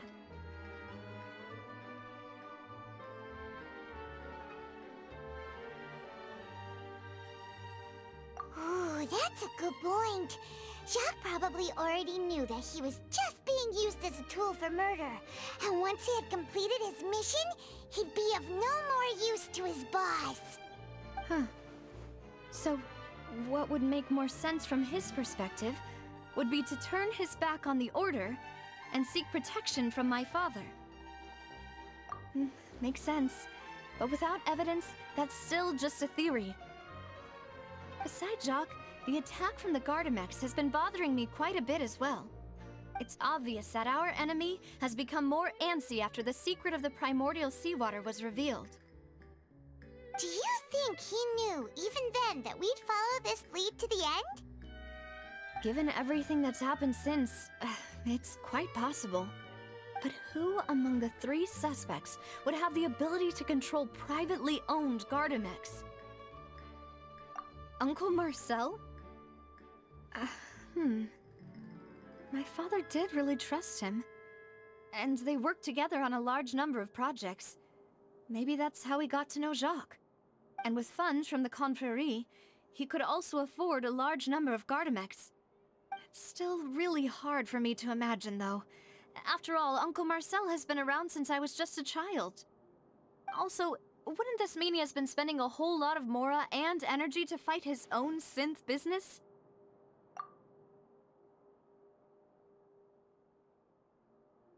Florent? It is true that he was closest to my father, and thus had the best chance of learning about his dealings with Jacques. But as Spina di Rosula's advisor, his work mostly deals with personnel and security, so he shouldn't have much means when it comes to finances. So you're saying he's too broke to afford a mecha army? Back after the man? Exactly. Welcome back, He welcome can't. back. And even if he could, I don't think he would be able to dispatch a whole group so quickly. Bonsoir, mais. Me, chapati. Thierry, you say?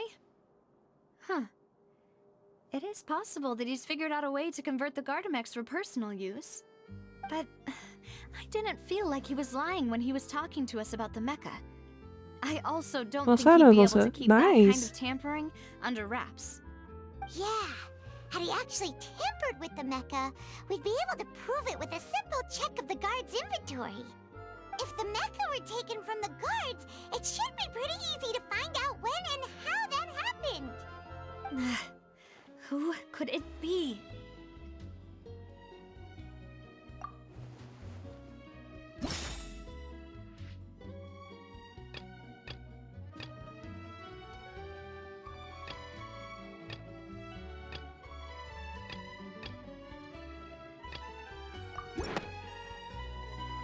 You know, if you think everything through, Uncle Marcel is indeed the most suspicious. Du säger mig Ada, det är för mig. Fall good. What was good though? People turning into water thing when he narrowed it down to these three, did he? Oh, yeah. Malus has always been very reliable, and his judgment of others' trustworthiness has been fair and well You know, that's considered. nice. When he laid out his case for the three, the rationale he gave me made a lot of sense as well. The suspect is knowledgeable about the Spina's internal affairs, has the means to dispatch Mecha to assassinate us, and possesses significant intellect and foresight. Lucy, what are you eating though? Even if Oh, I don't just want to finished it. believe I'm starting to see how Just things finished could it all like tie 5 back minutes to ago. Uncle Marcel.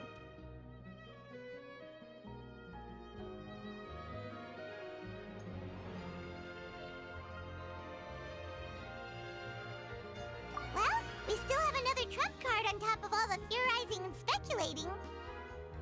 Yes, Malus did say that charging straight in there would be extremely risky. But we don't have any other options right now. How's your stream going? It's going We good. need far Thank you for more asking. solid proof before we can hope to go charging in on our enemy. Navia, here you are. Oh, I've been looking for you. Huh? Aren't you the guy from the guards? Did something happen? Yeah. News came from Irenaeus just after you left. We've got another trial on our hands. Wasn't that place built specifically for holding trials? What's so newsworthy about this one? I know. But they said the person they're putting on trial is a Fatui harbinger called Tartaglia. That luck? Is that someone you know? Yeah, we know him. Maybe even a little too well. Well, Why the fuck he's did been he get accused it? of being the true culprit behind the serial disappearances case. It's absurd, don't you think? Wait, how? None of our investigations have had anything to do with him. That's what I thought was strange about it, so I came to tell you the news right away. If the charge against him stands, then it'll be next to impossible to get the guards to support any of our planned investigations. Right, because they'll think they've already found the culprit. Yeah, and it'll be a lot harder then to clear Mr. Callus's name. I understand. Well, partner, what do you think we should do? We still haven't found any conclusive evidence. Huh?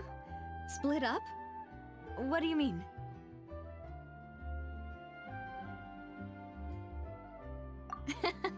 Just as expected of my partner.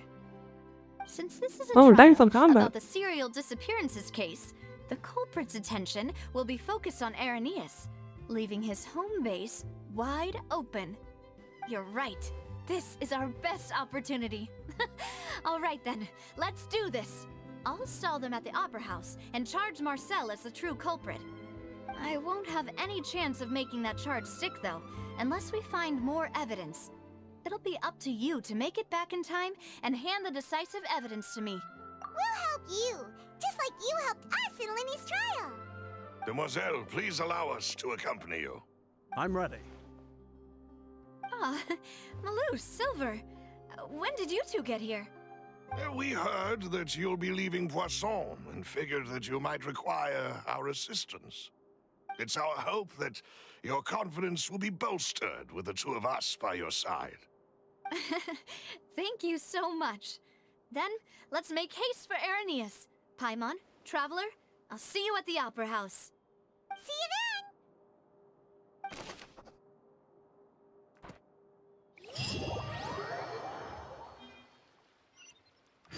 Now that Navia has set out for Irenaeus, we should also get going. The location has already been marked on the map, so let's head over. Huh. Let's go and try to find the entrance. Oh, you guys seen this one? Let me show you something good.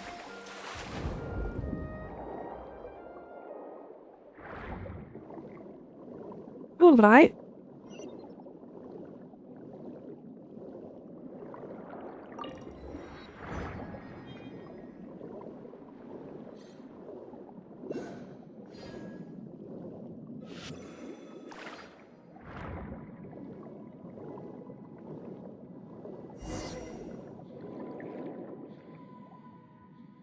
Finally found it!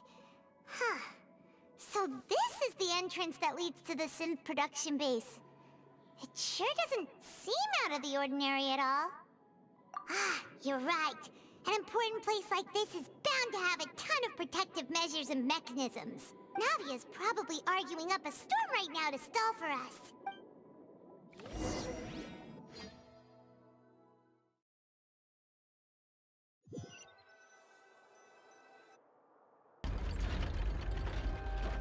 It would appear that I must repeat my question again, Mr. Tartaglia.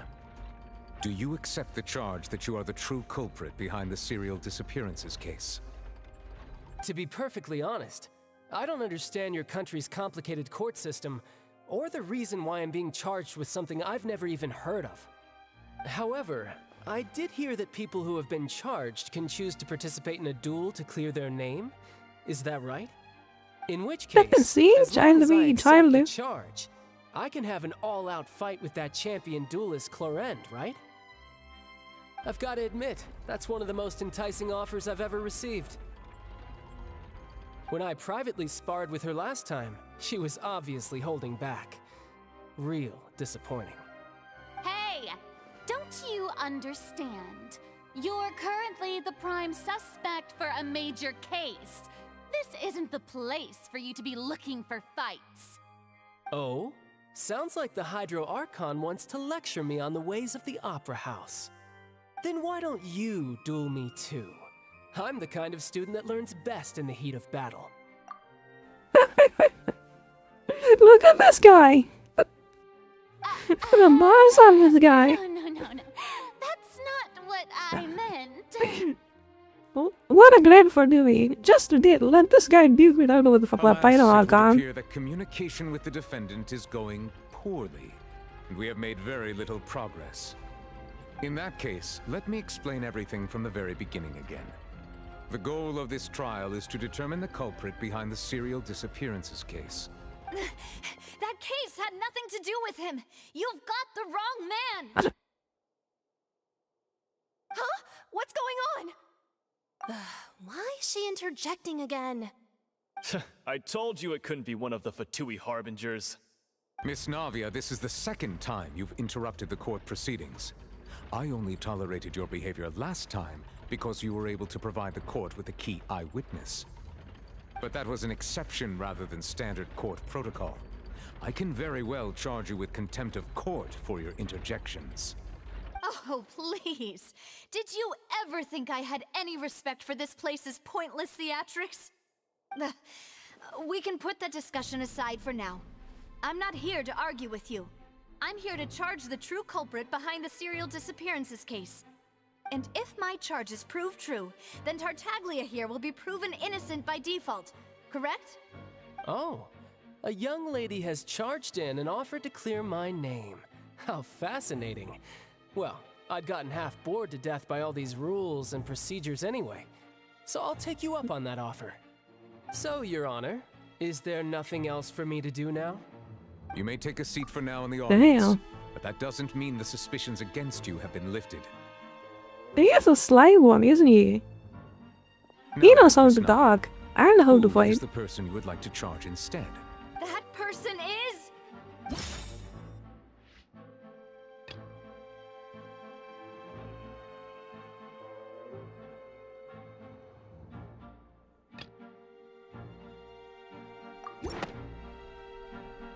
Marcel, the head of Confrérie of Cabrières. Huh? What confrérie? Never heard of them in my life. I've heard of them, but weren't they Spina di Rosula's sister organization? Oh, is this going to be a friends to enemies type situation? Please let me remind you, Miss Navia, that charging someone is an incredibly serious matter. Committing to the charge also means taking on the legal responsibilities associated with it.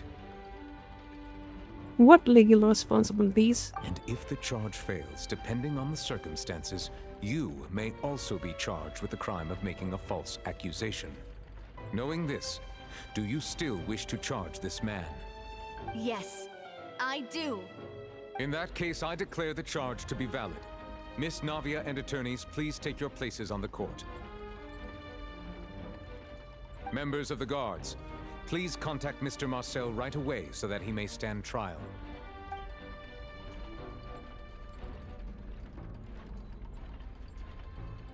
Mr. Marcel, you will not require an attorney. Is that correct? Apologies. It all just happened so quickly. I still haven't figured out what's going on. I think an attorney won't be necessary. This is probably just a misunderstanding between me and Navia. Very well.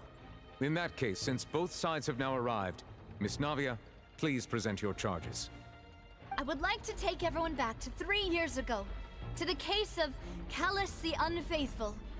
Only through elucidating what really happened in that case can we connect all the dots for the serial disappearances case. Navia, do you really think that I was the one who killed your father? Come on, why would I do that? Callus was my benefactor, and remember, both you and I only ran to the scene when we heard the sound of a gun. If that's enough to make me a suspect, wouldn't that make everyone at that banquet a suspect as well? I think there's no point in getting into the specifics right now. The audience doesn't even have the big picture yet. Even I'm struggling to remember some details of that case. Exactly correct, Your Honor. I must refresh everyone's memory about that case before I can explain my charge and reasoning. I see. In which case, I will recount the findings about that case as originally recorded by Maison Gardiennage.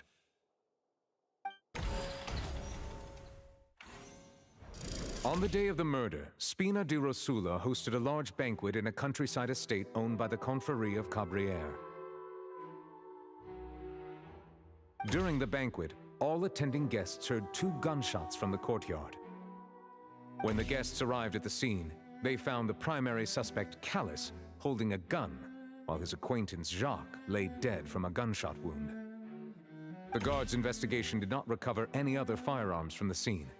As a result, they concluded that the suspect's first shot must have missed, while the second must have taken Jacques' life. The suspect did not dispute this conclusion, and also declined to defend himself in court. Instead, he chose to prove his innocence through a duel. Callus was defeated by champion duelist Clarande in the ensuing duel, and soon succumbed to the injuries. These are the known facts about the case.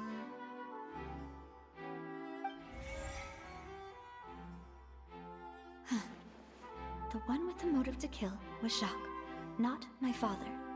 And even so, Jacques still had no reason to pull the trigger.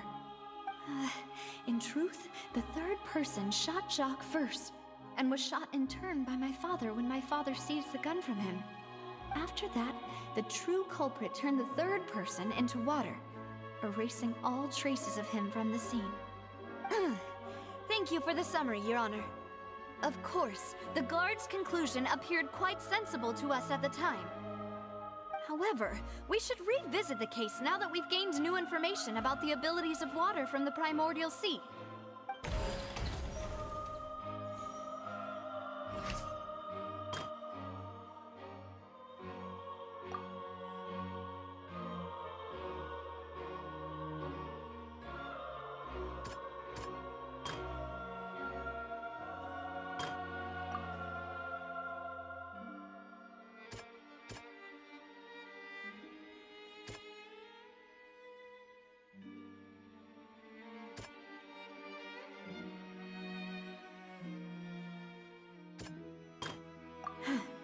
Something's not right.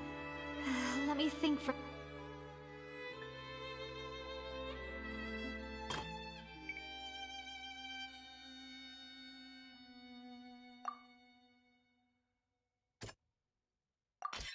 The testimony of the victim's family confirms that Jacques had thoughts of assassinating Callus when he set out for the banquet. However, in the end, he reconsidered, and instead shared everything with Callus, hoping to seek the latter's protection. Unfortunately for Jacques, the true culprit had already considered this possibility, and had sent out another assassin.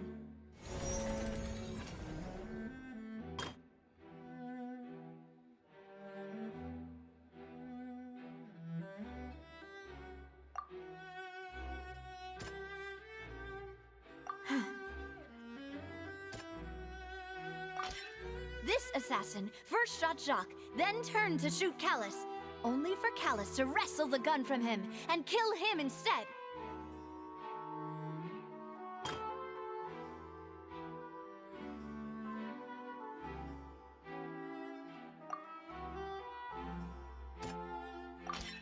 A pile of clothing was found at the scene. The guards once believed they were used by Jacques as a costume to disguise himself. But now, it is clear that the clothes were proof that there was a third person at the scene, and that they were turned into water after committing the murder. Since it was raining that day, the culprit was confident that they could use the rain to wash away all traces of their dissolved accomplice. Realizing this, the true culprit caused the hired assassin to dissolve into water, leading everyone to believe Callus was responsible for Jacques' murder. This is the true version of events.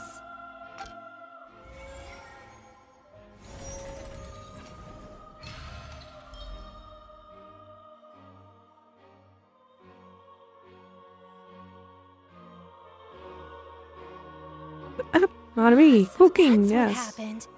Wait, you're telling me something as dangerous as water from the primordial sea has been used for all these years? What a great theory. It also explains Callus's and Jacques' respective motives. I guess they didn't shoot each other after all.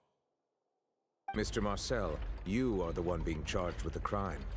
You should provide a rebuttal if you wish to prove your innocence. Ah, but I think I agree with everything Navia just said. In fact, there was nothing in her speech that directly implicated me. Then, may I ask some questions? In my opinion, we primarily need to determine two things. One, do you have the evidence to back up your claims? I'm afraid not. At least not at this very moment. Boo! If you don't have any evidence, you should just go home! I may not have the evidence with me, but I know where I could go to collect it.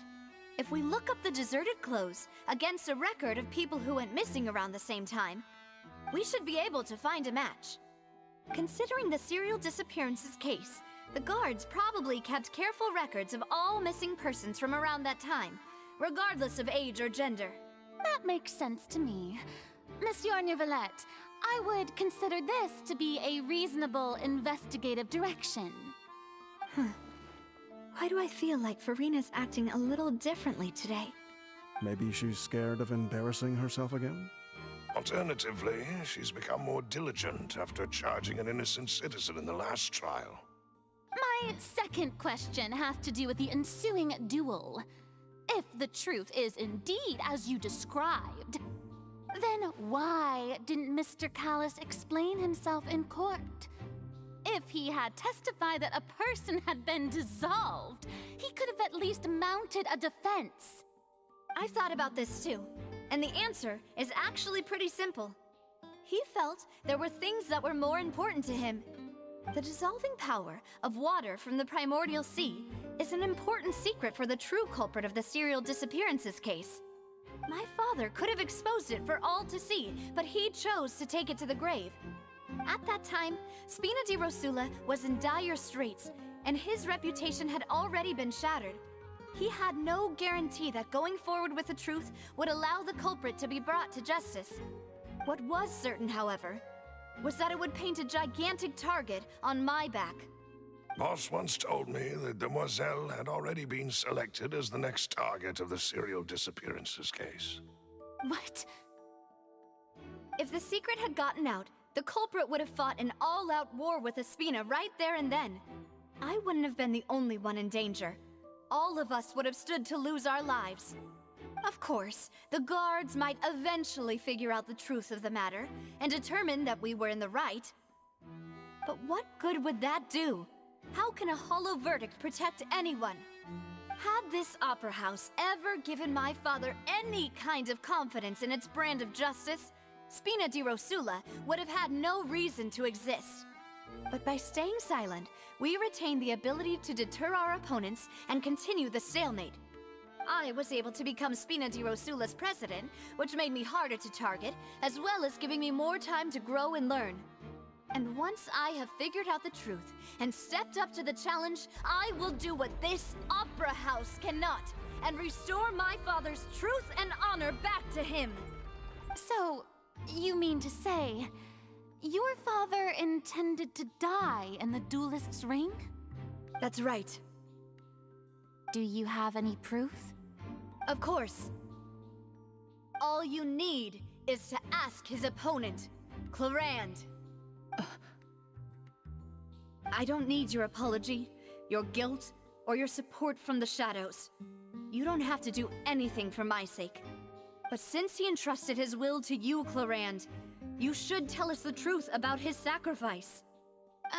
So, during the duel, did you believe that Callus was intending to die?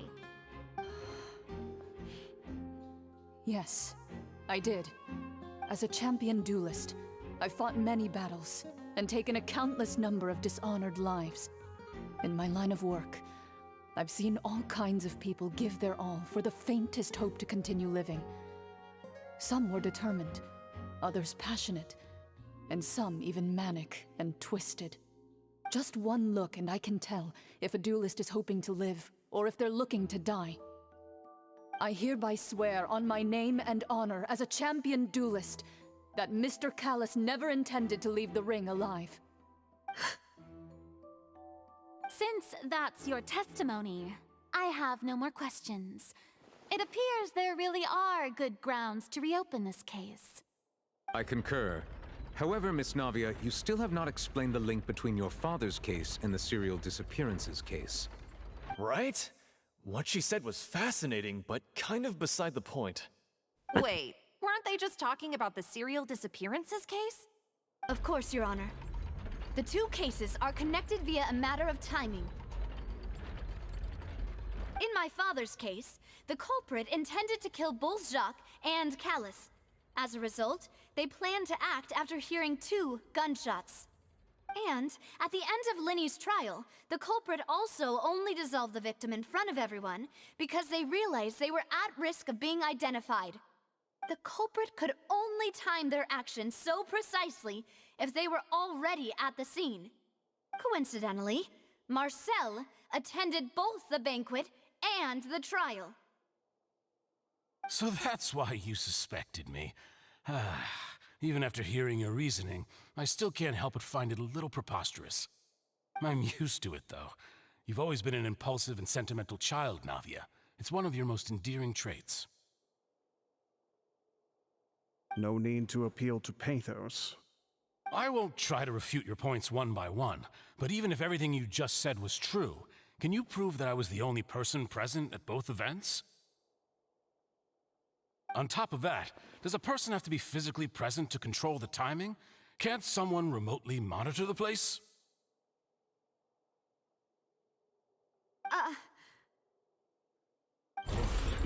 So we are getting cool. I know that even with that, you might still think you can reduce the list of suspects with some further investigations until I'm the only one left on the list. Alas, who won't feel at least a little hurt by an accusation of murder from a girl you see as your own daughter? But if I were to dismiss this completely, you'd also think I'm not being considerate of your feelings. Ah well, let Uncle Marcel teach you another lesson. Do you know what the biggest flaw in your reasoning is? I suppose you're gonna tell me anyways. It's timing again. I'm a businessman by trade. From that standpoint, there's no reason for me to kidnap young women. It's a high-risk action with nothing to gain. In addition, I left my home in Snezhnaya when I was young to come to Poisson and work in some trade. My business only thrived when I received Callus's patronage. But the disappearances began before I ever stepped foot in Fontaine. I do apologize, demoiselle. This was my mistake. No, it's not your fault. I'm sure he had come prepared. Is there anything else you'd like to say? Would you like to check the date of my first business license against the first known case of the serial disappearances? You can also take a look at my border entry records, or ask my friends and family when I left Snezhnaya for the first time.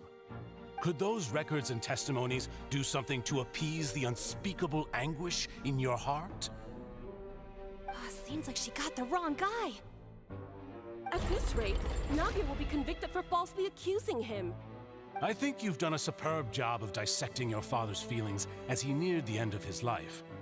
But aren't you going against all of his wishes and expectations right now? He wished for you to become more rational, collected, and conscientious, instead of dwelling only on your own feelings. Once you've learned to be more considerate of others' feelings, and to stop rushing headlong into things, you'd have met most of his expectations.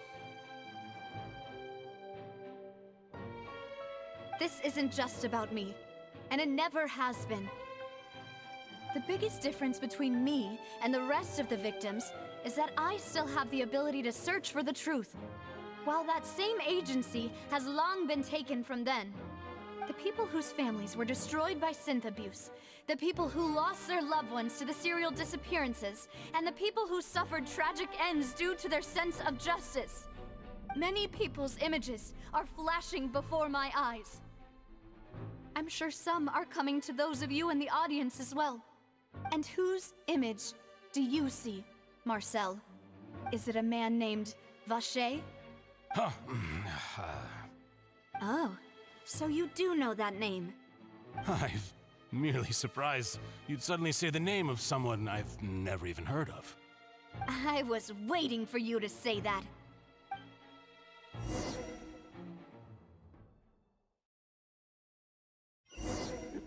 Wait, is he the worst? Oh fuck, that's gonna be bad.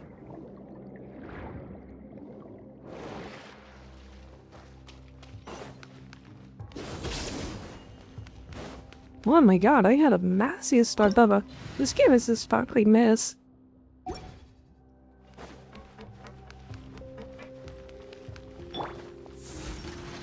Let the show be.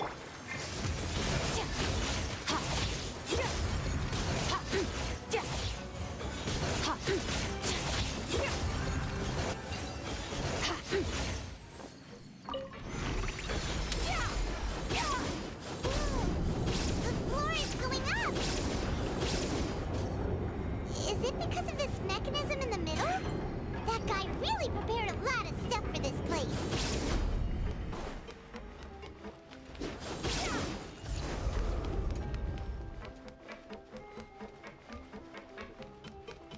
Paimon thinks we need to go up, but Paimon doesn't see a way. Let's take a look around. Maybe we'll find a hidden mechanism that'll show us the way up.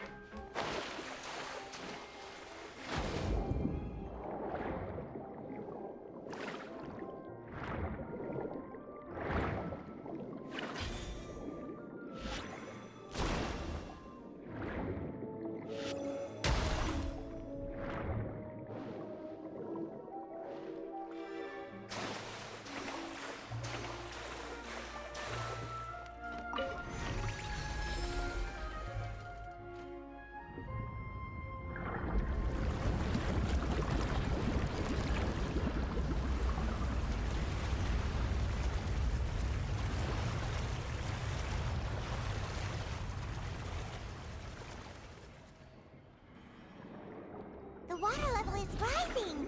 Now we can swim to the top.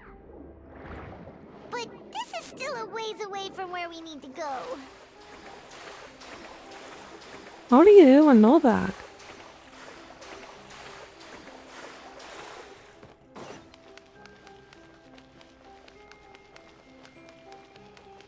Oh, mine's a command. The night is cold. I'll protect us.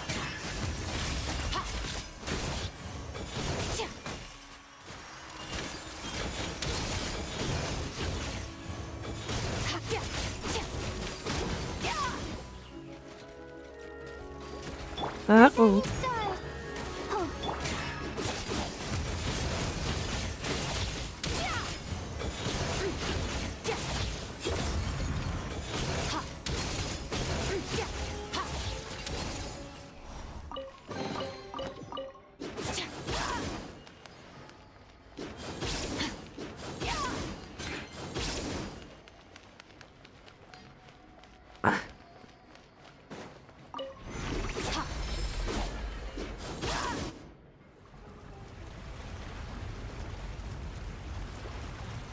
I see.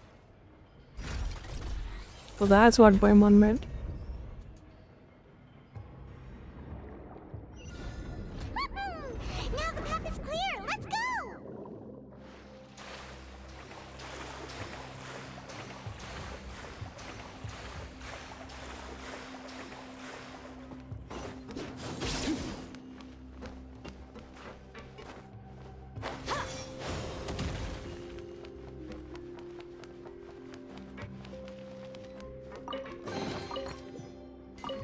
Money, money, money, give me money.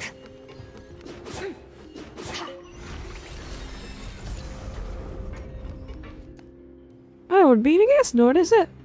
Look at that. In the tier list is Shrek, this character got into the SSPO. Like she is up there with Momika now. Because of Cloran, not Cloran, Escopia. The Korean girl. Yeah, because of her, she is a SSP now. Not now. We thought that she is kind of a mid-tier. Let the show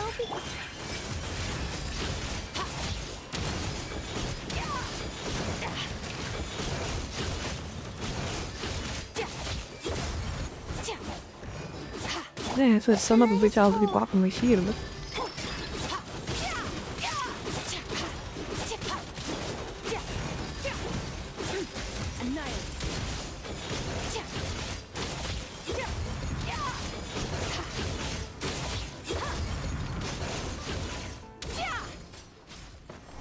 Not now.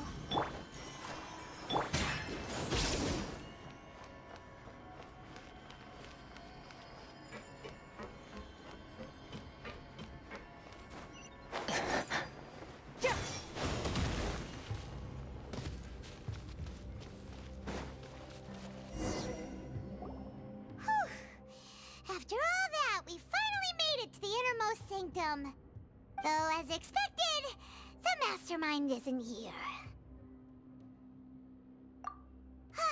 That's right. Then let's hurry up and find some evidence so we can get back to the Opera House and help Navia.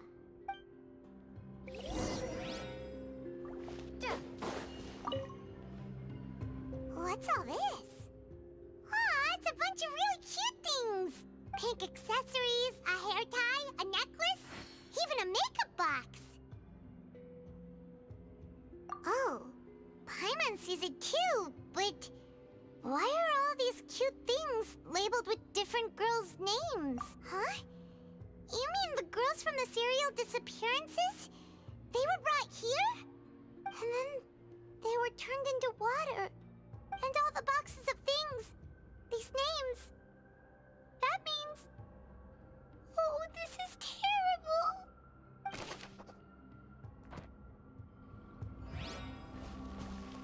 Yeah.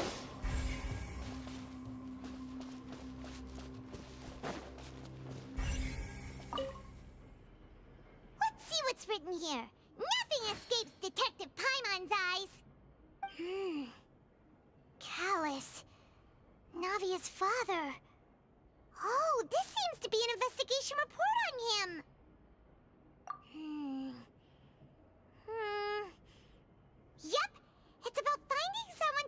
assassinate Jacques and Callus because of a lack of confidence that Jacques himself would go through with it. This should prove the existence of the third person, right? We still have not determined the exact content of the key information Callus has passed on to certain members of his organization. The old dog's a real menace to deal with. Even if he abides by the promise he's made to us, he will still have the upper hand. He can act whenever he wants to make our lives miserable. The only option left is to remove him from the picture entirely. I concur. Let's send someone to kill him. He won't declare war as long as we don't touch Navia. Oh, seems like we've got a bunch of correspondence between the higher-ups. They're all just so evil.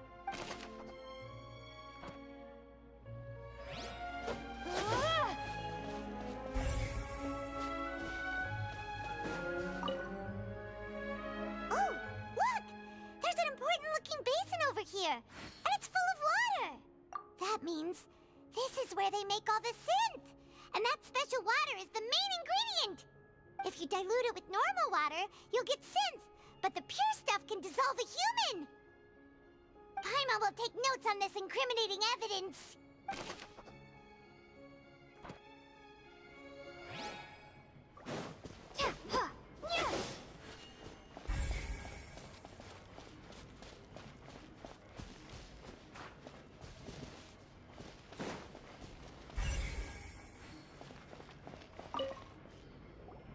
Whoa! There's so much synth here! And so many bottles of ingredients that probably just contain the waters of the primordial sea. Mixing in progress. Ready to drink? Stock sample? Huh. They've also got all the synth pretty clearly labeled. Whoa! There's even fruit-flavored synth? Yep, it's super obvious.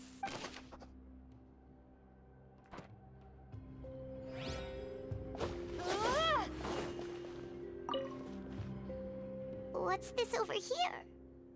Looks like some kind of place for research. Experiment number 16 aims to verify Jacob Ingold's research conclusions on the primordial sea and use his theory as a foundation to achieve a breakthrough. The experiment was a failure. No individual managed to resurface from the water from the primordial sea. Female specimens 22, 23, and 24 were dissolved. Sorry, Traveler. Paimon will try her best. It's just that Paimon's never read something so scary before. How can someone write something that terrible in such a matter-of-fact tone? You read the rest. Paimon's too scared to keep going.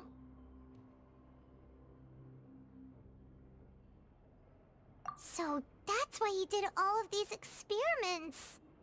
But did he really think he'd be able to find a way just by dissolving people over and over?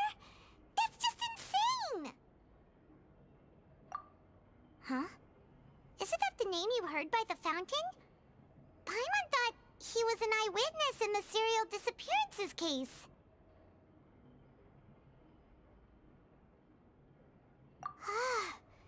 You mean Vache is the one who did all of these... experiments? So that's it! Vache was no victim, but personally took his lover and... No, that's not it either! If that's the case, why would he want people to resurface from the water? In any case, Paimon will write it all down. We've looked at almost everything here, and it seems like our theories were spot on.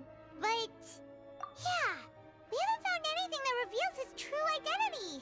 No wonder even Neuvillette wasn't able to find anything. Whoever it is probably destroyed everything to do with that name a long time ago. That way, even if we bring all this back to the opera, we won't be able to identify the true culprit. Sure thing. Paimon won't admit defeat to this guy either.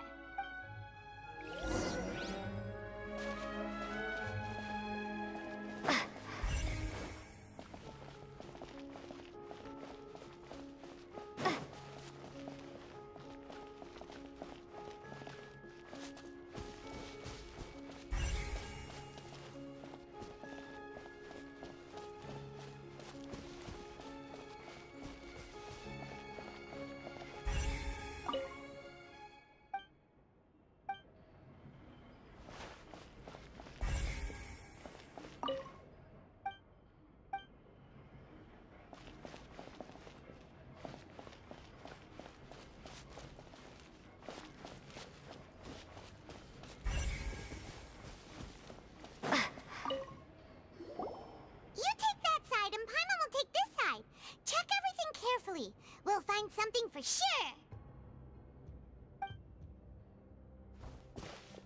Ugh. Nothing at all. And Paimon can't even find snacks either.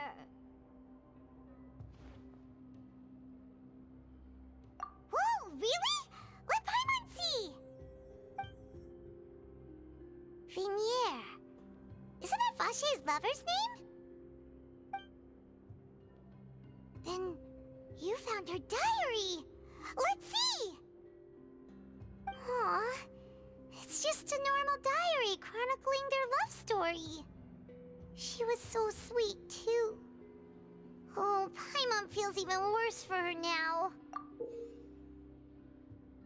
So many! A whole page's worth! But they're all crossed out.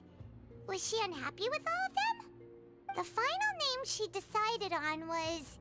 Marcel. Wait, but Marcel's pretty old. Has this case been going on for so long that he's Vache and Vinier's grown son?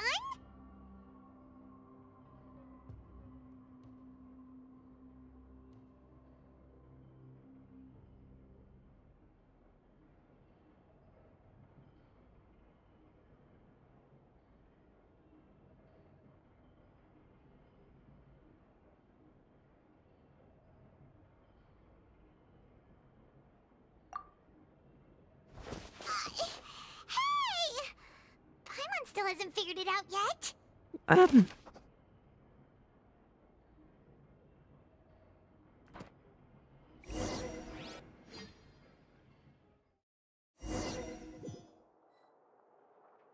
And whose image do you see, Marcel?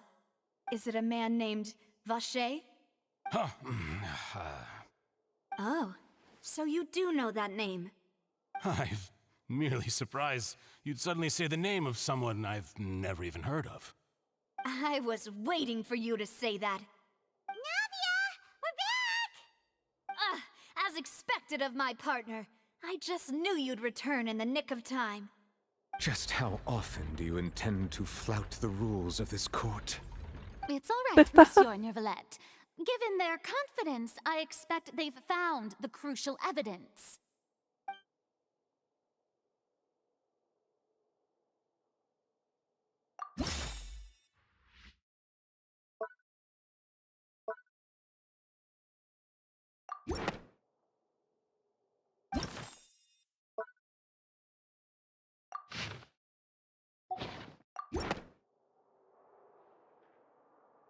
But the truth of it, Marcel, is that you've always been Vache. Huh? We've investigated your lair and we already know everything! After your lover, Vinier, was dissolved, you kept abducting young women to experiment on the hopes of bringing her back to you! You even created Marcel as a new identity and destroyed all records of your past as Vache! So that's it. Even the villains in opera performances rarely go that far. And with that, Marcel's motive has now been established. This information regarding your past also dismantles your prior timing defense. Well, Marcel, do you know where you went wrong? You fixated your gaze on the lover that passed away, instead of paying attention to the living people around you. So, you never noticed how we changed, or how we grew as individuals. You also never understood Boss's real expectations for his daughter. Or our determination to see things through. Your determination. Mr. Marcel, please speak up now if you would like to defend yourself. Otherwise, the trial will move on to the next stage. Do you really think I wanted to do any of this? Pay attention to you? What for? Have you ever paid attention to me? Ever empathized with my pain? Ever known how it feels to watch the love of your life dissolve right in front of your eyes? No one helped me. No one even believed me. All those decades ago, even the officers from the Maison Gardiennage were laughing at me. They said there's no way a human being can turn into water. So I must have gone mad from grief. Vignier's death was brushed away by all of you as if it didn't matter at all. Well, now you know, don't you? Ha! Well, it's too late now. All those who were dissolved are gone forever. You only have yourselves to blame. You set up this ornate opera house in pursuit of your so-called justice, your beloved drama, while turning a blind eye to the suffering of the people. Vignier is dead. We promised each other that we would always be together. Wherever she goes, I will follow. But I'm not from this blasted place, so I can't be dissolved, no matter what I do. Hey, is that water from the primordial sea that he's drinking? I can't dissolve! Can't dissolve! Can't dissolve!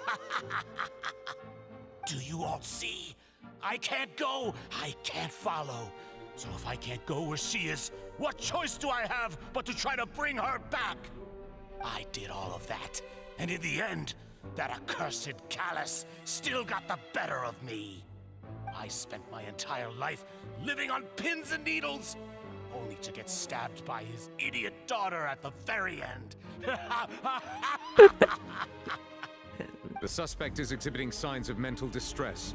Guards, please restrain him. Don't touch me! Don't anybody come near me! I still need to save Vignier. A promise. We made a promise. Vignier. Vignier! Please, Vignier. Don't think badly of me.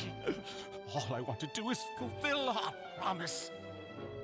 At this point, the verdict of this trial is clear. With Mr. Marcel's conviction, the charges against Mr. Tartaglia no longer have any basis. Fine by me. I was in a bad mood, but after a show like that, I'm actually feeling pretty good. Traveler, please submit all the evidence you have collected to the guards, so that I might review and summarize the truth behind the serial disappearances case. The man now known as Marcel was originally named Varchat and worked as an adventurer with his partner and lover Vignier. During an underwater expedition, Vignier accidentally came into contact with water from the primordial sea and was dissolved in front of Varchat as a result. Varchat learned of the primordial water's existence through the work of others and began to kidnap young women for research, with the goal of discovering a method to restore Vignier back to life. To cover his tracks, he invented the new alias of Marcel and began to operate a business in Poisson. During the course of his research, Varchat discovered that a diluted concoction of water from the primordial sea can induce feelings of euphoria, and began to manufacture and market synth. However, as he accumulated wealth to fund his continued research and expanded the scope, he came into conflict with Spina di Rosula. After exchanging blows with Spina di Rosula for many years, Varchat decided to assassinate their president Callus at a banquet. Although the assassination did not go as Varchat expected, he was able to turn Callus into the murder suspect by dissolving the assassin he sent to the scene. And just recently, Varchat attempted to frame Linny as the culprit of the serial disappearances case, using a similar method. However, his attempt to frame Linny failed, and the power of water from the primordial sea became public knowledge. This case also exposed enough of Varchat's machinations that he was eventually successfully charged in court. Thus concludes the enigmatic history of the serial disappearances case, with the truth revealed to all.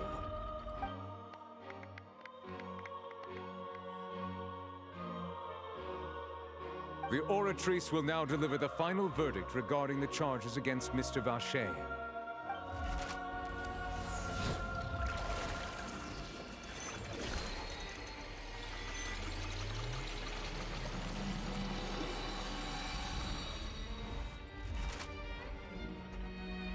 According to the judgment of the oratrice mécanique d'analyse cardinale, Mr. Varchat is guilty.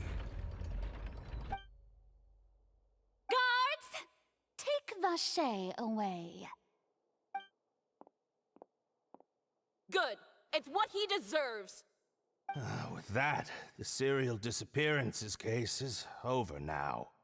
We really just witnessed history. Who would have thought the true culprit would be such a polite and well-spoken guy? Yippee! We helped Navia bring the bad guy to justice! He's hurt so many innocent people and now he's finally getting what he deserves. Huh? Are you okay? Demoiselle, you were absolutely brilliant. The day our late boss had always hoped for has finally come. You can rest easy now, knowing justice has been served. Yeah. Yeah. It's finally over. It's all thanks to you guys. And my partner. See, Papa? Spina di Rosula's still doing well with me at the helm. Well now, hasn't this been a most delicious piece of drama? The villain has been caught, justice has been served, past wrongs have been righted, and it's a big ol' happy ending. Since it's been such a great show, I'll just let the false accusations against me slide. Either way, I've still got some business to attend to, so if you'll excuse me... Please wait just one moment, Mr. Tartaglia. What now? None of this has anything to do with me. According to court protocol, since this trial was initiated due to a charge against you, a verdict must also be made regarding the initial charge before the trial can conclude. Oh, come on. Is this really necessary? Haven't you already caught the real criminal? Isn't it time for side characters like me to exit stage left? Please respect the laws of Fontaine. This has always been the rule. All right, but this sure is a lot of hassle. All I need to do is stand over there, right? Let's just get this over with. Through evidence presented in the public trial that was just held, it has been established that Mr. Tartaglia has no direct connection to the serial disappearances case. The guilty party has been identified, and thus it is logical to suppose Mr. Tartaglia is innocent of the charges. We now turn to the Oratrice Mécanique d'Analyse Cardinale to render the final verdict on the charges.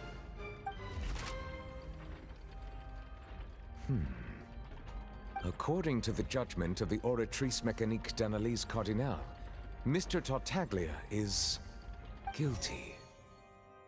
What? Hey! What the fuck? That's not Hello? funny. Didn't you just say I'm supposed to be innocent?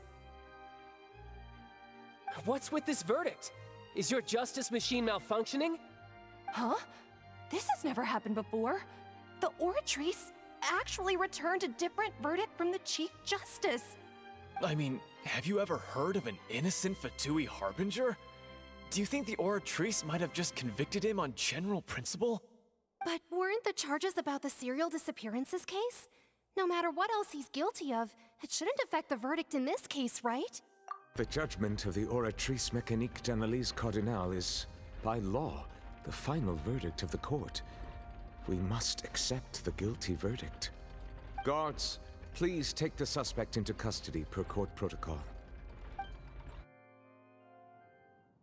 Why he got cooked? Uh-oh. So this is how justice is done in Fontaine. What a joke. You've got your rules. Well, I've got mine too! I think he's using two Yolans. Isn't he wiped out? Is that his delusion?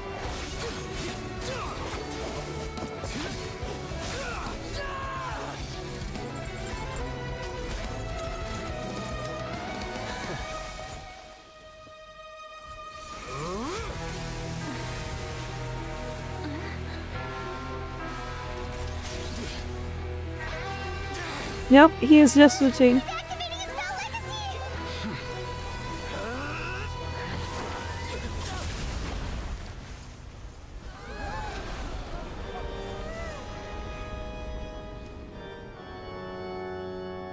I am sorry. If you have been wronged, we will find the truth. But the rules of the court must be upheld. Where he just one shot at him. Rimbozo! In this scarcity space. Nice. Hey, Monsieur Novelette, what's going on? Shouldn't they have been cleared already?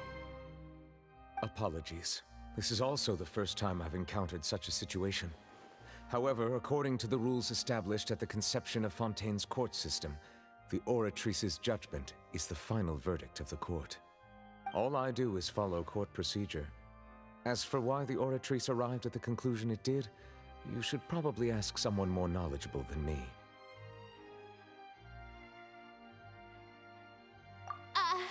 Why are you looking at me?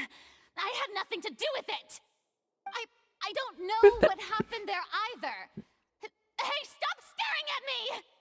What does Lady Farina mean by that?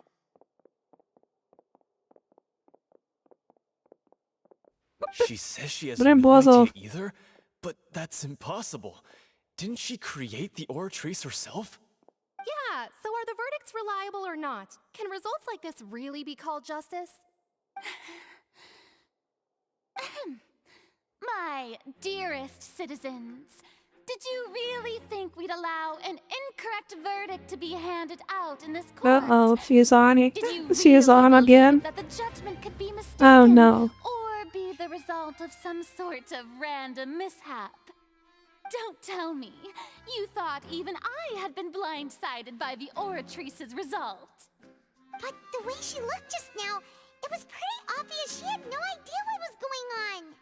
However, given the state of things, I shall give you an explanation.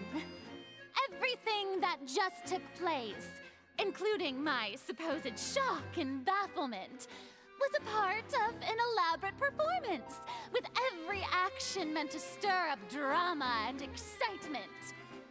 And, of course, for every performance there is a script. Everything has unfolded exactly as I expected from the very beginning. As the embodiment of the very concept of justice, the Oratrice shall never render an arbitrary judgment! If you thought Child had nothing to do with the serial disappearances case, it is only because you've been blinded by the superficial appearance of innocence. Everything he's done, not to mention the danger he poses, are beyond ordinary comprehension and completely unforgivable! All shall be revealed in time. You will come to understand my noble intentions, as well as the absolute correctness of the Oratrice's verdict.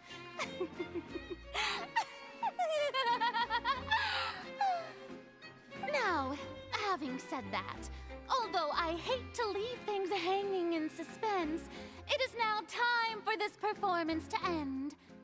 As the lead actress, I shall be the first to take my leave. Toodaloo! So she chose to make her escape after all, did she? So you're saying Marilla we just shouldn't put much bells. stock into what she just said? She probably just put on that performance to save face. As for the truth, it's unlikely that she actually has any idea. However, please be assured that I will continue to investigate this case in a personal capacity. Just as I promised, if the judgment has been incorrect, we will do our utmost to clear his name. All right. Even though we feel pretty badly for him, we'll take your word for it for now. After all, he's done plenty of bad stuff, so he should have known he'd go to prison someday, right?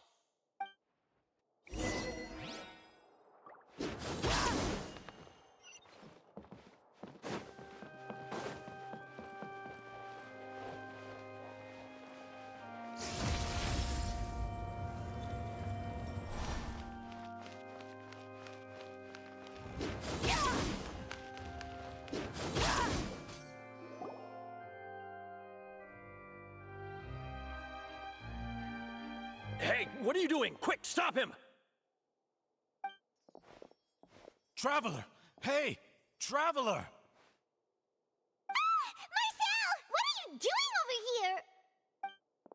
Stop resisting arrest! Cease, or we'll add another charge to the list! No, wait! I just want to ask the Traveler something. I'm not looking to run away. Please, please, just let me ask this one small thing. Go on. Thank you. Thank you. I was being led away when I finally realized something. Where did you first hear the name Vache? I erased all records of that name. So, unless... Are you still trying to prove your innocence? Give it up. You've already been convicted. Really? You did? You're sure? You met her? But how could that be? How did you manage to do it? The Fountain of Lucine? Then she's been so close to me all along. And I just never... Please give me a chance to talk to her again. Just let the Traveler take me to the fountain to see her one last time. This is the last request I'll ever make in my life. You can do whatever you want to me afterwards. I don't care. What? Give an inch and you want to take a mile? Do you think serial killers get to make requests like that? Paimon agrees. Why should we give him what he wants when he's only done a ton of super terrible things? This request, is it worth as much to you as your life? Of course! Wait, no. It's worth even more than my life. Humans. Will they betray the instinct to live just to satisfy spiritual needs? Very well. I will grant your request. Your Honor, I fear that... I will go with him. You do not need to worry about any escape. In that case, I shall leave him in your most capable hands, Chief Justice. Thank you. Thank you, Your Honor.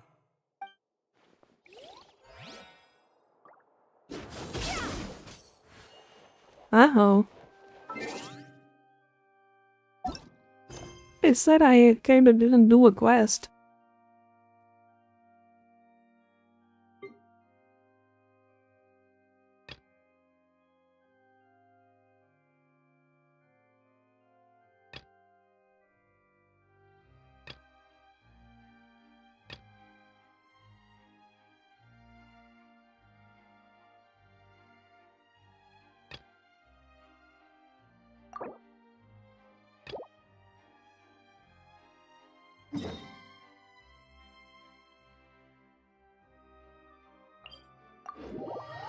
Okay, let's see the side quest quickly and then we can do the story.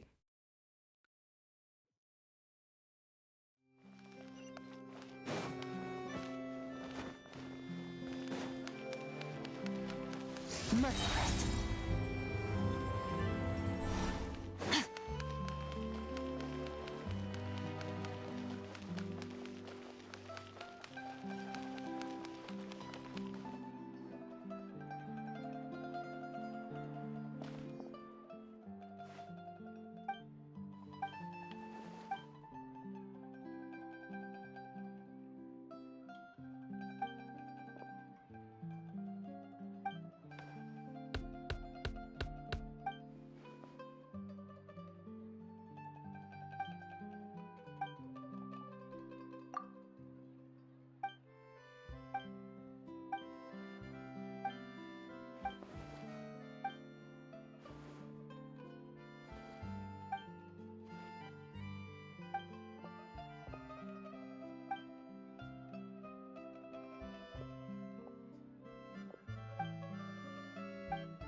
It's just a random side quest that I have to get a camera. What does that has anything to do with our conquest? And it doesn't even was wise like them. Look at this.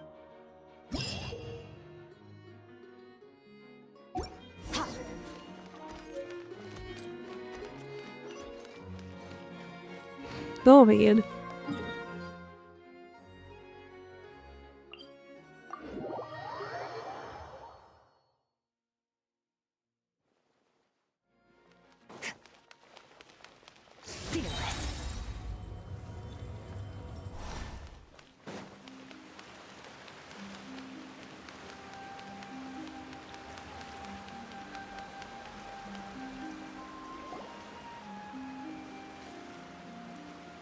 Is this the place? You said she's here, but what do I need to do to see her? Yeah, and even Paimon could hear her after drinking that thing. Didn't you just drink a lot of it on the stage as well? Oh, in that case... Vache! Ah! Yes, that's it! So you heard it too! Vinier, it's me! It's me, Vache! Vache? Vache! I'm here! I'm here! Where are you, Vinier? I'm coming for you. I'm finally here for you. Hey, wait! Be careful! Hey, whoa! Vinier, is that you? It's me, Vache! Vinier! Vache? Why did you come? Didn't I say? You don't need to look for me. You look a lot older than I remember. How long has it been? It's been more than 20 years. I've suffered for over 20 years since the day you left. All this time, only the thought of bringing you back has kept me alive. Nothing else mattered to me. I must be dreaming. Who would have thought I'd get the chance to tell you all of my feelings like this? Vinier, you are my everything. I really don't know how I could live without you. But Vache, if you ask me, this world would be better off without you. What are you saying? If not for you, I would have finished my law degree and probably become a top-tier attorney one day. If not for you, I would have continued to pursue my love of the arts, and my works would have been displayed in the Palais Mermonia itself. If not for you, I would at least have been able to take care of my mother. And she would not have grown old and died alone, with nothing but the tears on her cheeks. It's all because of your selfishness, Vache. It's all because of you. Wait, you are not Vinier. Who are you? You're right. I am not Vinier. I am the sacrifices. Every woman who died by your hand, as our bodies dissolved, our consciousnesses flowed back to the primordial sea. Our thoughts circulated endlessly within the primordial sea, and we were no longer individuals. But we became one, just as streams of water come together in the sea. I'm Cressy. I'm Lemonade. I'm Azine. The only one I am not is Vinier. Why? But then, where is Vinier? She doesn't want to see you anymore. Every tendril of her consciousness is avoiding you. This is what you get for your selfishness. Your selfishness robbed us of our lives and our futures. You said time and time again that you'd do any and everything for her. But did you ever consider whether she'd want to see you do the things that you did? If she would despise you for what you became?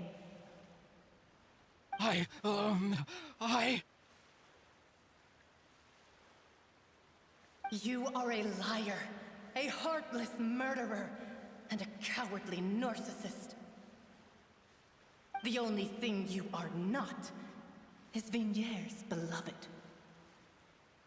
From the moment your first victim died and her consciousness merged with Vigniere's, she has had nothing but pure hatred for you.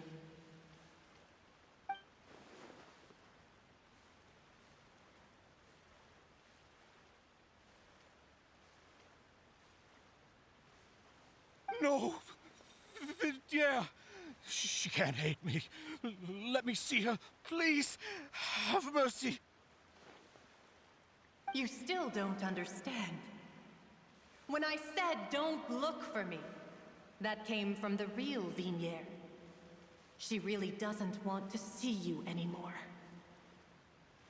But on top of that, she also said that because it's her final drop of pity for you. She said that because she knew that if you did come here, we will show no mercy to you. Vache. Vache? Vache. Vache! Vache! Vache! Drown.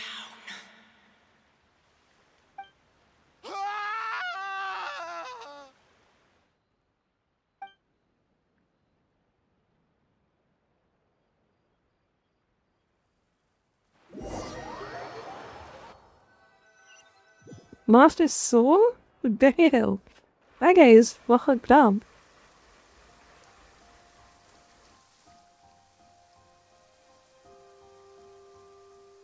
Finally, we have some time to do shopping. Gosh, it's really been a long time since we've been able to relax. Huh. Well met, partner. I knew something great was going to happen when I woke up in such a good mood today. Even this weather can't put a damper on the demoiselle's mood. It's a pleasure to see you both again. Oh, hey, Navia! It's been a few days. Paimon's already started to miss you. Oh, now that I believe. I'm easy to work with and always bring home the bacon. Who wouldn't treasure having a partner like me? Sounds like you're really enjoying life these days, Navia. What have you been busy with since the trial? It's just been one thing after the other. I've been making non-stop trips between Poisson and the courts in Sen. Everyone from Spina di Rosula organized a memorial for my father. We never held a memorial when he first died, since everyone knew that even if we held one back then, no one was going to come. This time, though, everyone in Poisson, and even many people from the court, all attended. So his name's definitely been cleared now. That's what we like to hear. It's been the dearest wish of Demoiselle all along. That blasted stubborn fool. I was right to put my faith in him. I'm so glad I didn't give up on the case all those years ago.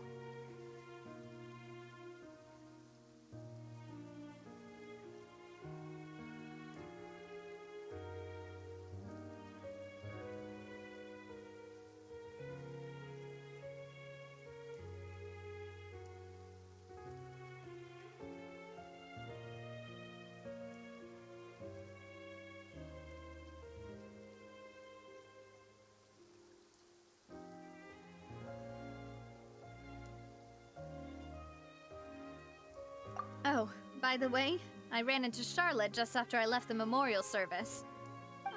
Well, maybe it'd be more accurate to say I knew she would be there, and there was no way she'd just let me go. Huh? So you know Charlotte too? The Charlotte? Journalist from the Steambird? Yeah, way back when I first became the president of the Spina di Rosula, she was all over me. Wouldn't take no for an answer. I believe the story was called The True Heart of Darkness, Secret Tales of the Yellow Rose. To be fair, though, it was a really flattering feature. So, we've been on pretty good terms ever since. She was trying to lean on our friendship to get me to do an exclusive piece on the serial disappearances case. Oh yeah, she told us about that. She's always been super interested in that case, so now her wishes finally come true too. Anyway, I told her to make sure that when she writes about you guys entering the opera house with the critical evidence, that you both sound really cool. Now that's another thing to look forward to. We trust Charlotte's skills with a pen for sure. Oh, and in other news, I also took Clarand out for a meal. Oh, are you two on better terms now? While you were investigating Vachet's headquarters, Clarand gave testimony on my father's behalf. It was thanks to her that we were able to turn the tide. I wanted to thank her. I mean, there's also no point in being awkward all the time, so we took the chance to reconcile with each other. Oh, that's great. Paimon also thought Clarand wasn't actually a bad person. It's always good to have more friends. Anyway, now that the case has finally been solved, perhaps it will slowly begin to fade from the public consciousness. Oh, actually, there's still one last thing I need to do. What is it? I should pay a visit to my father's grave, and tell him the truth of what happened, as well as how it all ended. And on top of that, just how much people still look up to him, to this day. That includes me, too. Miss Navia. Indeed. We want to go too! We also think Callus is a really admirable person. Sure thing. I'd like you two to share the moment with me. After all, without you, there might not have been such a positive ending. And in that case, everyone, let's be off. Considering the recent weather, we'll be lucky if we can reach Poisson before dark. Yeah, you're right. It's been raining non-stop for a few days now.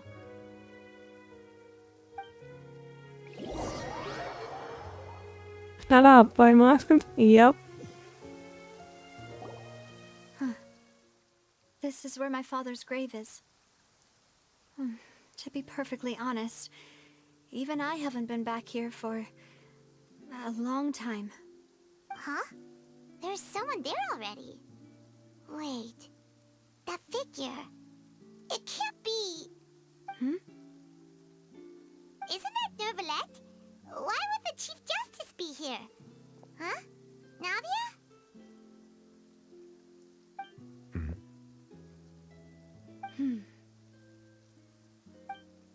My apologies.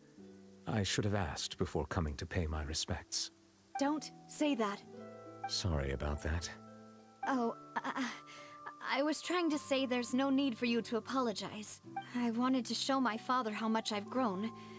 But still, I doubt I've grown to the point that even the Chief Justice would feel compelled to apologize to me over and over. In that case, I will stop apologizing for now. You really could use some pointers on understanding human emotions, Monsieur Nervalette. In any case, why did you come to Poisson? Well, ever since that day, I've been turning a question over and over in my head. Just what is justice anyway? There was once a time when I didn't want to believe that there could be anything more important to humans than life itself. Oh, rather than that, it's probably more truthful to say I didn't believe humans were capable of resisting the most basic instinct of living things.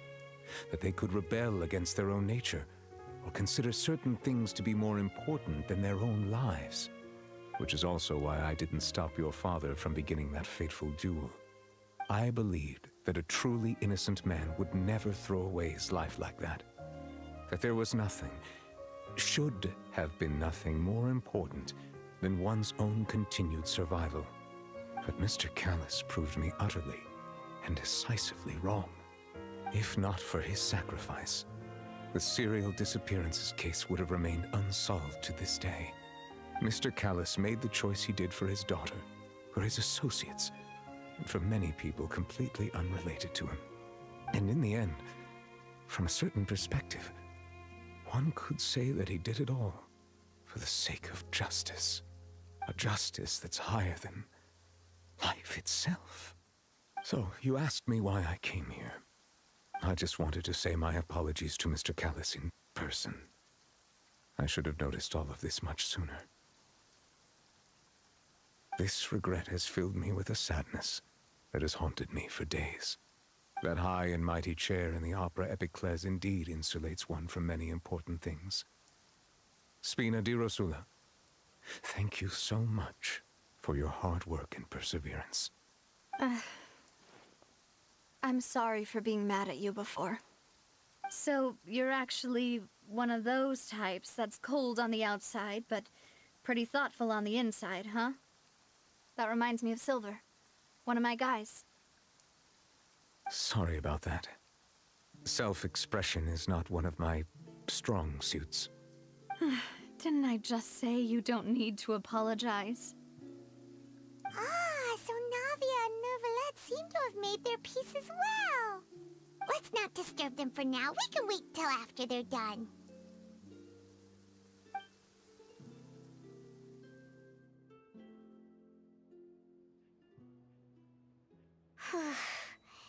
Paimon's never paid respects at someone's grave before. Did Paimon do anything rude there? Huh? Oh, Paimon didn't know that was a thing. But Paimon doesn't know what she would do if she can't fly. Oh no. Paimon hopes Miss Navia won't be too mad. Anyway, Nervalette is still standing around there. It's not often that we can catch him alone like this, so why don't we go talk to him for a bit? If we can't talk to Lady Farina, we can at least talk to him, right? Well, nej, det betvivler jeg langt på, hvad Jesus prøver.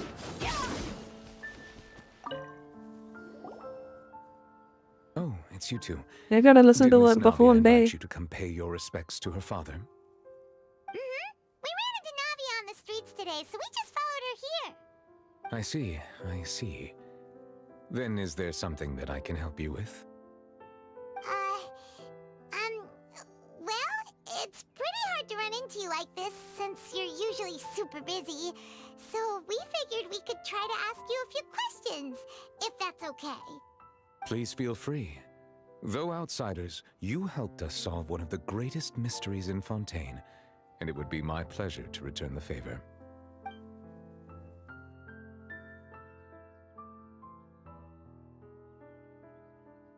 Your sibling, another blonde-haired traveler.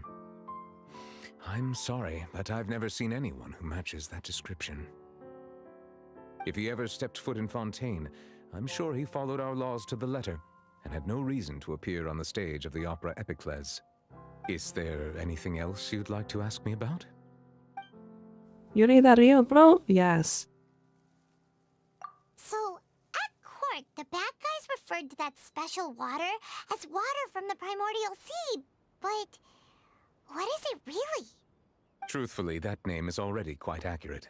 I can only surmise that Vacher and his ilk only learned of its nature and existence after extensive research. There used to be a special sea on the surface of this planet. The nature of its seawater was rather different from that of the sea we know today. Most of Tevat's life forms were first born in that special sea. You could say it nurtured much of the life on this planet. Huh. So it really was where everything began. It makes sense to call it primordial then. But today, the primordial sea no longer exists on the planet's surface. What Vacher discovered must have been some kind of special case, or a remnant from a truly ancient age. The alliance was that there? That's how it is. Oh, you really know everything, Monsieur Nervalette. But if that's the case, then why would people, at least people from Fontaine, dissolve in that kind of water? Indeed. Why would the primordial sea, which was known to engender and nurture life, suddenly reverse itself and devour life instead? To be frank, that also doesn't match my understanding of this world and its laws. There must still be some unknown secrets around the people of this land. Is there anything else you'd like to ask me about? So this guy doesn't even know jack shit about his own country. Are you serious, dude? That the sea levels will rise and everyone will be dissolved in water, leaving Farina crying alone on her throne, but the sins of the people will be finally washed away for good. Does that appropriately summarize the version you've heard? That's right! It was Linny that told us back then. And that about covers all the main points. Yes, up to the present, I think we reached a point where we have no choice but to confront this prophecy directly. Rumors have it that this prophecy is rooted in the last words the former Hydro Archon left to the world before she passed away. A prophecy? Of the former Hydro Archon? Wow. This is the first time that we've ever heard of it. 2 parts of the prophecy have already proven correct. The rising sea levels and the ability of the people of Fontaine to be dissolved. We should be more vigilant and stay on the watch for further signs. Speaking of the prophecy, Farina has also always taken it quite seriously. Indeed, she has been collecting information and intelligence from across Tevat for this purpose. If the rumors were true, then perhaps this prophecy is the conundrum left to Farina by her predecessor. But with Farina being the way she is, can we really trust her to solve it? Is there anything else you'd like to ask me about? My apologies. My investigation has still not reached its conclusion. However, I still believe the judgment of the Oratrice was not rendered arbitrarily. Huh? But you also said you thought he was innocent. For many years, I have been quite aware that the Oratrice does not simply mechanically repeat the verdict that I give on each case. As a divinely created mechanism, the people's unified faith in the concept of justice is integrated into it. Not only can it produce the incredible power of indemnitium, but it likely also possesses other traits, such as self-awareness. Which is all to say, I have been prepared for a situation like this for a long time. Huh. So when Linny told us that he heard a human voice from the room where the Oratrice's core is stored... I was not aware such a thing had occurred. Perhaps that could serve to prove my conjecture. I will add that to the list of items to investigate. In any case, I am inclined to believe that the Oratrice does have a methodology all its own. We just do not have enough information. Based on Farina's reaction, I doubt even she had any idea what was going on. She managed to bluff her way through it, though, with her time-tested twin tricks of bravado and drama. While we do intend to get to the bottom of this, for now, Look at this guy. I'd like to say that the Fatui Harbinger will just have to bide his time in the fortress of Meripede. If we did incorrectly convict him of crimes he did not commit, we will most certainly compensate him to the fullest extent allowed by the law. If you ask Paimon, the only compensation he'll want is a no-holds-barred fight with you. Is there anything else you'd like to ask me about? Very well. It was my honor to provide you with what answers I could. I very much enjoyed conversing with you.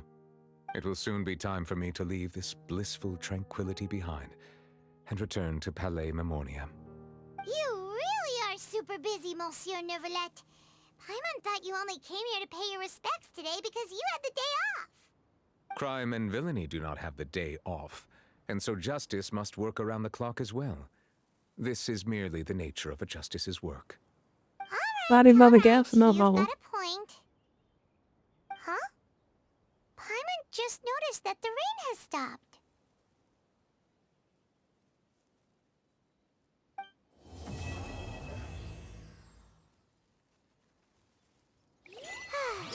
You know, we've been walking around for a while now. Why don't we go back to the Spina di Rosuma base in the court of Fontaine and have a rest?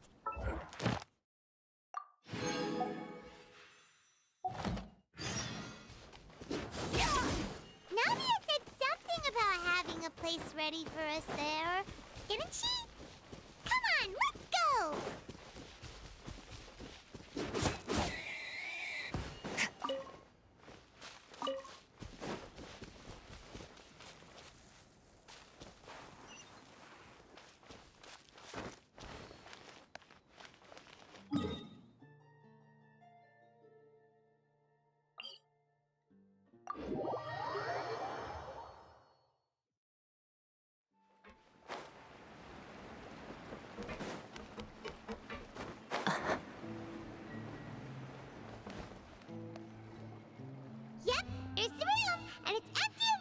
us as promised. Navia is such a good person. Now that the serial disappearances case has been solved, no one's going to come after us for anything. Even without Silver standing guard, we can just completely relax. Why don't we stay and rest up here for a while? Even machines in Fontaine need to stop and recharge now and then.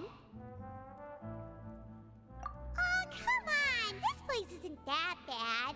Besides, how often do we get to stay in an actual base? Oh, fine. Remember that detective story Paimon read before? Well, the author is about to release a new book, so Paimon wanted to buy it as soon as it came out and have a quiet place to read it. Yippee! Then it's agreed. Come on, let's get some sleep. We'll need to be up first thing in the morning to get in line and buy a copy. She is a comic book Andy. Okay.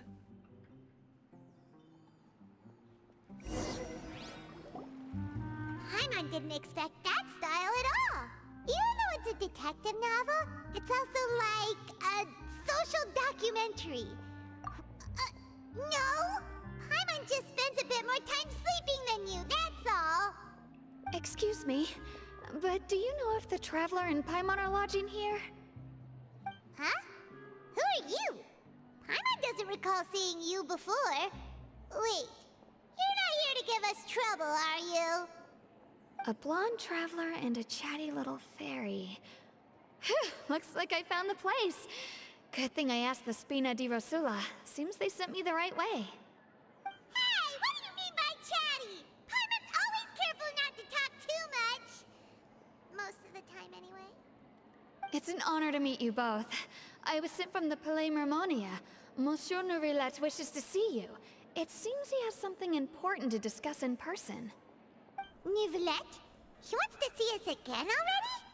Huh. We talked so much the last time we met. Has something happened since then? I am not privy to the details. It would be best if you came to the Palais Mermonia and asked Monsieur Nourilette in person. If you say so, but Paimon has a bad feeling about Rush into the glass immediately. Now that I've delivered the Yeah. message, I'll take my leave. Thanks! We haven't left the room for a few days, so we'll head over once we've freshened up a bit.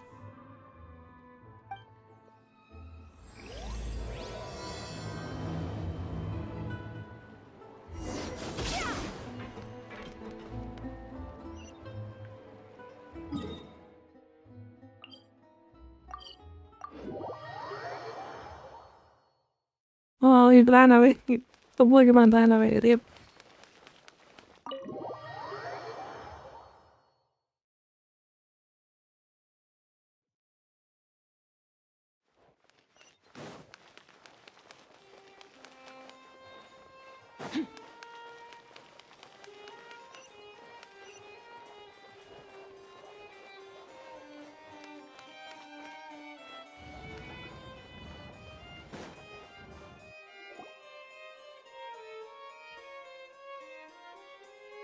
And what if it's good for the experience? Did you want to see us about something? What if you're really at war, Andy? You can just leave them out. Huh? Why were you just standing there? You daydreaming or thinking something over? Yes, I did send someone to fetch you. But as for what I'd like to discuss next, well, I still have some reservations. Given that we've already made the trip here, you should just tell us. Bet you need us to help you with something, right? I do indeed have something I'd like to ask you to do. They give me however, XP, yeah. You should wait until after I tell you the details, then decide for yourselves whether you'd like to help or not. The situation is this. If I'm understanding you correctly, the Snezhnayan Harbinger known as the Knave has essentially requested a diplomatic meeting with you, correct? I heard that she was originally from Fontaine, but for her to suddenly arrive here and abruptly request such a meeting like this, I sincerely advise you to refuse her invitation outright. I'm sure you're aware that her purpose is most likely related to Child's recent predicament. We convicted one of the Snezhnayan Harbingers in a court of law, but we have yet to provide any form of detailed report on the matter. This does indeed provide an opportunity for Snezhnaya to put pressure on us. I believe we should adopt an evasive stance until we can provide a proper explanation and have a preliminary plan on how to deal with the matter. No, we shouldn't. I think we should agree to the meeting. Oh? Why? Well, you see, we are the ones that owe an explanation. If we keep putting off the meeting, it could easily result in the problem escalating, right? It's like a fight between two friends.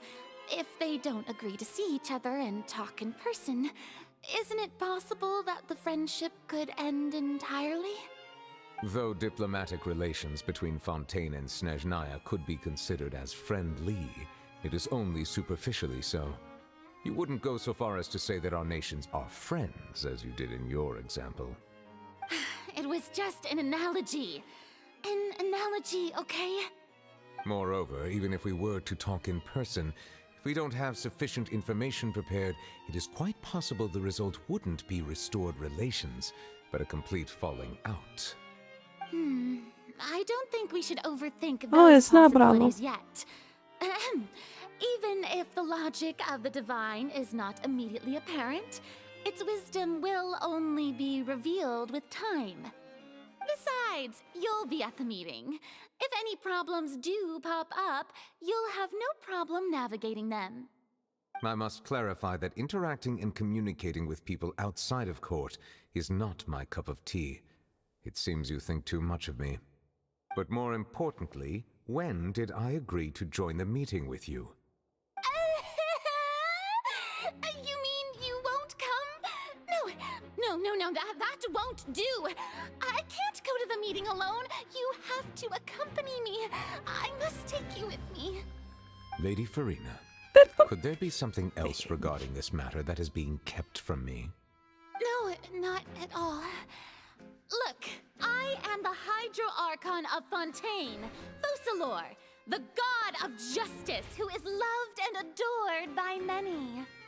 So I only hope that justice will be served in this matter. Don't overthink it.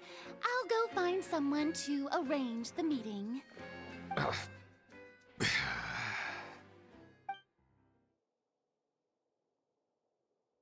Yawn.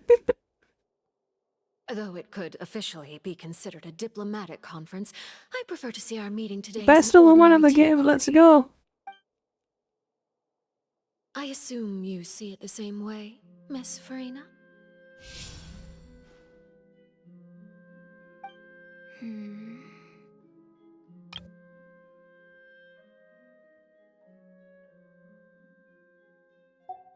Lady Farina? Oh, yes, that's right. Just like you said, a tea party. I should thank you for providing the pastries. They look delectable. To make this tea party even more lively, I've invited someone else to join us today. It's a pleasure to meet you, Monsieur Neuvillette. I was born in Fontaine, so naturally, there's no need to introduce the nation's revered Eudex to me. Hello. The pleasure is also mine. First, I would like to thank the two of you. I'm often away on business outside of Fontaine, and I'm told that the children of the House of the Hearth have been well taken care of by you.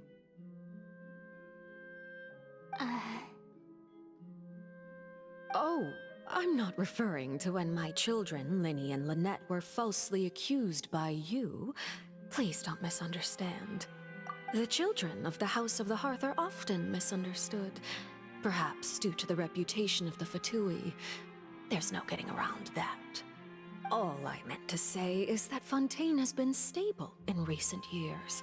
The people are well off and the children lead happy, fulfilled lives. That is something truly worth cherishing, and no one wishes to disrupt such peace.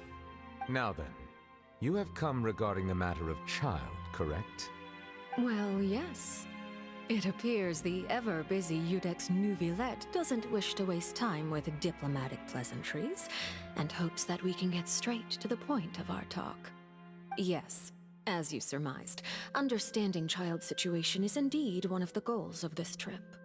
As we are both diplomats from Snezhnaya as well as Fatui harbingers, Child and I have always been colleagues. Were anything to happen in Fontaine, each of us would serve as the other's attorney to resolve the issue.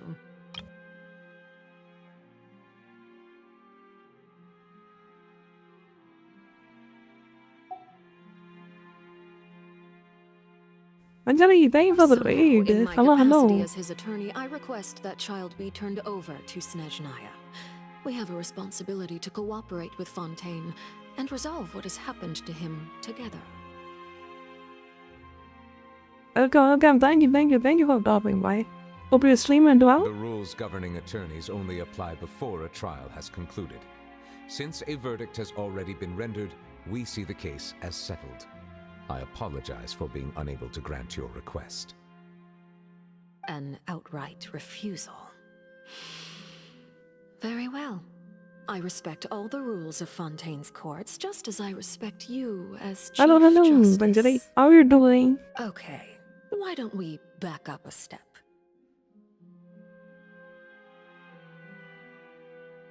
What did you stream? You don't need to transfer Thank you for the Child to raid. Really us. appreciate it. I only request to enter the fortress of Meripede to see Child and confirm his condition.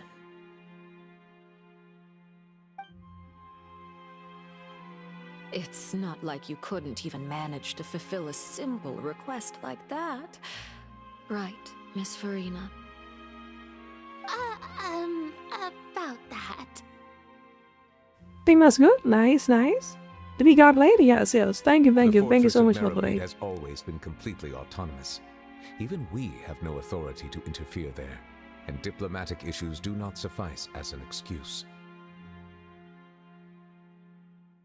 However, if you absolutely must confirm the situation of the Harbinger, I have a proposal.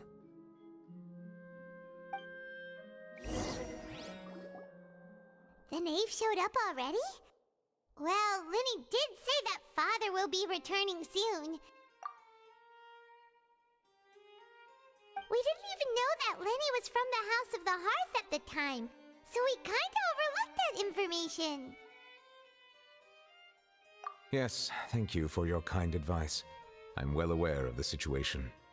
I You play on noticed mobile? that No. Lady Farina I'm playing on acts a little computer. odd and unnatural whenever I bring up matters related to the knave. Could the knave be threatening Lady Farina or something? If that were the case, then why wouldn't Lady Farina inform me? And what means could the knave possibly have to twist the arm of an Archon?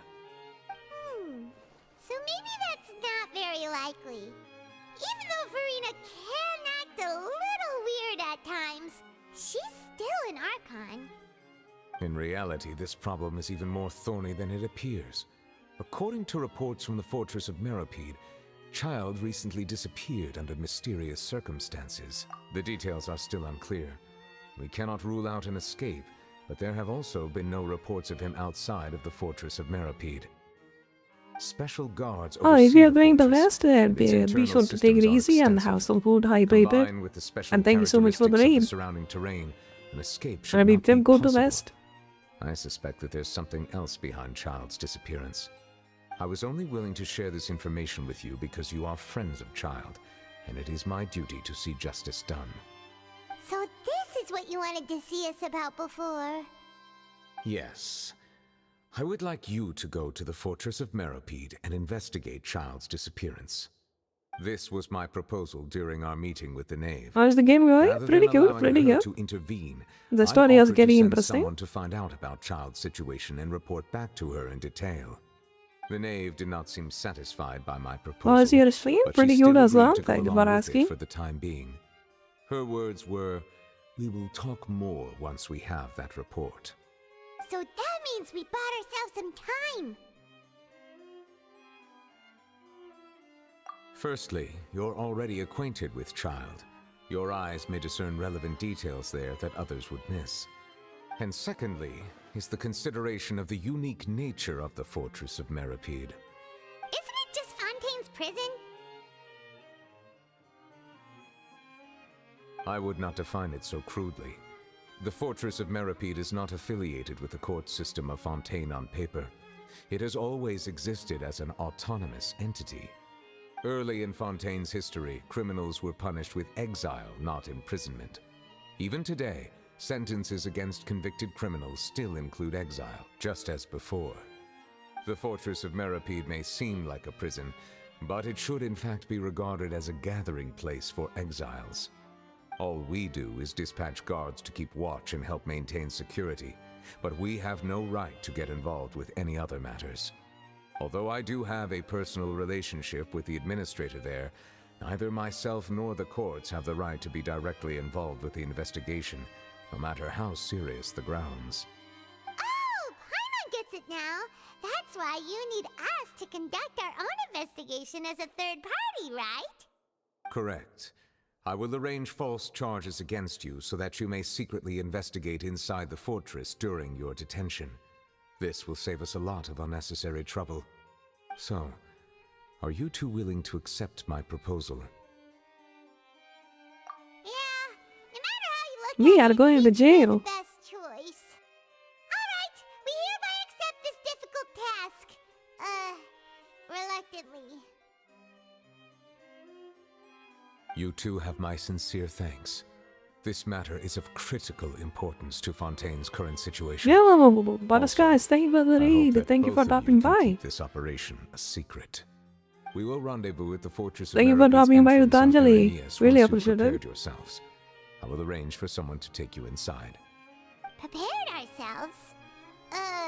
Is there something we need to prepare? I'm gonna do it. I'm doing good. Perhaps you could Thank you enjoy for a good asking. meal and have a nice bath. I'm afraid that living conditions inside the fortress are nothing like those on the outside world. Oh, right! Even though we'll be there on trumped-up charges, we'll be in prison for real. On second thought, is it too late to back out? Please do not worry. Since you are sacrificing both your time and quality of life for the sake of delivering this report, you will be compensated according to the highest standards permitted to legal staff, regardless of the outcome. Now that's more like it! Come on, traveler, let's go eat the best meal we can find! We'll eat so much that we won't need to eat another meal for a whole month! Your treat! Are you leaving now? In that case, please take this cake as a token of my personal gratitude.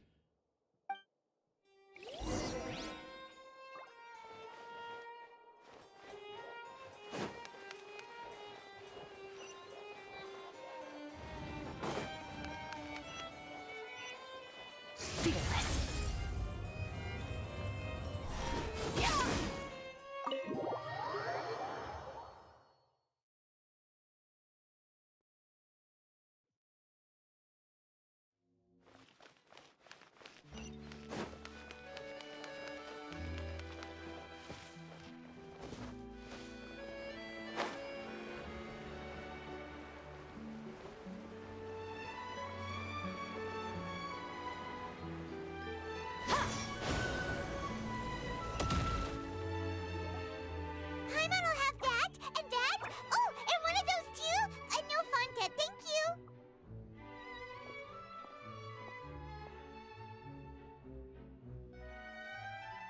That cake was pretty good. But as soon as Paimon remembered that we're about to go to prison, Paimon's stomach suddenly became completely empty. Now that Paimon thinks about it, we've always been super careful ever since we arrived in Fontaine. Just to avoid breaking any strange laws here. But here we are, about to willingly send ourselves off to the Fortress of Meripede. Maybe this is what they call fate. Let's just try our best to investigate everything quickly once we get there. Paimon doesn't want to stay in prison too long.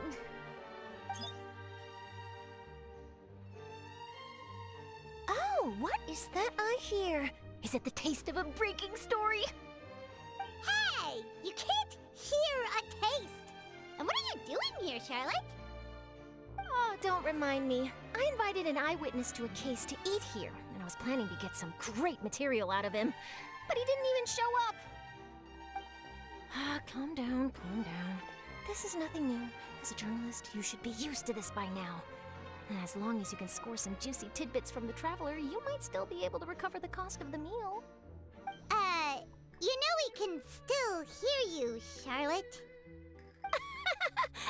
Never mind. It's nothing. I just heard you mention the Fortress of Meripede. You didn't commit a crime, did you? Please tell me all about it. No way! We would never! We're just going there to...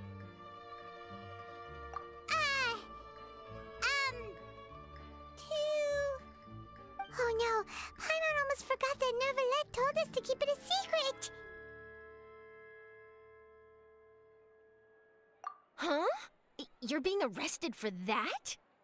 Oh, but now that I think about it, I suppose that's not completely unreasonable.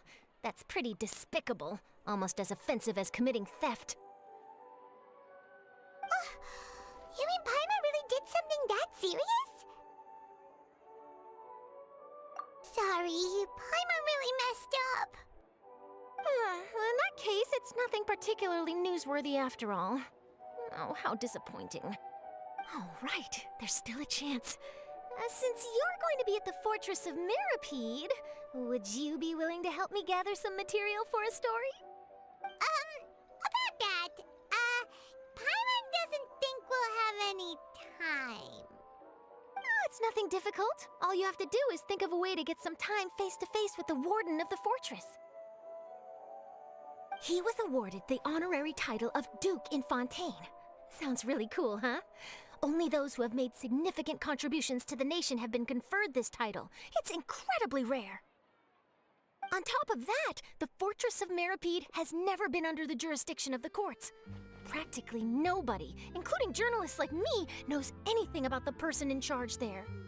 Oh, if I could write an exclusive article about him, I bet it would sell a boatload of papers. You make it sound easy, but it really depends. Of course, I wouldn't ask you to do it for free, so this meal is on me. All right, you got a deal. We'll do anything you want. Then it's settled. The food should be here any second, right? Huh? Wait, just how much did you order?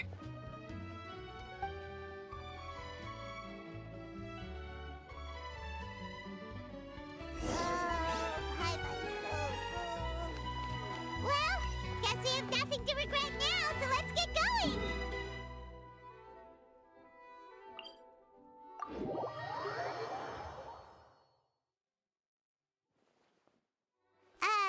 Wait. Paimon just said something really ominous, didn't she? Damn. Merciless.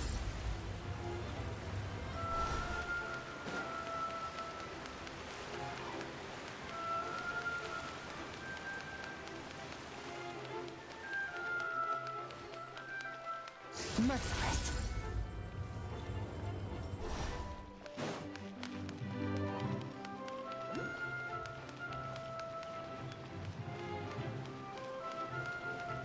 Merciless.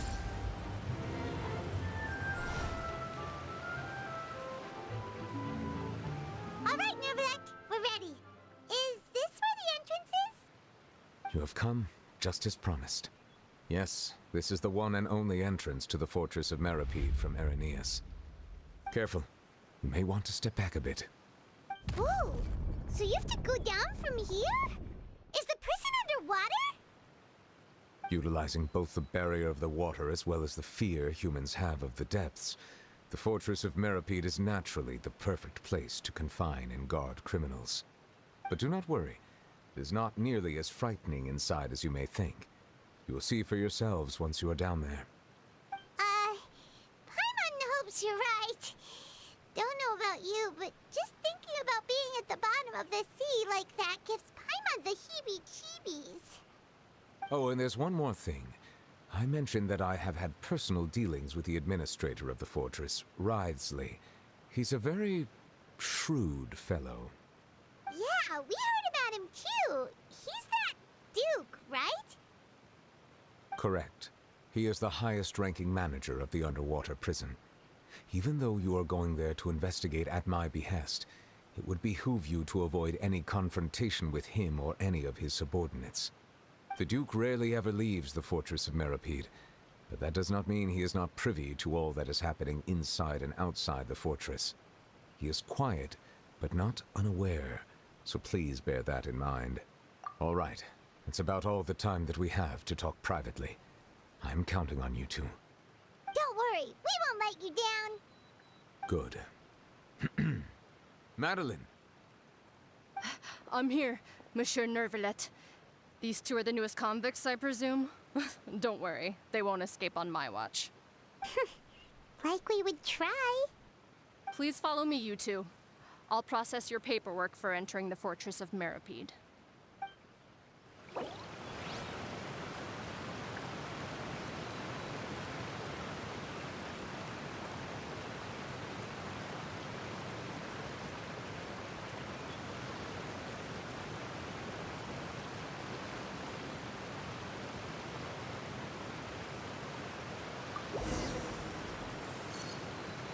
Alright, I think with that I'm gonna take it easy for today. And then go to rest. Because I'm feeling really sleepy. I'm gonna raise someone and then come back tomorrow. And then we can continue the story. Alright?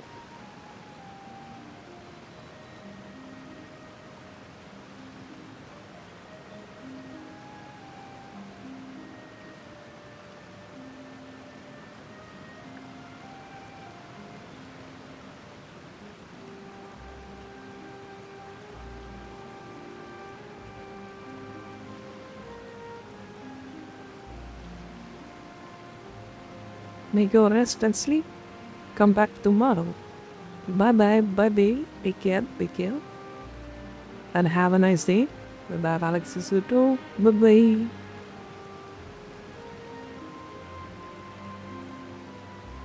Well, thank you so much for watching and lurking. Really appreciate that as well.